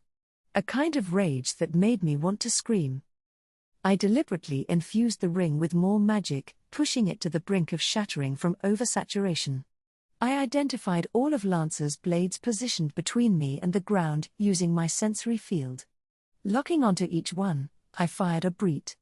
As soon as it shot out from my left hand, it split into dozens of smaller projectiles, which shattered Lancer's blades, probably Sophia's footholds. This breet was probably slightly stronger than the ones that surprised those two earlier. After all, I could focus without anyone interfering here. Even if I was falling. This should stop them from reaching me. Next, I focused an intense amount of magic into the breet, including the rings that had caused a disaster in the demiplane. With this much energy mixed in, even shooting it from here should have been enough to carve out the ground and blow it up at the point of impact. I could see the 6 rings swirling erratically inside the spherical breet, just before they transformed into arrows. Take this, Dragon Slayer and Greater Dragon. A little gift for playing around with me all this time. Seriously, I've had more than enough of that crap from the goddess. I sent them a breet like a dynamite arrow, only with rings. Oh, and by the way, I don't even need you to seal it. I couldn't use wind magic to begin with, I shouted. Thanks to the slight drop in altitude, my sensory field let me pinpoint Sophia and Lancer's location directly below me. With a final parting shot that nobody could hear, I unleashed the breet at maximum power. At the same time, I opened a gate of mist directly at my predicted landing point. As soon as I passed through the gate to the demiplane, it began closing, just like I'd set it up to do, thankfully. If only the clouds hadn't been in the way, I could have shown them the full extent of my abilities. But if I'd waited until I was below the clouds, the ring breet might have gone haywire in my hands, and there was also the risk of someone seeing the gate of mist. I had no choice. Suddenly, I felt a familiar sensation from my childhood, the one where I used to faint from anemia. My vision darkened from the edges, narrowing to a tunnel. That sickening feeling. Maybe I've lost too much blood. I've experienced this enough back when I was weaker, haven't I? By the time I realized this wasn't supposed to happen, it was already too late as the tension left my body, my senses filled with the familiar smell of the demiplane, and I passed out. Even weirder was that instead of feeling the impact of the fall, I felt something warm wrapping around me. A young child, looking extremely out of place on the battlefield, limped over to greet their partner returning from the sky. Is it over? The child asked. Probably. I took him up to the highest of the footholds you made. I've never looked down on the clouds like that before. Don't you know how to hold back? Sophia replied in a tone far from what one would expect from a woman. I never imagined my sword would shatter like that, the child replied. It was like being in a nightmare. I'll admit I was a bit shaken. Imagine how it felt for me being right there. That pervert had a weapon that matched his twisted nature. It was a strange, clumsy-looking short sword I'd never seen before. I have no knowledge of it either. If possible, I'd like to recover it and reforge my sword based on that, said the child, a greater dragon in disguise. He looked at the sword in his hand, or rather what used to be a sword. Only the hilt and a tiny piece of the blade remained. Thanks for getting it back for me, Sophia said. I honestly thought you might have died from shock and gotten frozen solid in the ice, but you pulled through. That sword's a part of me. Of course I got it back. But when it shattered, the pain was like having my entire body ripped apart. Even though I was encased in that damn ice, I thought I'd die from the shock, the dragon recalled, wincing at the memory. My condolences, Sophia replied with a roll of her eyes. Now, let's give the demons the signal to advance, and we can take our time moving out. I'm not ready to fight again just yet. My sword's shattered, my armor's broken and torn. You're even more battered than when you fought me. It's impressive, or maybe just ridiculous, that your fighting spirit hasn't waned, Lancer said. Although his words dripped with irony, they also held a grudging respect for Sophia, who was now his partner. Back when we fought, your comrades were killed, remember? Although they were just a bunch of reckless idiots gathered to kill dragons. So no one's died this time, I take it. Yeah, almost all our gear is gone, and our bodies are pretty beaten up, but it could be worse. After all, we managed to deal with that pervert Radu. With the hero gone, we can probably bring the kingdom of Limia to its knees without much trouble. Even for Sophia, the famed dragon slayer with an impressive fighting resume, the self-proclaimed merchant who called himself Radu was a complete mystery. His barriers deflected her beloved sword, a weapon imbued with the power of a greater dragon and specialized in anti-magic. Those barriers were incredibly strong, requiring a full-powered strike just to neutralize them. And yet, despite their strength, Radu clumsily struggled to reform them. He took an absurdly long time to assess the situation, far too long for a battlefield, and at first seemed intent on retreating like a coward. But then, he used magic with a tracking capability Sophia had never seen before. He showed a level of persistence and stubbornness that defied logic. After all, tracking enhancements were generally considered too inefficient to be useful. They had a terrible magical energy to performance ratio. Even Radu's swordsmanship was barely above amateur level. His handling of the short sword was so poor it was almost an insult to the sword itself. But during that last clash, why did he step forward? Sophia wondered. Until the very last moment, he showed signs of pulling back and retreating. And because of that, he managed to align his sword properly, and in the end, he even managed to break mine. The movement had seemed more reflexive than intentional. But that made sense. This guy was an amateur, right? Instinctive reflex didn't take lots of experience. Even in a situation like that, his body remembered and completed a sequence of actions. I can't believe he would have trained so much just to be at that level of skill. If that's the case, then... Hey, somethings, Lancer murmured, pulling Sophia out of her thoughts. She looked up to the sky and immediately understood his confusion. Dozens of blue streaks were raining down from the stratosphere. They burst through the clouds, falling indiscriminately toward the ground. Each streak was thin, piercing the earth like scattershot. If Lancer hadn't erected a barrier, he and Sophia would have already been hit directly. Unfortunately, the barrier was already showing signs of weakening. Meanwhile, the blue streaks were also descending on the advancing demon troops, and they were having a massive impact. Just seconds into the attack, the army was already starting to descend into chaos. Luckily, there didn't seem to be any follow-up attacks for the moment, but they couldn't afford to feel secure. Damn it. What is this? Sophia shouted. Radu, is he thinking, if I'm going down, I'm taking you with me? Lancer spat out. I'm going to stop him. If this continues, it'll affect our advance, Sophia declared. Sophia, no. All the foothold blades were destroyed in that attack. Did he really manage to shoot down every single one of those scattered blades? Then make some more, fast. The next attack is... Wait. Sophia's voice trailed off. Her eyes were once again fixed on the sky, staring at the point where she imagined a man was waiting far above the clouds. Lancer followed her gaze. An attack just to destroy the footholds, to keep us from following, he sighed. That's what that was for. The real attack is yet to come. He could sense the magical energy gathering above them, and it made the earlier attack seem like mere dust. And yet, that attack had been powerful enough to qualify as a wide-area attack spell. In fact, this latest assault had already thrown the Demon Lord's army into disarray, proving its effectiveness. The attribute was water. Lancer looked down at his own leg. It had suffered frostbite after becoming a casualty of his own magic. It could be healed, but for now, it was useless on this battlefield. How much more is that guy going to surprise us? Sophia muttered, no way he has enough magic power to do this on his own. You're telling me he still has something up his sleeve? The water attribute, huh? He seems to have quite a lot of confidence in his control over water, Lancer noted. As a greater dragon, he sensed something wasn't right.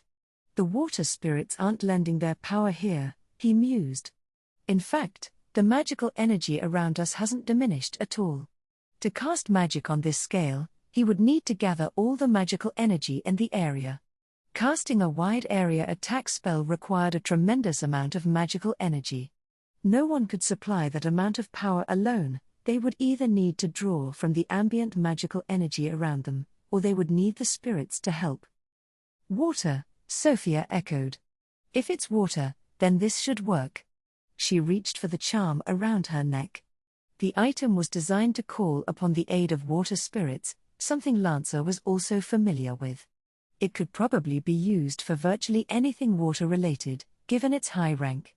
However, it was a one-time use. They hadn't used the necklace against Radu's arrows earlier. Both Sophia and Lancer had other ways to defend themselves. And saving the necklace for later had likely been the right decision, given Lancer's injury. Indeed, this could remove the spirit's assistance from his spells, normally rendering them inert. Even if he managed to cast something, if the spirits forbade water magic, any attack he launched would be severely limited. Still, Sophia thought, there's something off about all this. Lancer, give me a foothold. I'll get within range and disrupt his magic, she suddenly decided. No, Sophia, that won't work. Why not? Because it's not a sure thing. We will use it but for defense instead. Having given Sophia his instructions, Lancer would just have to trust his instincts as a greater dragon. Next, he contacted the commander of the Demon Lord's army, who responded instantly. After all, Sophia and Lancer were fighting on the front lines against one of his least favorite beings. Even after the army had seen that awful golden light that bore the goddess's mark, the commander had skillfully kept them under control, ensuring they weren't overtaken by rage. Although this was due in large part to Sophia and Lancer's prompt handling of said light, the commander was still extremely competent. Get ready for a follow-up attack from above. Deploy the defensive barriers, quickly. The commander ordered, and the Demon Lord's army moved immediately to execute the command. For just a moment, Lancer watched them with admiration. But there wasn't time. The concentrated magical energy was beginning to coalesce, taking the form of a spell. He anticipated it would be another one of those arrow spells, like a one-trick pony repeating its move. Defense, huh? Got it. Definitely feels off, Sophia said. Exactly. Can you reach there? Lancer asked, pointing to the Demon Lord's army. His blades were already glowing. You got ready fast. Let's go. I'm counting on you. Sophia nodded. She quickly grabbed Lancer and, switching her position with one of his blades, moved forward. Suddenly, the full noise of the battlefield hit their ears as they found themselves in the middle of the Demon Lord's army. They hurried to get within the range of the defensive barriers being deployed. "So, what about this? Should we use it now?" Sophia asked, holding up her necklace. "Yeah, I think this is the right spot. Use it only within our range, just to be safe," Lancer instructed. "Just layering it over the barrier won't be enough. I've shared meals with these guys for days. You're ruthless. It's not like we became allies. Besides, I don't sense any guilt in you either. This is a battlefield, after all. We're just mercenaries, so it's only natural to prioritize our own lives. Let's follow my partner's judgment." With that, Sophia sent her magic power into the blue gem set in her necklace. The gem glowed brightly and shattered, enveloping both of them in a shimmering blue barrier. "It's coming," Lancer warned. "Honestly, did we stir up a hornet's nest?" Sophia said, her tone a mix of curiosity and regret. "We didn't have a choice. If we'd just stood back and watched, the demons would have been drawn to that golden light, and advancing would have been impossible. That color means the goddess is involved. It's like a symbol of fear and hatred for the demons. If our carefully assembled army turned into a mob, we wouldn't have accomplished anything. And even if it turned out like this, maybe it would have been easier to let half the demons charge Radu and get killed. Then we could have controlled the rest with fear. That's hindsight for you. If we're going to talk about what-ifs, perhaps negotiating with him would have been a viable option." "What do you mean?" "I mean if, hypothetically, we were aligned in all our objectives, and if Radu were agreeable to the means to achieve them, then it might have worked out," Lancer clarified. "I see. An impossible hypothesis," Sophia replied with a smirk. "At best, we could have agreed on opposing the goddess. But even that's probably the extent of it." "Yeah, it did feel like that. If he was willing to use any means necessary for his goals, he could have launched this attack right from the start." Is it coming?" Sophia asked, her senses heightened. "It is," Lancer confirmed, impressed. "Your perception's as good as the demons." It seemed that even some of the demon soldiers had started to sense the impending attack. Cries of alarm sprung up like wildfire across the battlefield. Tremendous magical power. If this attack comes down, the humans who withdrew earlier will be caught in it too. Wait. Now I get it. It's the magic power itself that's been making me uneasy. The attack that's coming is definitely that arrow spell again. It's not a wide area spell. That means he's managed to amplify a single target spell to this scale without any help from the world's magic or spirits. So, his own reserve of magic is already? Lancer's thoughts were cut off there as his entire body was bathed in blue light. A twisting blue arrow pierced a hole through the clouds. It wasn't very large, in fact, it was hard to understand how something so small had created such a massive hole in the clouds. The change happened in an instant. Something shifted inside the arrow, and a circular ripple began to spread from it, like the small waves formed when something falls into water. A few people watching would have said that the sky itself undulated as the arrow expanded and accelerated. As soon as one ripple traced across the sky, the blue arrow grew larger and faster, again and again. 2, 3, 4 more times, the arrow rippled, grew, and increased its speed. Seconds later, now a massive spear of blue light, it struck slightly off-center from the circular formation of the Demon Lord's army. The army, of course, had raised defensive barriers pointing upward. But it was as if those barriers didn't exist at all, as the spear drove straight down onto the heads of the troops. The final reaction occurred, but this time it wasn't in the sky. It happened halfway into the ground where the spear had already embedded itself. Soldiers nearby were blasted away, and the spear, almost as if trying to straighten itself out, unleashed a freezing gale. The howling winds instantly turned the surrounding demons into frozen statues. But then, instead of forming another ripple, the spear buried itself completely into the ground. For a moment, there was silence. Then, From beneath every demon's feet, across the entire expanse of the battlefield, light erupted. At first, a single beam leaked out and shot toward the sky, followed by countless other beams of varying thicknesses. In moments, the landscape and the sky were both completely washed out by light. Spectacular. That single word was the only way to describe the attack. The caster, Redu, Makoto Misumi, likely hadn't anticipated such a result. He probably intended it as little more than harassment on the battlefield. He had no idea. There was a significant difference between the breach Redu fired at Sophia and Lancer and the one he released high in the sky. The former was cast under the intense pressure and threat of death on the battlefield, while the latter was created with a much calmer mindset, allowing him to focus slowly and steadily. The disparity in power was vast as well. The fact that he could maintain his composure at such a high altitude, especially given that this was his second time in such a situation, undoubtedly played a role in this peculiar outcome. Furthermore, he was inspired by the explosion of the ring, an event suppressed by his follower Tomoe's sacrifice as a former greater dragon and the desperate efforts of the Iraqs. Even that explosion was merely the result of a chain reaction involving the collapse of 4 rings. Makoto Misumi had underestimated the power contained within the rings that had absorbed his magic. With each ring that shattered, the breach's power increased exponentially. Redu never anticipated that it would pass through all the traces of the residual ripples left in the sky and transform into a massive spear that would pierce the earth. All the riverbanks, rivers, forests, and woodlands he had seen, even the plains where the demons had gathered, not to mention the barren, brown earth visible in the distance, everything was engulfed in light.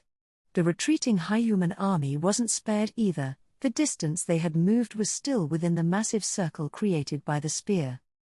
Everything it touched froze instantly, then shattered to dust. The energy was simply too much. Reduced to particles, leaving not even shadows behind, everything was colored a deep blue. After what felt like both an instant and an eternity, the light gradually began to dissipate. What remained was not a crater-shaped remnant of destruction but rather a massive pool of water, slightly smaller than the dome but too large to be called a pond. A lake had been created. The power of the attack was incomprehensible. It was far beyond the scale of something an individual could wield. It was more akin to a strategic weapon. Where once there had been forests and plains, there now lay a vast mirror reflecting the sky on its surface, as if it had always been there. Water flowed into it from several nearby rivers and drained downstream as well. This was an attack that had redrawn the map. A few shadows floated on the lake's surface. Most of them were completely motionless, but these weren't soldiers miraculously saved, they were corpses, with only parts of their bodies barely intact, or various remnants of said corpses. Considering the extent of the destruction, it was a miracle they were even recognizable as soldiers.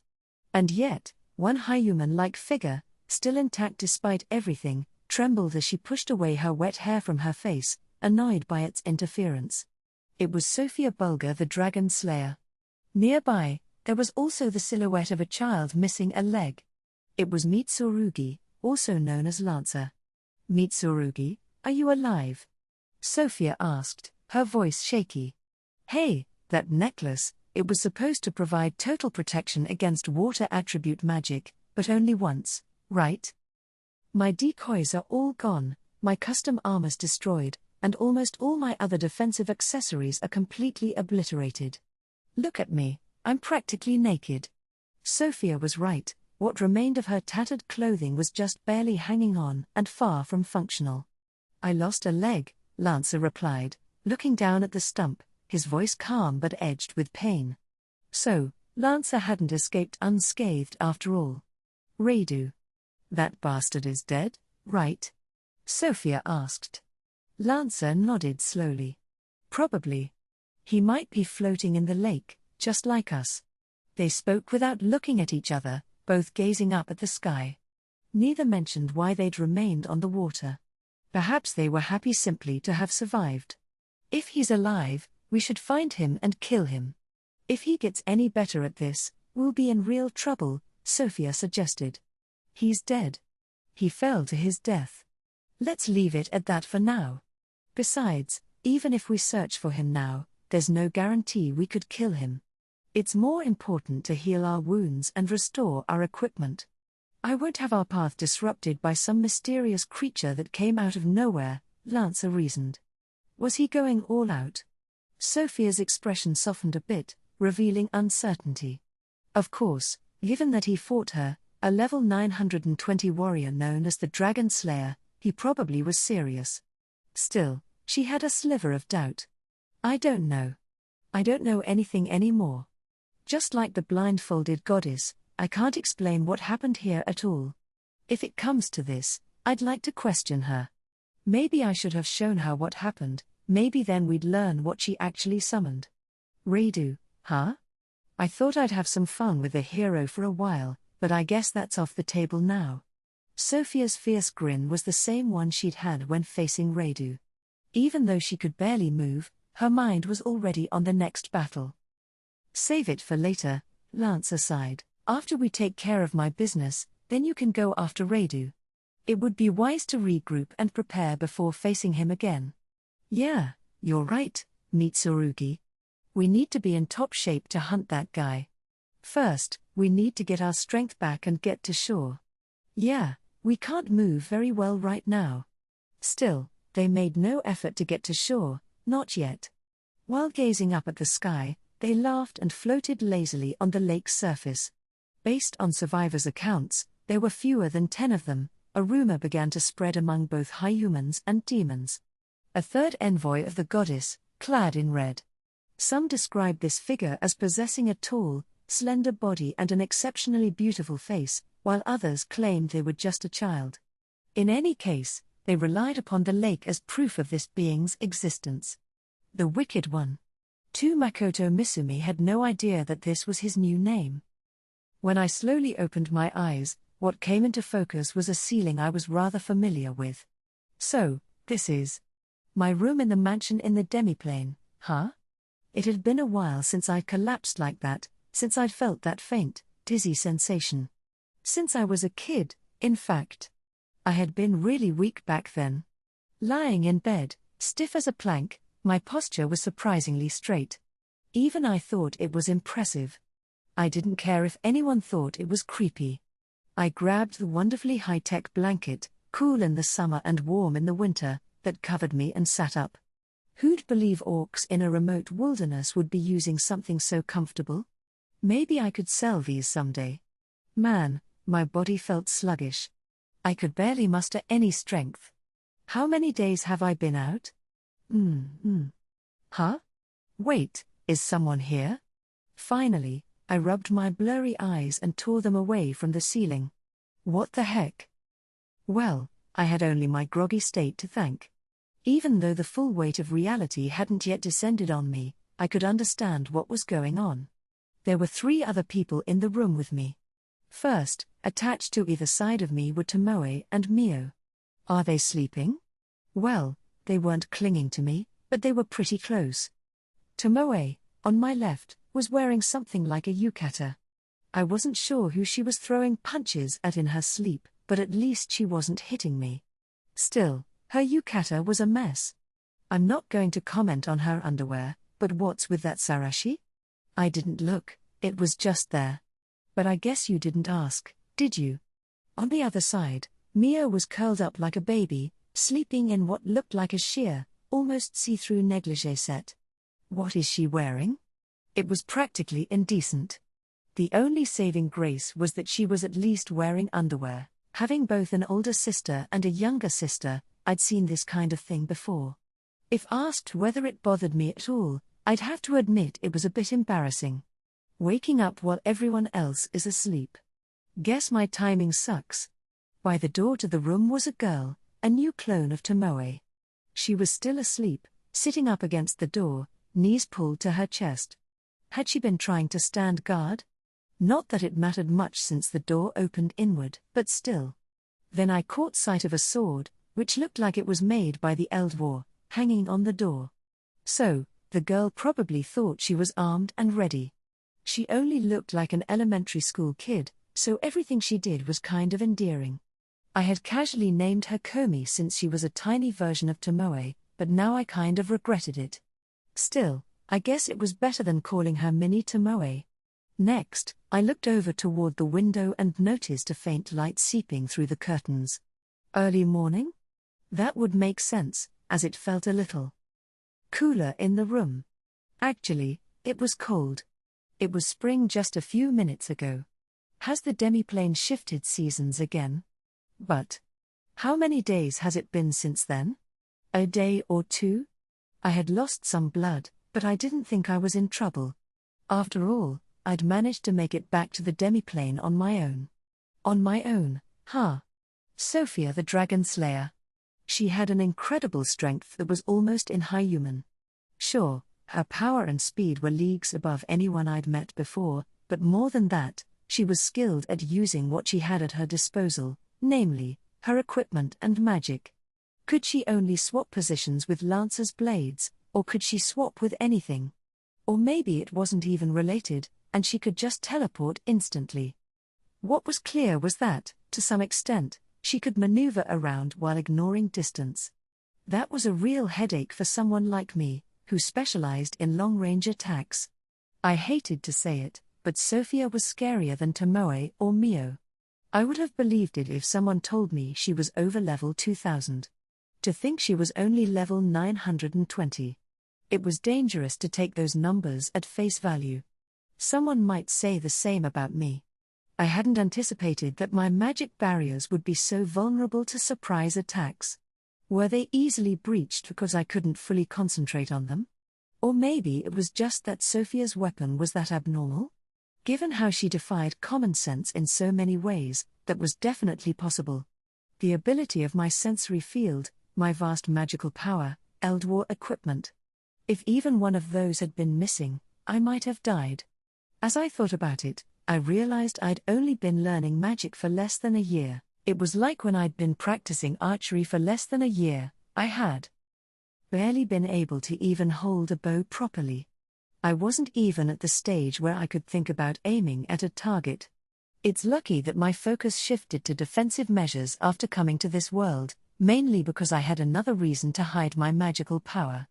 My magic might have been vast, but if I could only use it a little at a time, it would be pointless. Like using a ladle to empty the ocean.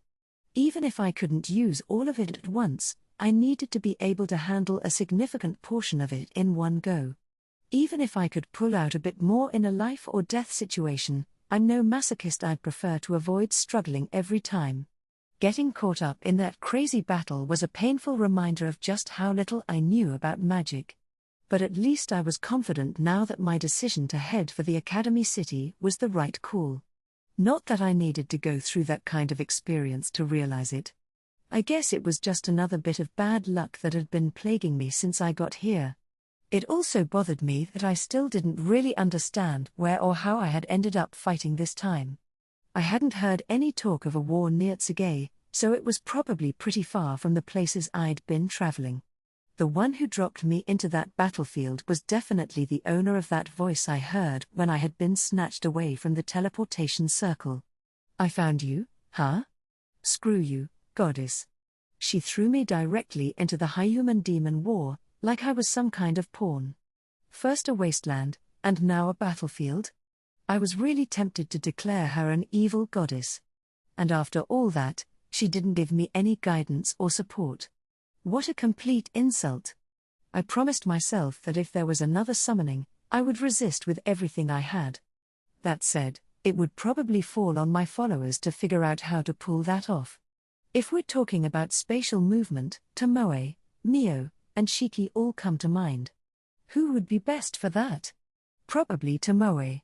But if it's about countering magic, Mio might be a good choice too. I decided to ask them when they woke up. I also needed to make sure Tomoe and Mio didn't rush into a vendetta. Not that I was against it or anything, I had my own feelings about that. It was just something to look forward to down the line. Come to think of it, where's Shiki? I was supposed to teleport to Felisa. If he went ahead to the academy, I could head there too. Being able to open a gate of mist to wherever my followers were was really convenient. Before Felisa, The town I stayed in the day before the battlefield. What was it called again? Oh, right, Orbit.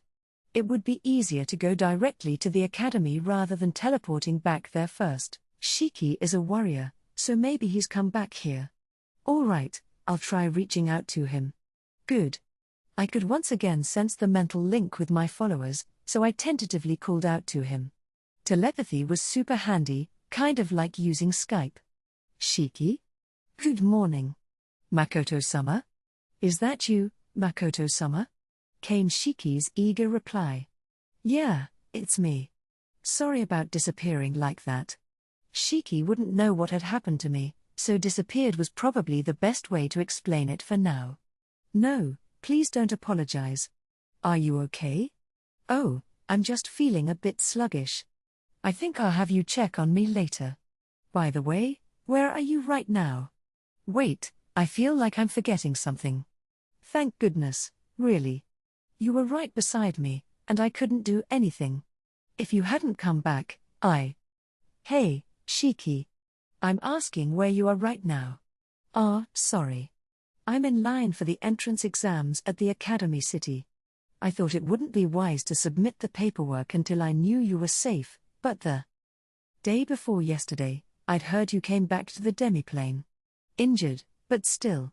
So, I checked with Tomoe Dono, and we decided I would stay here. Tomoe, huh? Her judgment is always kind of paternal or maybe just logical. She probably assumed my injuries would stabilize quickly and that once I got to the Academy City I would reunite with Shiki, who could take better care of my injuries. Mio, on the other hand, would probably have dragged Shiki back without question, shouting, "Heal him now. Heal him right away." The day before yesterday, I'd returned injured.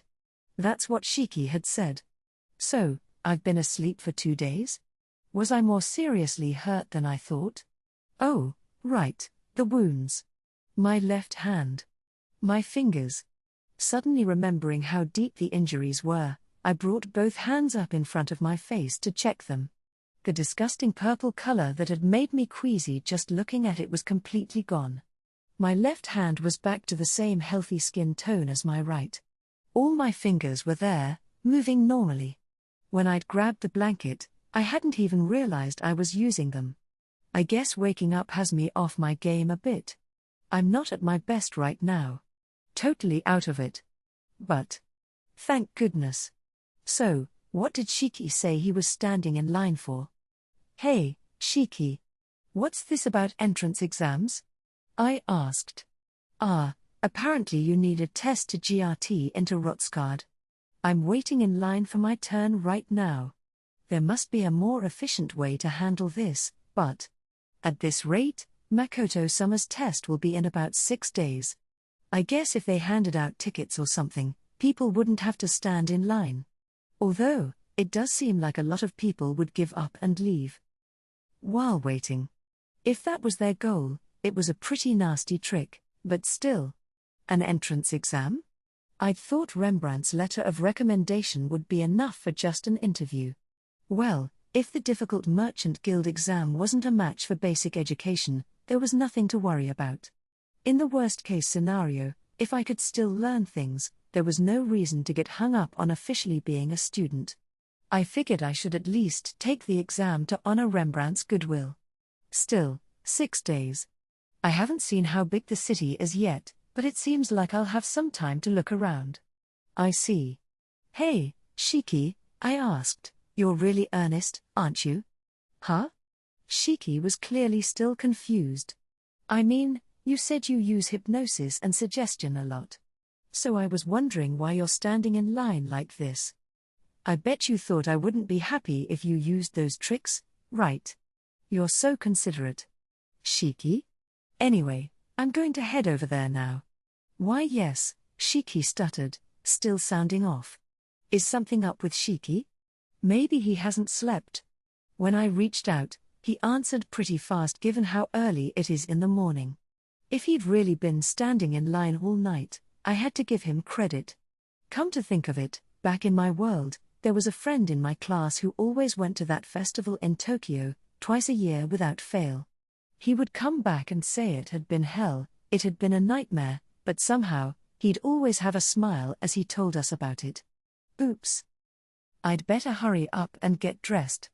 I've already worried them enough, Shiki and everyone else. Then, I'll wake everyone up and let them know I'm okay. After that, I'll head to the Academy City, have Shiki do a thorough check on my hand, and maybe do some sightseeing. Tonight in the demiplane, I'd decided, we would have a detailed debriefing. I thought about creating a gate somewhere in Rotsgard where no one would notice. I'd been doing that in many of the towns I'd visited, in fact, so I could later use the demiplane to travel back there without needing the teleportation circle. Unfortunately, if I closed the gate completely after use, like I'd told Tomoe to do, to keep unwanted visitors out of the demiplane, it would disappear. So, I had to leave some trace of it behind. I'd also mentioned that in places that were convenient for travel or current bases of operation, it was okay to leave a trace. In those cases, we made sure to station guards like lizardfolk or orc warriors on the demiplane side of the exit. If the Gate of Mist wasn't completely closed, Mio could open and close it too. Shiki, however, was still struggling to master the operation of gates. Considering that he was a former lich with considerable knowledge and skill, maybe I was being overly cautious about intruders, but, as they say, better safe than sorry, so I wanted to keep completely closing the gates as the default policy. Wait a minute. It was just me and Shiki going to the academy, so there was no need to keep a gate open there for now. I could just open it whenever we needed. Either way, Shiki couldn't come and go freely by himself. And I felt eyes on me. From both sides, no less. Young master. Master. That much of what they said, I could make out. After that, I had no idea what was coming out of their mouths. Mio was just making noises and Tomoe was speaking, but she was rattling off words so quickly that I couldn't catch any of it. One thing was for sure, I wasn't getting dressed anytime soon. I should have felt pretty lucky, being hugged by beautiful women on both sides, but strangely, all I felt was a sense of guilt for making them worry. Maybe it was because, even though it had only been a few months since we met, we'd spent quite a lot of intense time together. Shiki, sorry. It might be a while before I can head over there. All right. Please don't push yourself too hard, Shiki replied, gentle concern in his voice. Tomoe, Mio. Good morning, and sorry for making you worry.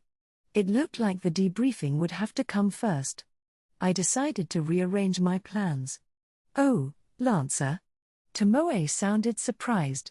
That little brat didn't die, huh?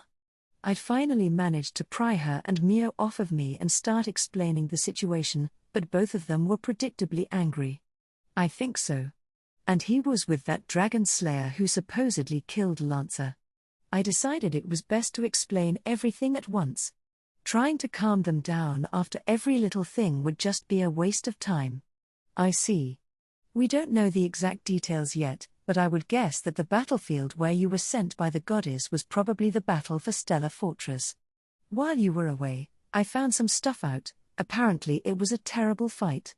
The High Humans suffered a crushing defeat, although there were heavy casualties on both sides. But Lancer attacked young master. Oh, I see. I chose to ignore the dangerous way Tomoe narrowed her eyes. Stellar Fortress. I'd never heard of it before. Now that I thought about it, most of the people I saw had been gathered near the faintly visible structure. So that was a fortress. I'd only managed to figure that out when I went up into the sky, right before I left.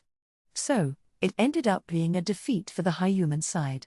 Well, with a monster like Sophia siding with the demons, I shouldn't have been surprised. She was a terrifying creature. My final strike probably didn't amount to more than a nuisance to her. Come to think of it, that was the first time in my life I'd seen someone kill another person with such glee. And it was even scarier to realize that I hadn't just been a bystander, I'd been a participant. That damn goddess dropped me in the middle of a nightmare, I told the girls. And after saying she found me, she didn't say anything else. I really thought I was going to die. How could she do that to young master? The goddess, I will never forgive her, Forgive, never her. Never forgive, never forgive, never forgive. Mio was in one of her rare non-communicative states, off in her own little world, her eyes completely devoid of color, and eerily still. It didn't seem like her ears were working properly either.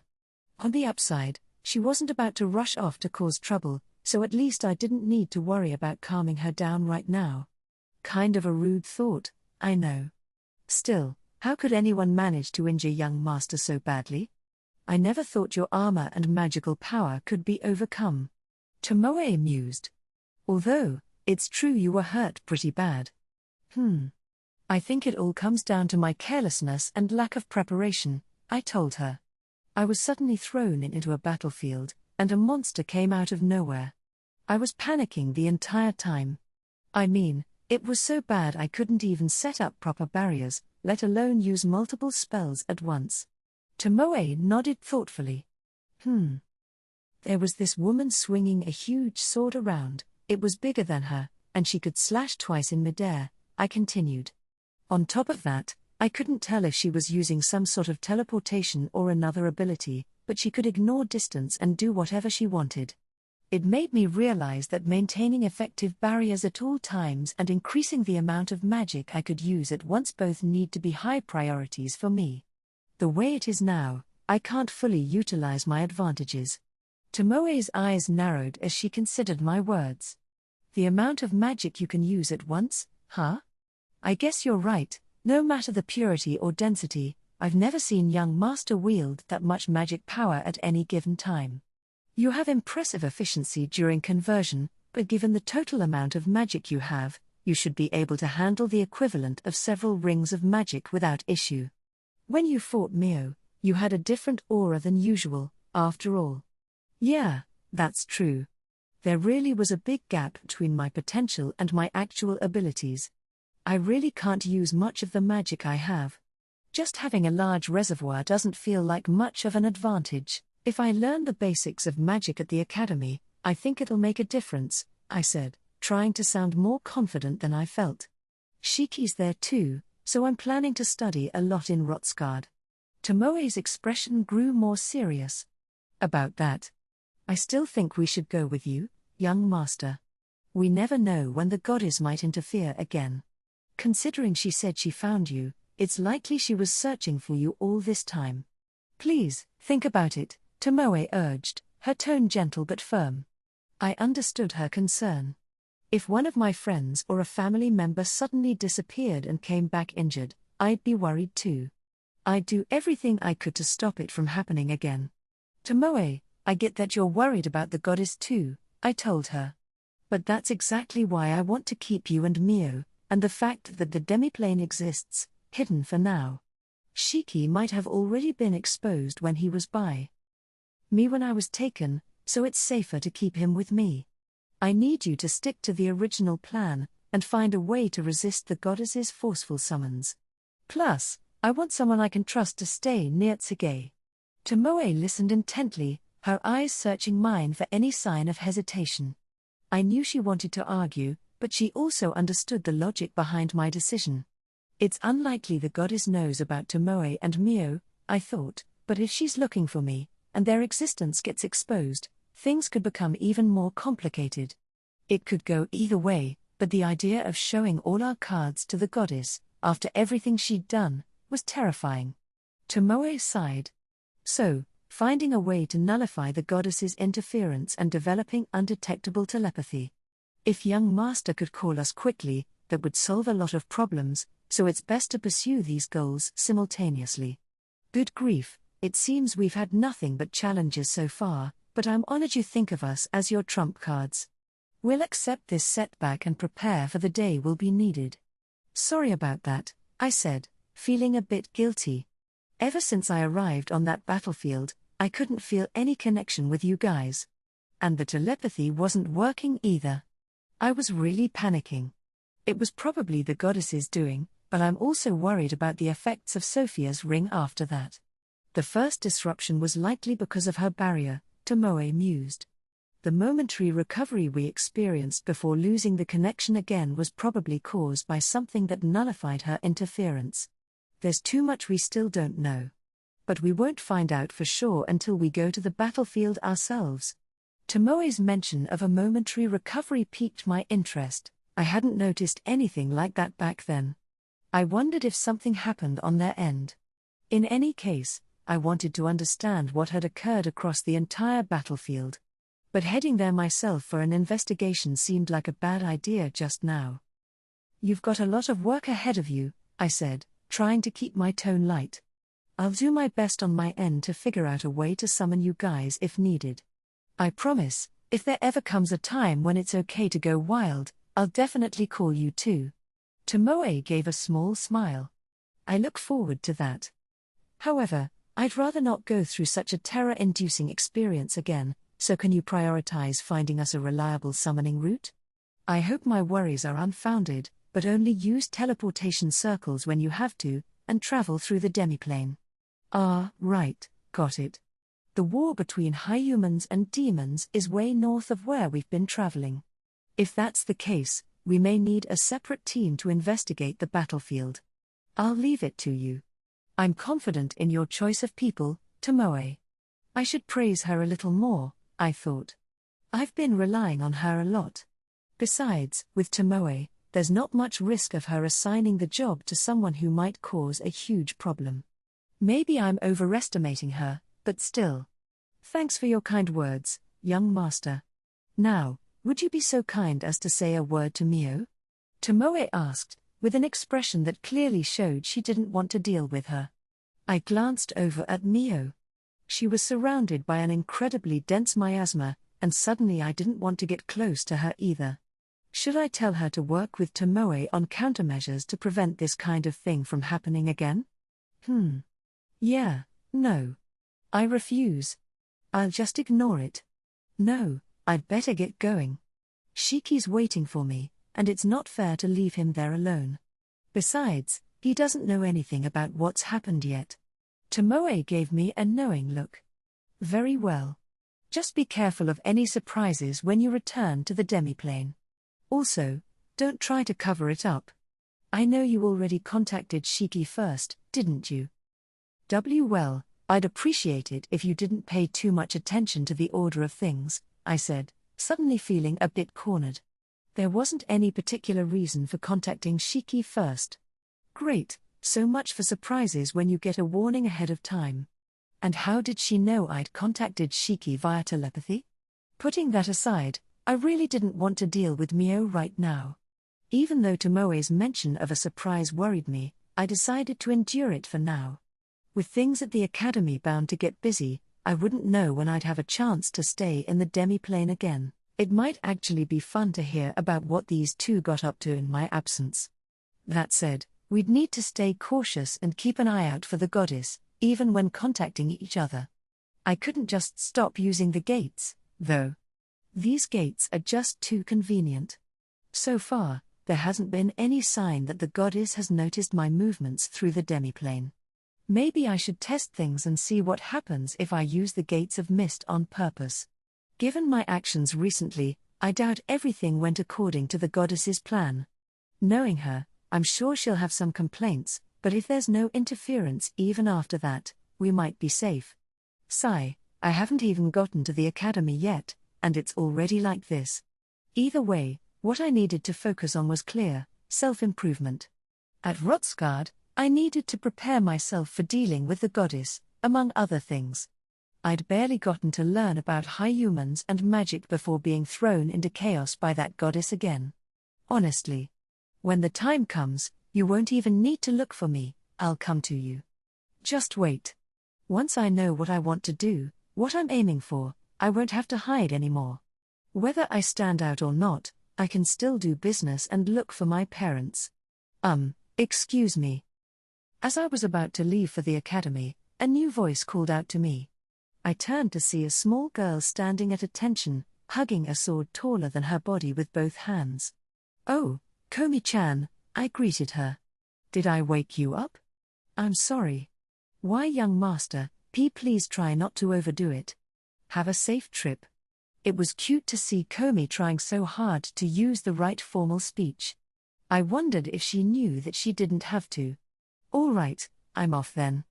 If Tomoe ever bullies you, just let me know, okay, Komi-chan? I said, waving my hand as I started creating the mist gate. I'll do my best, young master. She replied enthusiastically. Komi was a separate personality from the original Tomoe clone, even though I hadn't had many conversations with that one. I'd assumed that split bodies shared the same consciousness as their original, but Komi clearly had her own. Maybe I was mistaken, or perhaps Komi was an exception. But I wasn't too concerned with finding out for sure. I was completely fine with treating her as a different person. Maybe I'm being too kind to her because of it, I realized. Even if I know it won't atone for what happened to her predecessor. But it would be nice if Tomoe were this cute too. I focused on locating Shiki. Young master, I too have a fondness for samurai, but please refrain from such inclinations, Tomoe told me, her face serious. I would never, I shouted, taken aback. I sighed, it was too early in the morning to think about that. Nevertheless, I waved a final goodbye, activated the Gate of Mist, and transported myself to Rotsgard. Well, young master's gone now. Mio, how long are you going to stay like that? Although Tomoe's voice rang throughout the room, her black-haired companion just mumbled quietly to herself, biting her thumbnail. Soon Tomoe tired of waiting for a response and turned to face her little clone, who still stood by the door. Komi, you don't need to guard this room anymore. I'll come by later. Why don't you go play with the forest ogres? Oh, okay. I will, Tomoe-sama, Komi responded obediently. You remember what I taught you, right? Of course. If they get cut, fix them up. Good girl. Off you go now. What is it? Tomoe asked, noticing Komi's curious expression. Tomoe-sama, I have a question. Ask away. What are inclinations? I'll tell you someday, when you're older. Now go on, don't keep the forest ogres waiting. Why yes, all right. I'm off, Komi said with a vigorous nod. Tomoe smiled as he watched her run out of the room. From the entrance, several other denizens of the demiplane, dwarves, orcs, lizardfolk, the Arak, and even a few forest ogres, peered into the room, curious and concerned about Makoto's condition. Despite feeling a bit overwhelmed by their worry, Tomoe was secretly pleased. Even the forest ogres came to check on him, she thought. I thought they'd all be in the training ground standing at attention. Looks like I've been too easy on them. I thought I'd pushed them to their limits, but they still have some fight in them. At that moment, Tomoe decided to adjust the training regimen. How's Makoto-sama doing? One of the orcs asked cautiously. It was Emma, the orc chief's daughter, who now managed most of the demiplane's administrative tasks. She was wise, skillful in negotiation, and adept at dealing with other races. Above all, she was fiercely loyal to Makoto. Both Tomoe and Mio held her in high regard. Oh, Emma. Young master just woke up. You can tell everyone he's safe, Tomoe replied. But it seems we can't see him. He's gone to the academy where Shiki is. It's better to have him thoroughly examined. We don't have anyone here skilled in treating high humans. Shiki used to be high human, so he's the most suited to that job. I see. All right. Will he be coming back here tonight? Yes, although I'm not sure if it'll be tonight, but he should be back soon enough so everyone can see he's all right. Although, I'm not sure if the dwarves are more worried about him or the state of his equipment, Tomoe mused, squinting at a few elder dwarves who were peeking in. That's so unfair. We're just as worried about young master's well-being as anyone else. One of the dwarves retorted. Oh, I see, my apologies. In any case, go and let the villagers know young master is safe. That goes for you too, lizard folk and Arak. Got it? Everyone nodded at Tomoe's words and quickly left the entrance to spread the news. Honestly, what annoying people. Still, it's great to know how much everyone cares for young master, Tomoe murmured to herself. Young master? Young master isn't here? Mio. I see you're finally back with us, Tomoe sighed as Mio's panic began to set in. Tomoe, where is young master? Mio demanded, her distress only growing. Tomoe smirked. It was funny how quickly Mio became frantic after snapping out of her daze. He went to the academy city. While you were there muttering to yourself. Mio wasted no time leaping off the bed. What did you say? She exclaimed. But the next moment, she swayed dangerously, flinging out a hand to steady to herself on the bed. Ow, TSSS. Dummy. You used such an intense regeneration spell, it's no wonder your stamina and magic haven't recovered all the way. You need to sit still and rest, Tomoe said, exasperated. If she was being honest, though, she didn't think she felt too much better than Mio. Ugh, how pathetic, Mio moaned. I want to go kill that dragon slayer and the greater dragon right away.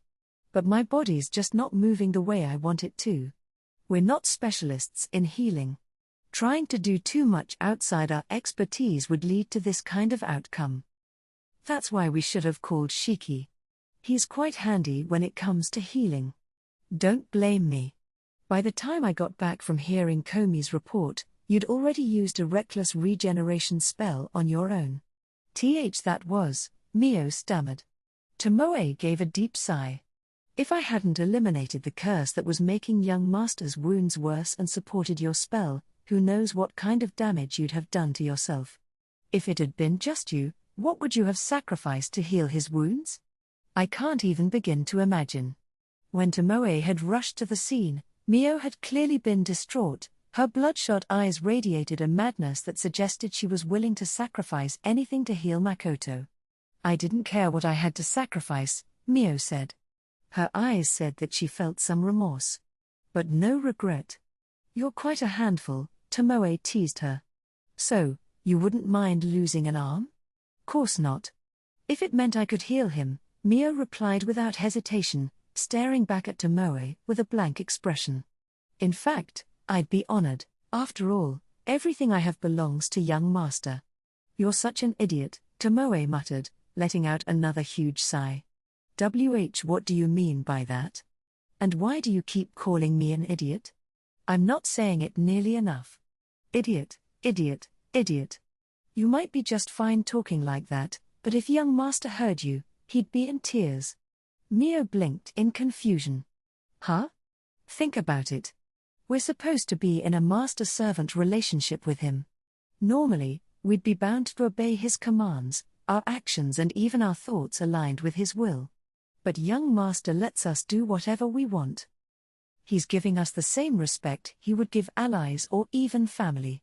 I doubt he even thinks of himself as in control of us. Allies, friends, family. So, that's how much he cares about us, Tomoe continued, her voice softening. It's natural to want to give everything for young master's sake. But that's exactly why we need to protect ourselves as much as possible while we serve him. If we want to keep being with him, we need to take care of ourselves too. Mio said nothing, her head lowered. Hey, Mio, are you listening? I'm saying something pretty important here. Mio looked up at Tomoe, but she barely raised her voice above a whisper as she answered. And yet you went and picked a fight with some greater dragon. What? Wasn't it with Luto? You went and challenged Luto, didn't you? Leaving me behind to watch the house. Isn't that something young master would be in tears about? Do you think I should tell him about it? That's. Just because the other party happened to be out and you didn't meet them, doesn't mean your intention wasn't the same. I'll make sure to report everything to young master. Tomoe's earlier bravado was gone in a blink. Wait. I may have been too hard on you. Rushing ahead because you're worried about young master is, well, it's understandable. So, how about we forget the whole telling him thing, huh? It wouldn't be very considerate. I don't care. I'm just an idiot, after all, Mio replied coolly. Maybe you should go without watching any samurai dramas for a while. Oh no. What a terrible thing to say, Tomoe stuttered, visibly shaken. Fine then. I'm going to go visit the place where young master fought soon. If I find any information about the Dragon Slayer or Mitsurugi, I'll let you know first. Maybe We could even have a little fun without young master knowing. And? Mio prodded. And? All right. I'll also help you edit those videos you like. How about that? Tomoe offered, desperate to make amends. Really? Mio asked, hopeful but suspicious. A samurai does not go back on their word, Tomoe declared, puffing out her chest. In that case, I'll forgive the idiot remark, Mio finally relented. I'd appreciate it if you hurried up and investigated the place where young master fought. Why yes, I understand, Tomoe replied, sighing in relief. Guess I'll make that brat pay properly too. A bit of chaos with Mio could be quite entertaining. The exchange between Tomoe and Mio ended with a rare victory for Mio. Though they had agreed to move forward with the tasks Makoto had given them, the two followers also decided to keep their less than innocent plans a secret. It wasn't until the sun was high in the sky that Tomoe and Mio finally felt well enough to move around. For now, things in the demiplane were back to business as usual. A familiar scene. A nostalgic place. I was back at Nakatsuhara High School, walking the path that led from our hilltop school down to the arcade area in front of the station. Want to walk together for a bit? Came a sudden voice from behind me. You're walking home today, right, Makoto? Oh, yeah. Was I walking with someone? And why was I walking here in the first place? I turned to look at the source of the voice and saw a familiar face. Yukari Azuma. A member of my archery club. For some reason, Azuma seemed tense. Almost prickly. What's this about? I felt uneasy, like a thorn was caught in my throat. Azuma seemed to be choosing her words carefully. She hadn't said anything else after her initial greeting. What do people talk about at times like this? I had no idea. I needed to say something, but what? These two thoughts were playing on loop in my head. I never thought I'd stumble upon such a sweet, youthful scene, Azuma said, a wry smile on her face as she glanced at me. Her eyeline was a little higher than mine, making me suddenly aware of my height. Maybe being with Azuma, a friend from Japan, was why I was thinking about it now, something I hadn't considered much since coming to this other world. Being short was something I couldn't do much about. But I really wouldn't have minded growing a bit taller. At least 170 centimeters would be nice. Wait. What scene is she talking about? But seriously, I'm sorry. I really didn't expect you to be involved in something like that. I wasn't eavesdropping or anything, I swear. It's fine. Though I kind of feel like you're implying something rude, but whatever. Oh. This is a dream. The suddenness of the scene, the way it was unfolding, it all made sense.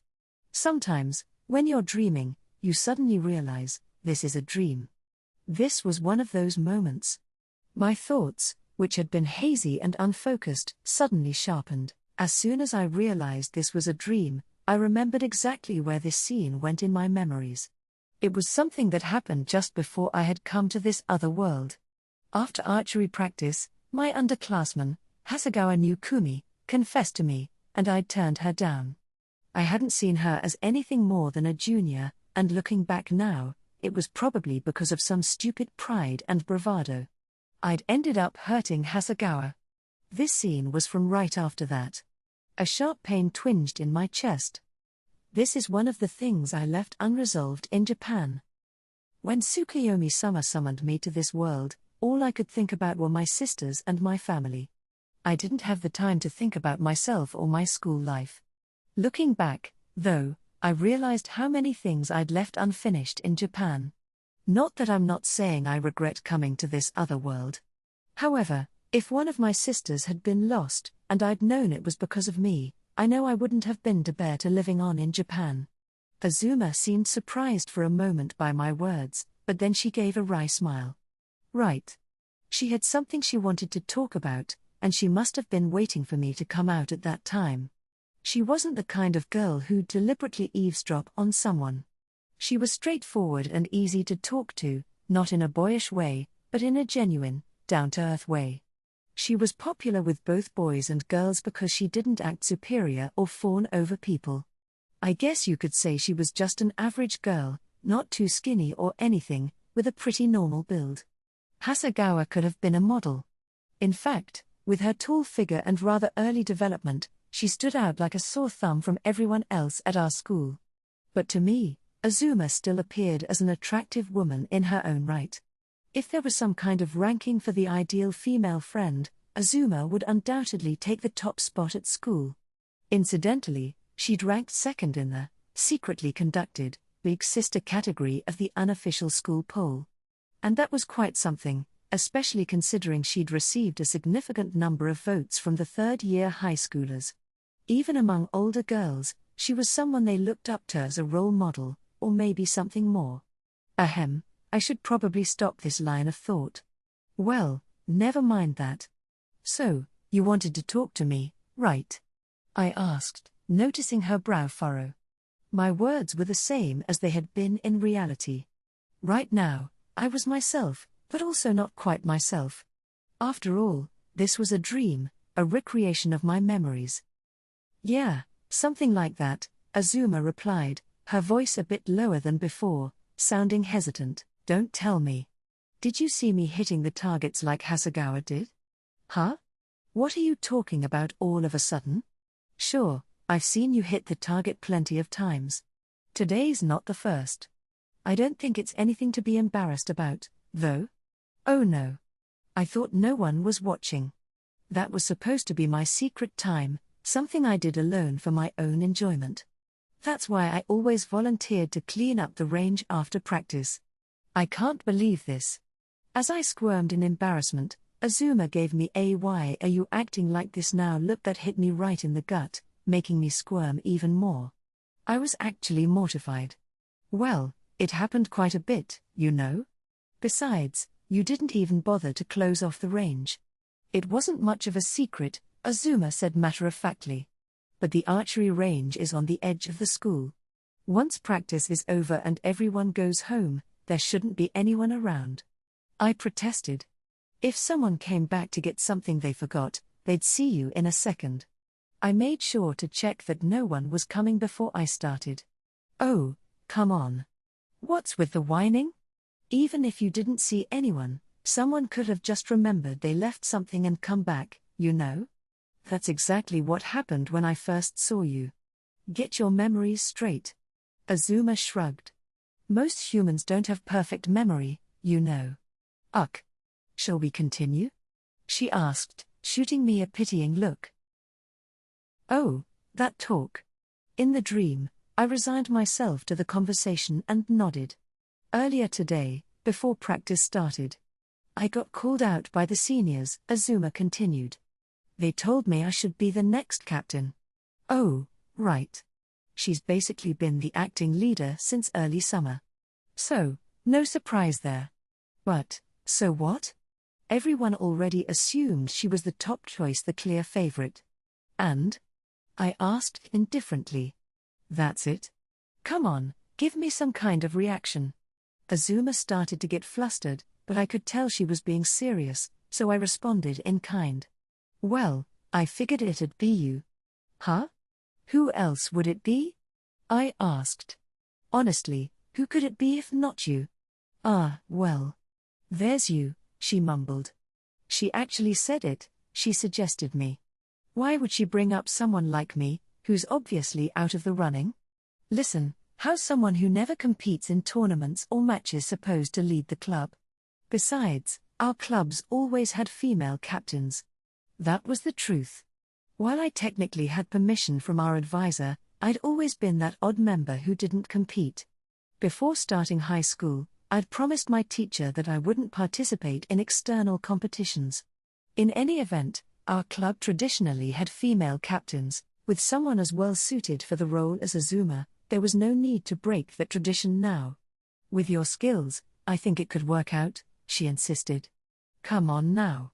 And besides, you're probably the most popular with the underclassmen. Oh, come on, I exclaimed. Azuma was surprisingly negative that day. It was strangely out of character for her. She was normally so cheerful and easygoing. The seniors don't know your skills or how much the younger members admire you, she continued. So even though I recommended you, they still want me to do it. This was the first I'd heard that Azuma had made this rather drastic suggestion. Since I hadn't heard anything from the senior girls, I'd assumed I'd never been in the running. I had no idea she'd actually thrown my name into the ring. As we walked, taking our time, we found ourselves about halfway down the long hill. Once we reached the bottom, we'd be in the shopping district, where there was usually a decent amount of foot traffic. But at this hour, we were the only ones here. Yeah, it was somewhere around here. Hey. I was walking straight ahead without looking at Azuma, but when she spoke up in that short, hesitant voice, I could feel her gaze turn toward me. When I stopped and began to turn just my head to respond, she grabbed me firmly by both elbows, pulling me to face her. Suddenly, we were standing inches apart. For a few moments, things were awkward. Then, I felt her grip on my arms loosen slightly. "Makoto, won't you be the captain?" she asked, her voice filled with a quiet desperation. "Azuma, I can't." "Just like I thought, everyone in the club wants you to be captain. They believe you can do it," I replied, trying to be as gentle yet firm as possible. "But if you just showed them." Her voice rose with each word. "If they saw that shot of yours, the one where you keep hitting the target dead center, the seniors would back off in no time." Azuma. Not sure what else to do, I shook her hands off and grabbed her shoulders instead. Her body, which had been trembling slightly, gave a big shudder and then stilled. Her eyes were shimmering. It was disappointing, but I couldn't give her the answer she wanted. I knew Azuma had the capability to be a great captain. I just needed to help her see that too. "I know it sounds cliché, but you can do it. Everyone else will support you." "No, I'll make sure they do. Just give it a shot, okay?" I urged, squeezing her shoulders reassuringly. "Really?" she asked, her voice trembling a little. "Is she scared?" Maybe. Or maybe my sudden outburst startled her. I'd never seen Azuma look vulnerable before. It was actually kind of painful to witness. "Yeah, I promise, and, of course, I'll help out too," I assured her. "Then, will you be vice captain?" "Of course, I'd be happy to." "Wait, what? You'll do it, right?" I walked right into that one. Or maybe I was just being used. But knowing Azuma, I could tell this was a genuine proposal. "Let's be honest, though, there's no way I can say no to this. You're sneaky, you know that?" All right, I'll be your vice captain. I'm looking forward to working with you, Captain Azuma," I said, grinning in spite of myself. "In that case, can I ask you one more thing?" she said. The shimmer of tears lingered in her eyes, but she now wore a playful smile. Crunch. A jarring sensation echoed in my mind, like an alarm bell ringing. What is this? I knew what was coming next. It was a bitter memory, but I couldn't stop it. I was about to experience her confession again, which would inevitably lead to me rejecting her. In the end, she would be hurt and cry, and I'd end up getting slapped. "Hey, go out with me," she said rather than asked. Yeah, okay. "Wait, what?" "Aha, it's worth a shot. Nice to meet you, boyfriend." Wait a minute, I stammered. "What's wrong?" "What do you mean, what's wrong? You saw it, didn't you?" She'd seen it. She'd seen when Hasegawa confessed to me. And she'd seen my awkward response and what had happened afterward. Azuma Yukari had been watching. Was that why she had this expression? This seductive look? "Yep," she answered breezily. I'd never seen Azuma Yukari with such a feminine look on her face. "But you're just doing a trial period with Hasegawa, right?" "I'm fine with that too." "What? What does she mean by that?" "What?" "She's telling me to date both of them." "Azuma is?"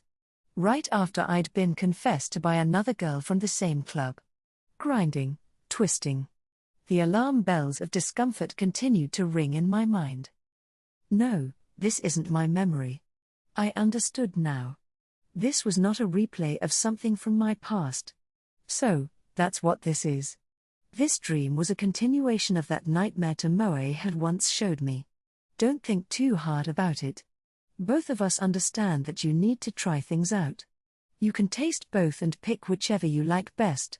For you, I'd even settle for being the second choice. Azuma took a step closer, her expression sultry. Her hand rested on my chest, her cheek following suit as she bent her knees slightly, pressing her face against her hand. Please, stop. It's just a dream. So, wake up already. If it's a dream about my past, that's fine. I can handle that. It's something I've done, but if I'm dreaming about that, if I'm remembering Tomoe's illusion and not reality, that's just. Am I really that weak? So pathetic that I'd rewrite painful memories as something more palatable? No. Hell no. I won't see what comes next. I refuse to. I'm not going to watch any more of this. The thin ray of light piercing through the curtains struck my face, stinging my eyes with its intensity. It was usually annoying, but today, I was grateful for it. Thank God. I didn't have to see it. I flung the curtains wide open, letting bright sunlight flood the room. Wow, that's bright, I sighed. Is it noon already? I looked around the room. My newest follower, Shiki, who traveled with me from Tsuge and should have been sleeping in the same room, was nowhere to be seen. Yesterday, I recalled, we'd pushed ourselves to teleport further because the inn we'd initially planned to stay at had ended up being so sketchy.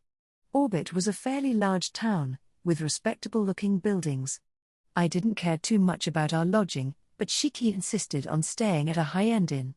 He wasn't normally the type to care about such things, so why did he suddenly seem so particular? As I thought about it more, I quickly realized the answer. Tomoe and Mio must have said something to him. When we were searching for the inn, Shiki was acting like he was just doing his job. There was something on the small table in the room. It was a piece of paper, a memo. I picked it up and read it. It said that we'd be leaving for the next town late at night and that he was going out to take care of arrangements and figure out our next accommodations in advance. We'd only been traveling for 2 days, but it already felt hectic. I got dressed and sat down heavily on the bed, letting out a deep breath. Then, my stomach growled. All right, if it's around noon, that makes sense. I should go eat something. Should I send Shiki a telepathic message? Nah, I'll just leave a note. I grabbed the back of Shiki's memo and quickly scribbled, "Today, let's go our separate ways. Once you're done with your work, take some time for yourself. We'll meet up at the teleportation point later tonight." With Tomoe and Mio not around, Shiki could relax. Thinking casually about what to have for lunch, I decided to step out into the town. I chose to take a stroll around the city on my own, enjoying the sights of a place I'd never been before. Come to think of it, this might actually be my first time doing something like this. I'd hardly spent any time alone since arriving in this world. Up until Tsuge, my followers Tomoe and Mio had always been with me, and even after setting out for the Academy City, Shiki had stayed by my side. I wandered aimlessly for a few minutes, until a diner caught my eye. I stepped inside, asked the owner for his recommendation, and ordered that. But, man, that dream dredged up some unwanted memories, I muttered to myself when he'd left. What was even more unsettling was knowing that the dream hadn't just been a real memory, it was a continuation of the illusion Tomoe had once shown me. Because of that, I found myself thinking about Azuma more than I would have liked. "Hey, kid, why the hell are you eating with that grim look on your face?" a voice asked. "You're already hard to look at as it is. I don't remember serving anything that bad." Oops. I guess my bad mood must have shown on my face. And the fact that I'd mechanically shoved the food into my mouth probably hadn't helped. "Sorry about that," I wrote. "I haven't tried this before, but it's just as good as you said." "Delicious, really? Then how about you try eating like you mean it?" "I'm sorry. The texture is pretty unique. Can I ask what this is?" The food had a chewy, konjac-like mouthfeel and a strong, savory juice. I'd never tasted anything like it before. I wasn't just flattering the guy, it was genuinely delicious. Look, kid, when you're eating, the best thing to do is empty your head and just savor the flavor. This here's the city's specialty, or at least it's going to be slime cuisine. I gotta hand it to you for digging right in, but I guess you just weren't thinking, huh? Slime. So, the core is edible? I asked. The core, huh?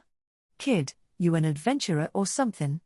Can't believe you go straight to the core when you hear slime dish. Isn't that what it is? I thought the only thing left after you defeated slimes were their different shaped cores. By now I'd gotten pretty used to communicating in writing. The shopkeeper here didn't seem to mind at all, which was a relief. Normally, yeah. But around these parts, someone found a way to kill a slime without messing up the body. And one way they decided to use the slime meat was to cook it. So that jelly-like part is edible? That's amazing. You sure don't flinch, do you? Me, I couldn't believe the first guy to try it was in his right mind. There are some monsters that can be used as food, after all. I'm not one to shy away from something without trying it first. So, not afraid of something like a slime, huh? That what you're saying, adventurer? Looks like he misunderstood when I didn't deny being an adventurer earlier. I should probably clear up this misunderstanding, even if it's a bit of a hassle. But then again, I am registered with the Adventurers Guild. So, it's not exactly wrong to call myself an adventurer. Well, I guess I should at least correct him. I am registered, but my main job is being a merchant. I'm just on my way from Tsukimichi to Rotsgard, I wrote. What? Tsukimichi to Rotsgard? That's quite the journey, he exclaimed. I'm using teleportation circles, so it's not as bad as it sounds. Hair. You look pretty young, but that's impressive. You traveling alone? No, I have someone with me. A bodyguard, huh? A rich merchant using teleportation magic circles. What brings a guy like you into a place like mine, if you don't mind me asking? I smelled something good, that's all. Plus, your restaurant looks new, and I was curious. I've got a friend who's a merchant in Tsukimichi, and this trip to Rotsgard is basically just an errand for them. That answer should satisfy him, right? Saying I was drawn in by the smell of unagi probably wouldn't make much sense here. In that regard, the dish wasn't what I expected, but it tasted good. Still, I can't believe this is slime. It had the texture of konjac and the firmness of gizzards. And when you bit into it, it burst with an intense, meaty juice. It'd be great as a side dish with some quality sake or even as a main course. Not a bad find at all. An errand, huh? The owner said. Yeah, I'm just a low-level employee, after all, I replied. Guess I've been prying a bit too much. Sorry about that. No worries. More importantly, about this slime. Does the Adventurers Guild put out capture requests for them? Yeah, you've got it. Slimes are a pretty formidable species in their own right. In this town, it's mostly the top-ranked adventurers who take on those jobs. So, it's a job for the top ranks, then? Nah, the demand's still way higher than what they're bringing in right now. If you're any good, we could use all the help we can get with those requests. I see. Thanks for the meal. Keep the change. I set a gold coin on the table, got up from my seat, and walked out of the shop. So, there's a method for defeating slimes without destroying their core, huh? Sounds interesting. Maybe I should check out the Adventurers Guild, just to see what this is all about. Hey, the man called out as I left. You sure you wanna leave this much? I waved him off.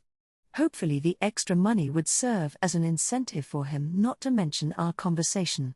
As I headed to the Adventurers Guild at a brisk pace, I noticed the curious stares from the townspeople. Even though I'd decided to take off my mask, it still felt uncomfortable. I don't mind being mistaken for a demi-human rather than a high-human, but I'd really prefer not to deal with these blatant looks of contempt. Still, it was much better than being suddenly bombarded with sword and magic attacks. Even after I entered the Adventurers Guild, the stares didn't change. But maybe because they were used to dealing with demi-humans, the adventurers there quickly averted their gazes. In that sense, A rough-and-tumble place like the Adventurers Guild wasn't so bad. I headed for the bulletin board where the requests were posted. It didn't take long to locate a request, posted by the city, to capture a slime. The required adventurer rank was B, much higher than my E. Is the rank requirement so high because it's a capture request rather than a subjugation, or because capturing it without dissolving it is a particularly difficult method? Slimes usually dissolved into nothing when killed, leaving only their core behind. Physical strikes or slashes had little effect, so long-range magic attacks were the standard approach. The request notice didn't mention any methods for capturing them. What should I do? I wondered. This wasn't like the Rembrandt case. Since this was a capture, even if I had the power, it would be difficult to push my way through without the right rank. But it obviously was about more than power. If I wanted to learn the procedure by watching, I'd have to wait for a group of adventurers to take on the quest and then tail them, but that sounded like a hassle. Maybe I'll just tell Mio a story about finding a delicious slime as a souvenir. I can always look into it in more detail later if I feel like it. Time to head back. I figured I would take in the sights of the city a bit and then return to the inn. Taking a second nap once in a while isn't so bad either.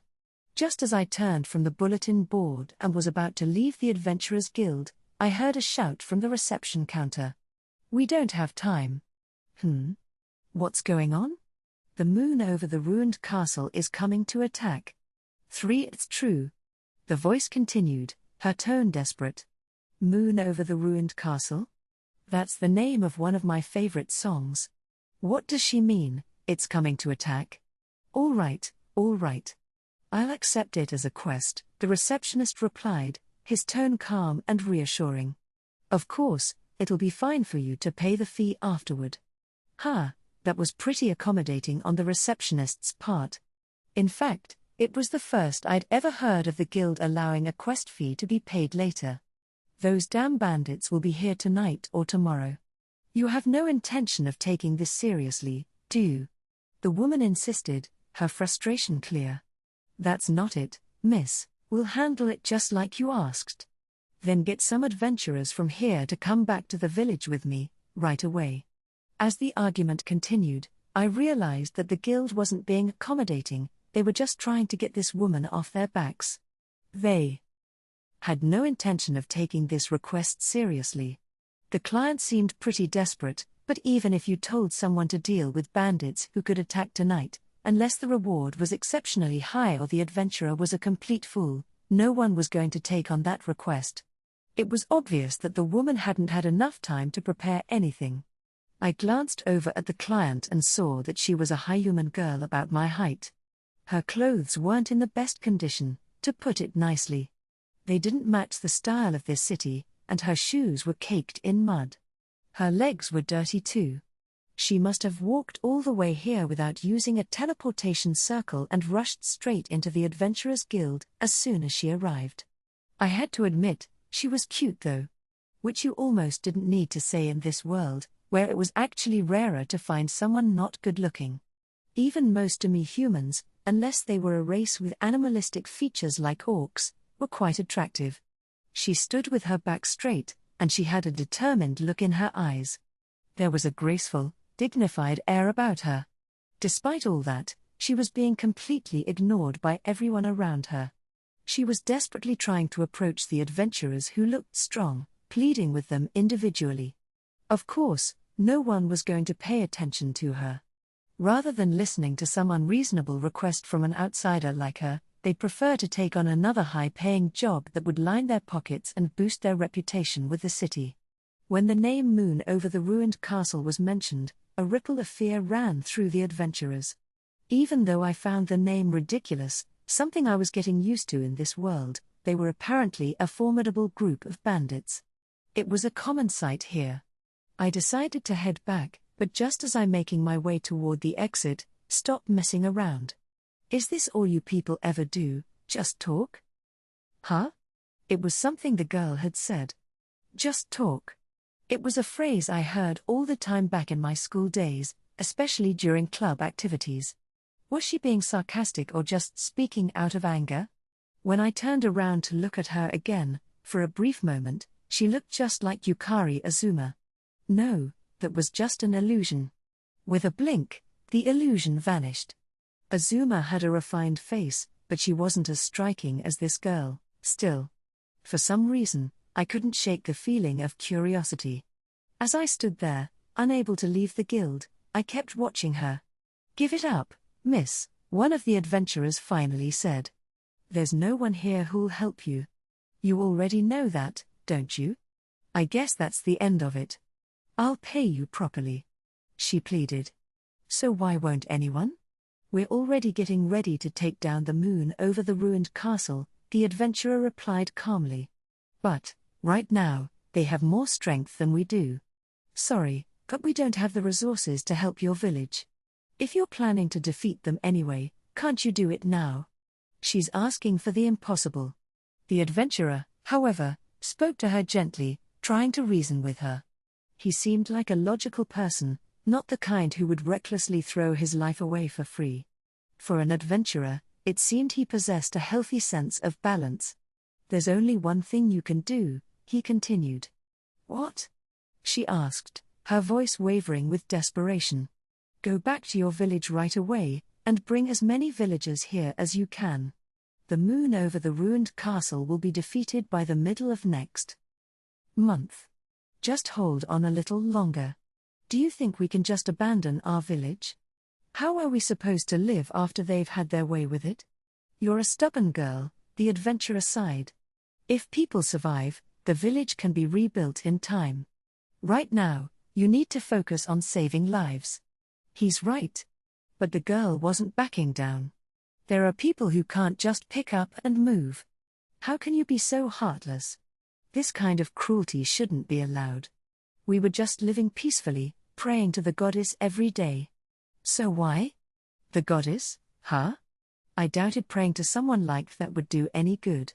If that goddess could save everyone just through prayers, there'd be a lot less people aiming to become adventurers, the man remarked dryly. "You don't believe in the goddess?" the client asked, her eyes wide with shock. "I do believe in her," the adventurer replied. "Right after my own skills, my comrades, and my friends. An adventurer who doesn't rely on the goddess, huh? Seems like I'm seeing more and more of them these days. They must think it's foolish to rely on divine protection or blessings, only to have their expectations fail them and end up dead. I could completely understand that way of thinking. It's because of people like you that the goddess is angry with us," the girl shot back. "That's why she's doing such cruel things to us high humans." The adventurer let out a big sigh. Then, in a firmer tone, he addressed the girl again. "It's up to you whether you leave everyone to die, or save as many villagers as you can and hope for a second chance. But don't forget, we're not the goddess's swords. We're adventurers who risk our lives to earn a living. If you want us to act, you need to give us a good reason." The force in his voice made the girl flinch. She seemed to understand that she had been pushing too hard, driven by emotion. Maybe she realized that the adventurer was speaking the truth. His logic was sound and, from the beginning, her request hadn't stood a chance. She bit her lip in frustration, then sighed, her shoulders slumping. "I guess she's given up." She slowly walked in my direction, toward the exit. Her head was bowed, and tears were falling to the ground in small drops. "Move," she said softly. When she reached me, she looked up and spoke more clearly this time. "Please move." I stepped aside to let her pass. Her lips were pressed together tightly, so tightly that I could see blood starting to seep out. Tears continued to stream down her cheeks, and her eyes gleamed bitterly with despair and frustration. As she left, I watched her through my search realm. Then, I turned and walked up to the counter. "What's this?" "I don't recognize you," said the man behind the counter, eyeing me curiously. "I can't speak due to certain circumstances," I wrote. "I'm sorry for talking like this, but there's something I'd like to ask." "Hair, that's unusual. But impressive. So, you're a magician? Looking for a job, or maybe some party members?" "No, I just heard the commotion earlier." "What kind of bandits are the moon over the ruined castle? Sympathy will only shorten your life, you know." I'm just curious. They seem to be a group causing trouble in this area, not just with that girl's village, right? Curiosity, huh? That can shorten your life, too, if you aren't careful. But fine, if you don't know about them, you must be passing through? I'm from Tsuge, I answered. Wait, Tsuge. If you're from a place like that, you must have some skills. All right, I guess it wouldn't hurt to fill you in. But first, let me see your guild card. I handed it over. So, you registered as an adventurer in Tsuge. Not something you see every day. The man was muttering to himself as he looked over my card. And here I thought you were just some ordinary E rank at level 1. But you've completed special rank requests. You're definitely not a regular adventurer. Tsuge was a well-known town, even this far away, famous for its harsh environment on the edge of the wilderness. It seemed being an adventurer from Tsuge carried more weight than I'd thought. Interesting, though I couldn't help but notice. Not all guild receptionists are young women, are they? The moon over the ruined castle is a vicious group of bandits wanted by 6 towns and villages around here, the guy finally explained. It said they have over 100 members, mostly former adventurers who turned to crime. So far, they've destroyed 15 villages and taken down 2 walled towns. Wow, they must be pretty skilled if even city walls don't stop them. And for the smaller villages, which only had small militias, it would have been a one-sided slaughter. It would be stupid to rush into action based on that girl's words without proper preparation. They've been causing quite a stir, haven't they? Well, there are a few reasons for that, the man replied. But like that guy was saying earlier, we're getting ready to take them down. Their time is almost up. I waited a moment, but it was clear the man wasn't going to offer any more information for free. I quietly placed a few silver coins on the counter, then wrote, that girl didn't seem to have any notable skills, and her village is probably just a small one. But somehow, she knows about the bandits' raid before it's happening. For a group that's been operating as long as they have, it's a bit sloppy to have their actions detected by a young girl, don't you think? The receptionist pocketed the coins and gave a nod. That's just how they operate. They don't make a big show during their first raid. Then, they announce the next attack and give the villagers a choice: hand over their valuables or lose their lives. So, they promise to spare lives if people give up their belongings. Are they bandits who value some form of honor? It didn't make much sense to me. If you're killing people and looting, concepts like honor are irrelevant, right? Only occasionally, the man said. There have been times when a village's residents were spared by handing over their wealth. But it's rare. Most of the time, they engage in looting, slaughter, and even human trafficking. They're infamous for a reason. Their so-called choice is usually meaningless. What a disgusting tactic. Exactly. But just so you know, I can't say more, no matter how much you pay. That's more than enough. Like I said, I'm just curious. Smart move. This city is a good place to set up camp. Welcome to town. Thanks. So, these bandits are a nasty bunch. Then again, some of the adventurers in this city don't seem to have the best manners either, like those ones from earlier who were tailing the girl as she left. Of course, my search realm couldn't tell me whether they'd overheard her talking about the job and assumed she was carrying a lot of money or if they were just angered by what she had said. Either way, it didn't bode well. I can't just ignore this, can I? I knew it was probably foolish of me. She was just a girl who'd happened to say something I'd heard before.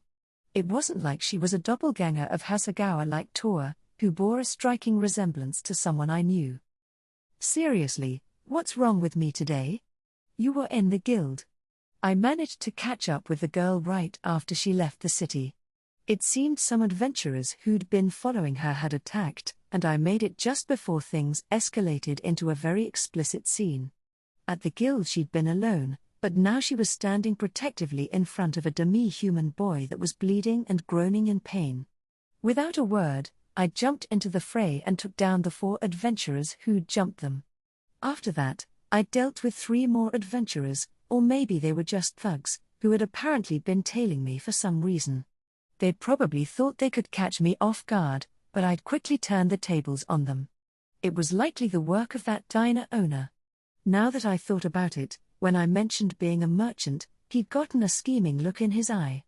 After tying up all the troublemakers and leaving them in a pile nearby, I approached the girl. "What are you trying to do?" she asked, her tone guarded.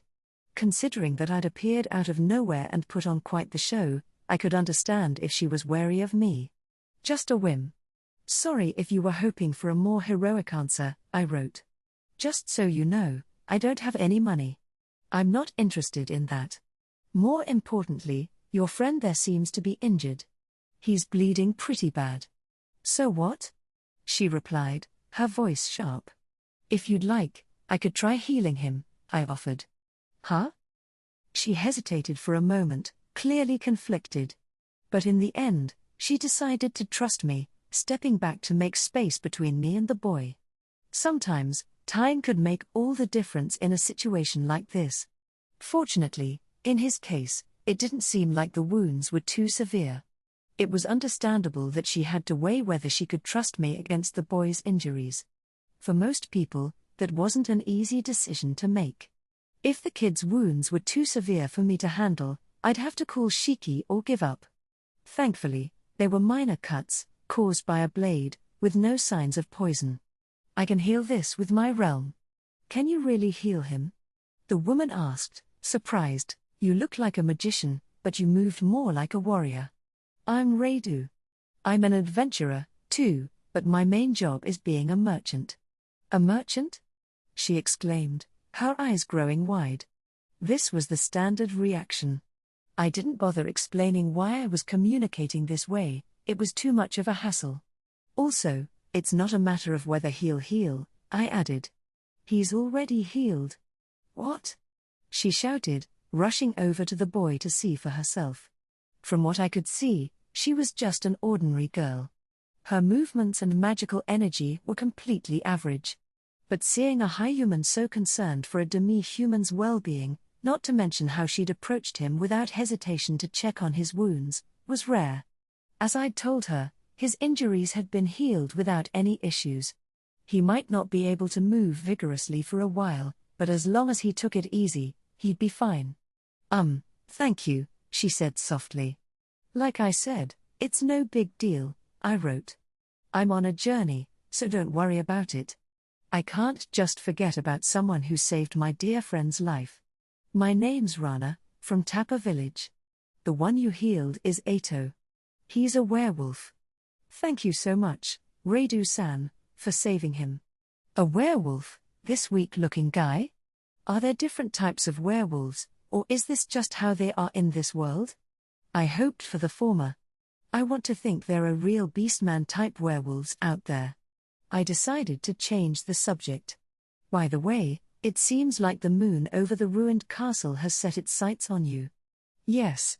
Since you were there, I'm sure you know that the Adventurers Guild won't help us," Rana replied. "They're already wanted, and plans for their subjugation are in motion. I'm afraid they won't move to save your village." "I see. So, they're leaving us to die." Rana's voice was barely above a whisper. "I'm sure there were some who wanted to help, but you can't blame them for getting scared when you told them it could be tonight or tomorrow. Adventurers are human too, after all." "I know. Deep down, I knew it was a hopeless gamble," she said, her face contorted with frustration as she forced out the words. "I see. It seems I said something unnecessary. Radu, you're an adventurer too, right? In a village that was attacked by those bandits, the elderly were killed, the children and women were captured, and the men were either killed or taken away. On top of that, all the supplies and whatever little wealth they had to survive the winter were completely plundered. What do you think about that?" It felt like a trick question. There was no way I could say I didn't care, but in living side by side with such catastrophes seemed this harsh world unavoidable. So, I didn't give her a direct answer. "Rana, the moon over the ruined castle is said to be a group of about 100 ex-adventurers who've turned to banditry. They're quite strong, and I'm afraid there's not much that can be done about them right now. They sounded like the kind of people that, If they set their sights on you, you'd have no choice but to accept as bad luck. Even though they were wanted criminals, they were still operating and had already destroyed over 10 villages. That made me curious, just how powerful were they? Part of me wanted to see for myself. What bothered me most was that they shared a name with one of my favorite songs. Honestly, that was my biggest issue with them. To be even more specific, I wanted to capture their leader and force him to change the name. They said it was a warning when they came to the village and tortured Berkeley-san to death, the strongest man in the village. Then they even killed his wife, who was pregnant. They killed a pregnant woman? That's vile, even for a gang of bandits. They said it was too much trouble to take her with them. Rana explained. Then they told us they'd come back, and that we should choose between our lives or our money by then. I heard there were villages that survived by handing over their money. Yes, but they took away the young women and able-bodied men to sell them. In the end, those villages were left with only the elderly and children. There was no way they could survive like that. So, Tapa village decided to fight back and resist rather than choose either option? No. The village decided to hand over our wealth and gamble on the slim chance of survival. It was idiotic. Truly stupid. I had to agree with her. Rana, came a younger voice. Ato, Rana said, her voice gentle and kind. You're awake. Are you hurting anywhere? The werewolf boy looked like a human with dog ears. Oh, and he had a tail too. Unfortunately for me, there were no paw pads on his hands or feet. The two of them hugged, overjoyed that they were both safe. Well, I knew from the start that trying to lecture this girl wouldn't get through to her. For the time being, I decided to escort them back to the village. And after that, my course of action was already set. I had gotten quite used to death during my time at the base in the wasteland and in Tsukimichi. I had even killed humans myself. I thought I'd already accepted it as part of everyday life and moved on. So why did I feel like I wanted to help this girl? She was just a random girl. Who'd happened to say the same words as her. Sigh, it's all because of that dream. Actually, it was all because of that horrible illusion that Tomoe had shown me, dredging up some bitter wish from my past that I must have unconsciously longed for. Having it laid bare and then having to see it again in a dream, that was the worst feeling. Truly the worst. Sorry to interrupt your reunion, but let's get you back to the village first, I suggested. Seeing Rana's suspicious expression at my proposal, I let out a deep sigh in my heart. Tapa village was even smaller than I'd imagined. It looked like it had about the same number of people as the moon over the ruined castle, quite likely even fewer. Radu, now that you're here, what do you plan to do? Rana asked. You're not going to go into the village? I asked. What about you, Ato? I'm not from here. My village is over there, Ato said, pointing toward the forest. When Rana returned to the village, she'd asked me to wait outside. Ato had planned to do the same from the beginning and just nodded silently. I didn't have any particular interest in the village, so I agreed to Rana's request and stayed outside. They probably had something going on that they didn't want outsiders to see. For now, I decided to expand the range of my search realm. I thought you were living in that village with them, I wrote to Ato. Rana and a few others might be okay with it, but generally, it's unusual for a village to welcome demi-humans, especially a small village like this. He explained. That makes sense. So, you're waiting for her out here instead of going in. By the way, I heard you're a werewolf, Ato. Yes, that's right. So, I'm sure you noticed this, but there's the scent of blood coming from the village. It's not just one or two people either. What? Ato's eyes widened at my words. Of course, it wasn't like I actually smelled anything. When I wrote scent, I was referring to what my realm had detected. It seemed that a few people had been killed in the village while Rana was away. Radu, are you really human? Ato asked, looking bewildered. How do you have a sense of smell that can detect what's happening in the village? So, he'd noticed what was happening there too. Judging from the circumstances, it was undoubtedly the work of the moon over the ruined castle. But that could be confirmed later. I would be getting the truth directly from them. Yeah, I'm just a normal guy. Nothing more than a common adventurer and merchant. There's nothing ordinary about your background, Ato replied. Still, I'm surprised. Regardless of what's happening in the village, you're waiting out here obediently like Rana told you. What do you mean by that? Ato asked, his curiosity piqued. I mean you're quite the loyal dog. I wouldn't have expected a werewolf to be more like a dog than a wolf. Radu, a werewolf is a wolf beastman. Please don't compare us to dogs. So, he's sensitive about that. I'd assumed he was completely domesticated and had taken on the traits of a dog. As we continued chatting about nothing in particular, I expanded the range of my search realm from the village to the surrounding area. Ah, there they are. I detected several groups, but there was an unusually large number of people in the nearby mountains. That must be the moon over the ruined castle. Talking with Ato was a good way to pass the time. Since I'd carried both of them under my arms while sprinting here, the sky had only just begun to turn red. Now, it was twilight, the border between day and night. If the moon over the ruined castle were to make a move, according to bandit tactics, it would probably be around midnight. Before they started their rampage like a horde of demons, I'd make the first move. In Japanese, this part of the night was known as both twilight and the time for great calamities. It was the perfect time to blend into the darkness. The way I see it, wolves are forest dwellers who maintain a certain distance from humans, I explained.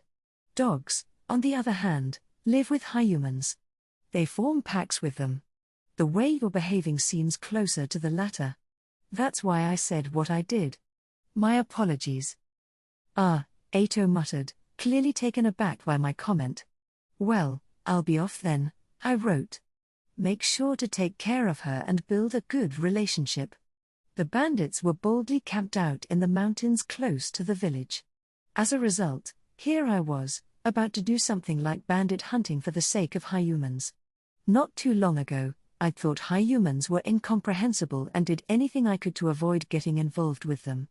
It felt strange, even unpleasant, to realize the contradiction between my thoughts and my actions. But whenever I was uncertain, I wanted to act according to my feelings. That hadn't changed. Where are you going? Ato asked. Taking a walk in the mountains. I don't plan on coming back to the village, so tell Rana whatever you want. The mountains? That's suicide. What, do you know what's in the mountains? Ato didn't answer immediately. Instead, after a brief pause, he asked me a question in return. Why are you doing this, Radu? No offense, but it seems unnatural. People keep asking me that. It's just a whim. Don't worry, I'm not looking for anything in return. You won't give me a reason, huh? Fine, then just consider this a monologue from here on. Is there anything we can do to thank you? No, there isn't, just forget about it. Even if I came back someday, I'd probably have forgotten about this village and its location. My connection to Rana and Ato was thin at best. As I'd told Ato, this was really nothing more than a whim. Even if grudges fade with time, we don't forget those who help us. That's the rule of our village. There are some humans in that village who feel the same way. So, please. He was saying all this without even knowing how things would turn out. He really was like a loyal dog. And then, not forgetting gratitude while letting go of resentment, that's something I've heard before, back in the East. Are these guys doing this on purpose or what? Well, if my people ever come to Tapa village or your village, treat them well, I wrote. Your people? He asked, puzzled. I told you, I'm a merchant. My company is the Kuzunoha Company. I'm its representative. Already a representative, at your age? I get that a lot. All right. If we ever come across anyone from Kuzunoha Company, we'll make sure to remember this. If we come across anyone. That was his way of saying if we make it through this ordeal alive. That's good. Don't worry, we don't sell expensive products, I added. I'll encourage the villagers to evacuate, at least. I have to do everything I can. There's a bounty on those bandits. If you're up for it, you could try hunting them in the mountains once it's light out. You'll find plenty of things that can be turned into cash. He's not just some soft kid, I realized. Living in this kind of world, he's got some backbone. For a demi-human, this world wasn't exactly a friendly place. But with a friend like Rana, Ato was probably better off than most. There are a little over 80 bandits scattered in the mountains. And if what I'd heard in the guild was true, that was not all of them. I needed to move. Quickly. All sound vanished. Not just the bandits' own voices, but even the rustling of leaves and the cries of animals were gone.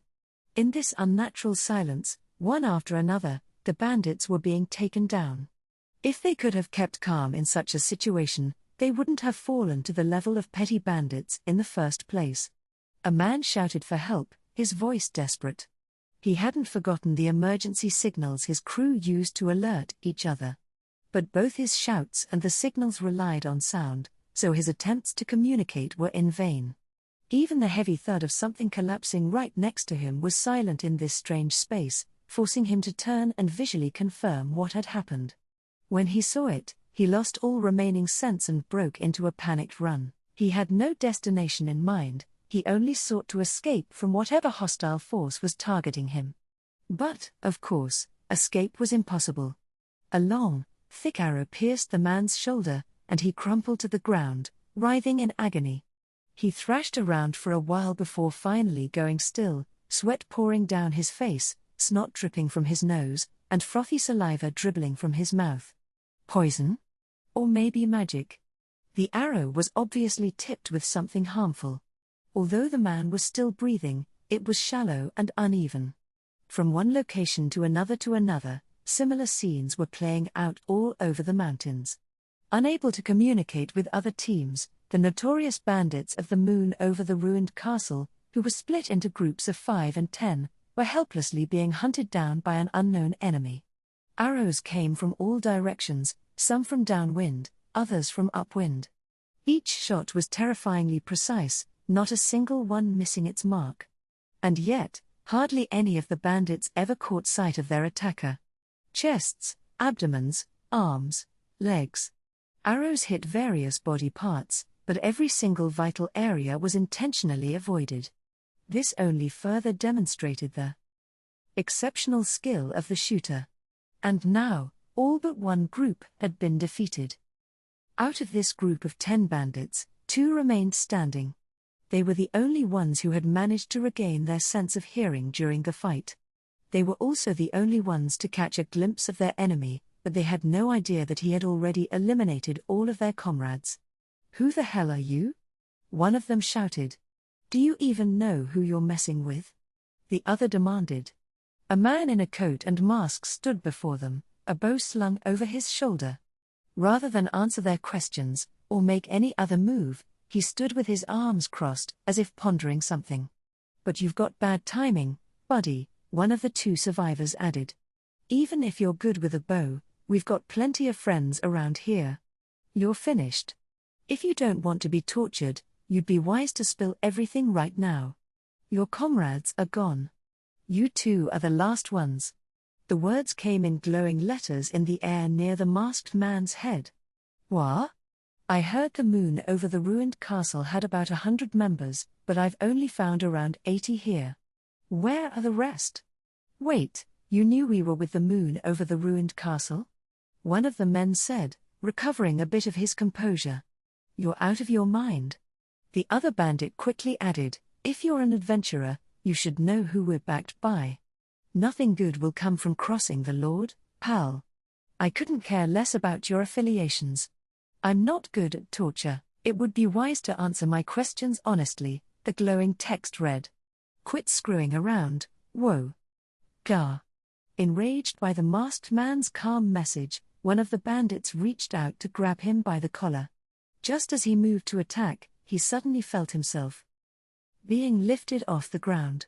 The masked man swung the first bandit like a club, striking the second bandit, who had been reaching for a knife, at his waist. When he released his grip, the momentum of the two bodies sent them crashing into a thick tree trunk. More letters appeared in the air. This isn't a bluff, you're the last bandits left unharmed in this mountain. I told you I was bad at torture, and yet you still pushed me. That's unfortunate. The masked man lifted the now unconscious bandit and propped him up against the tree.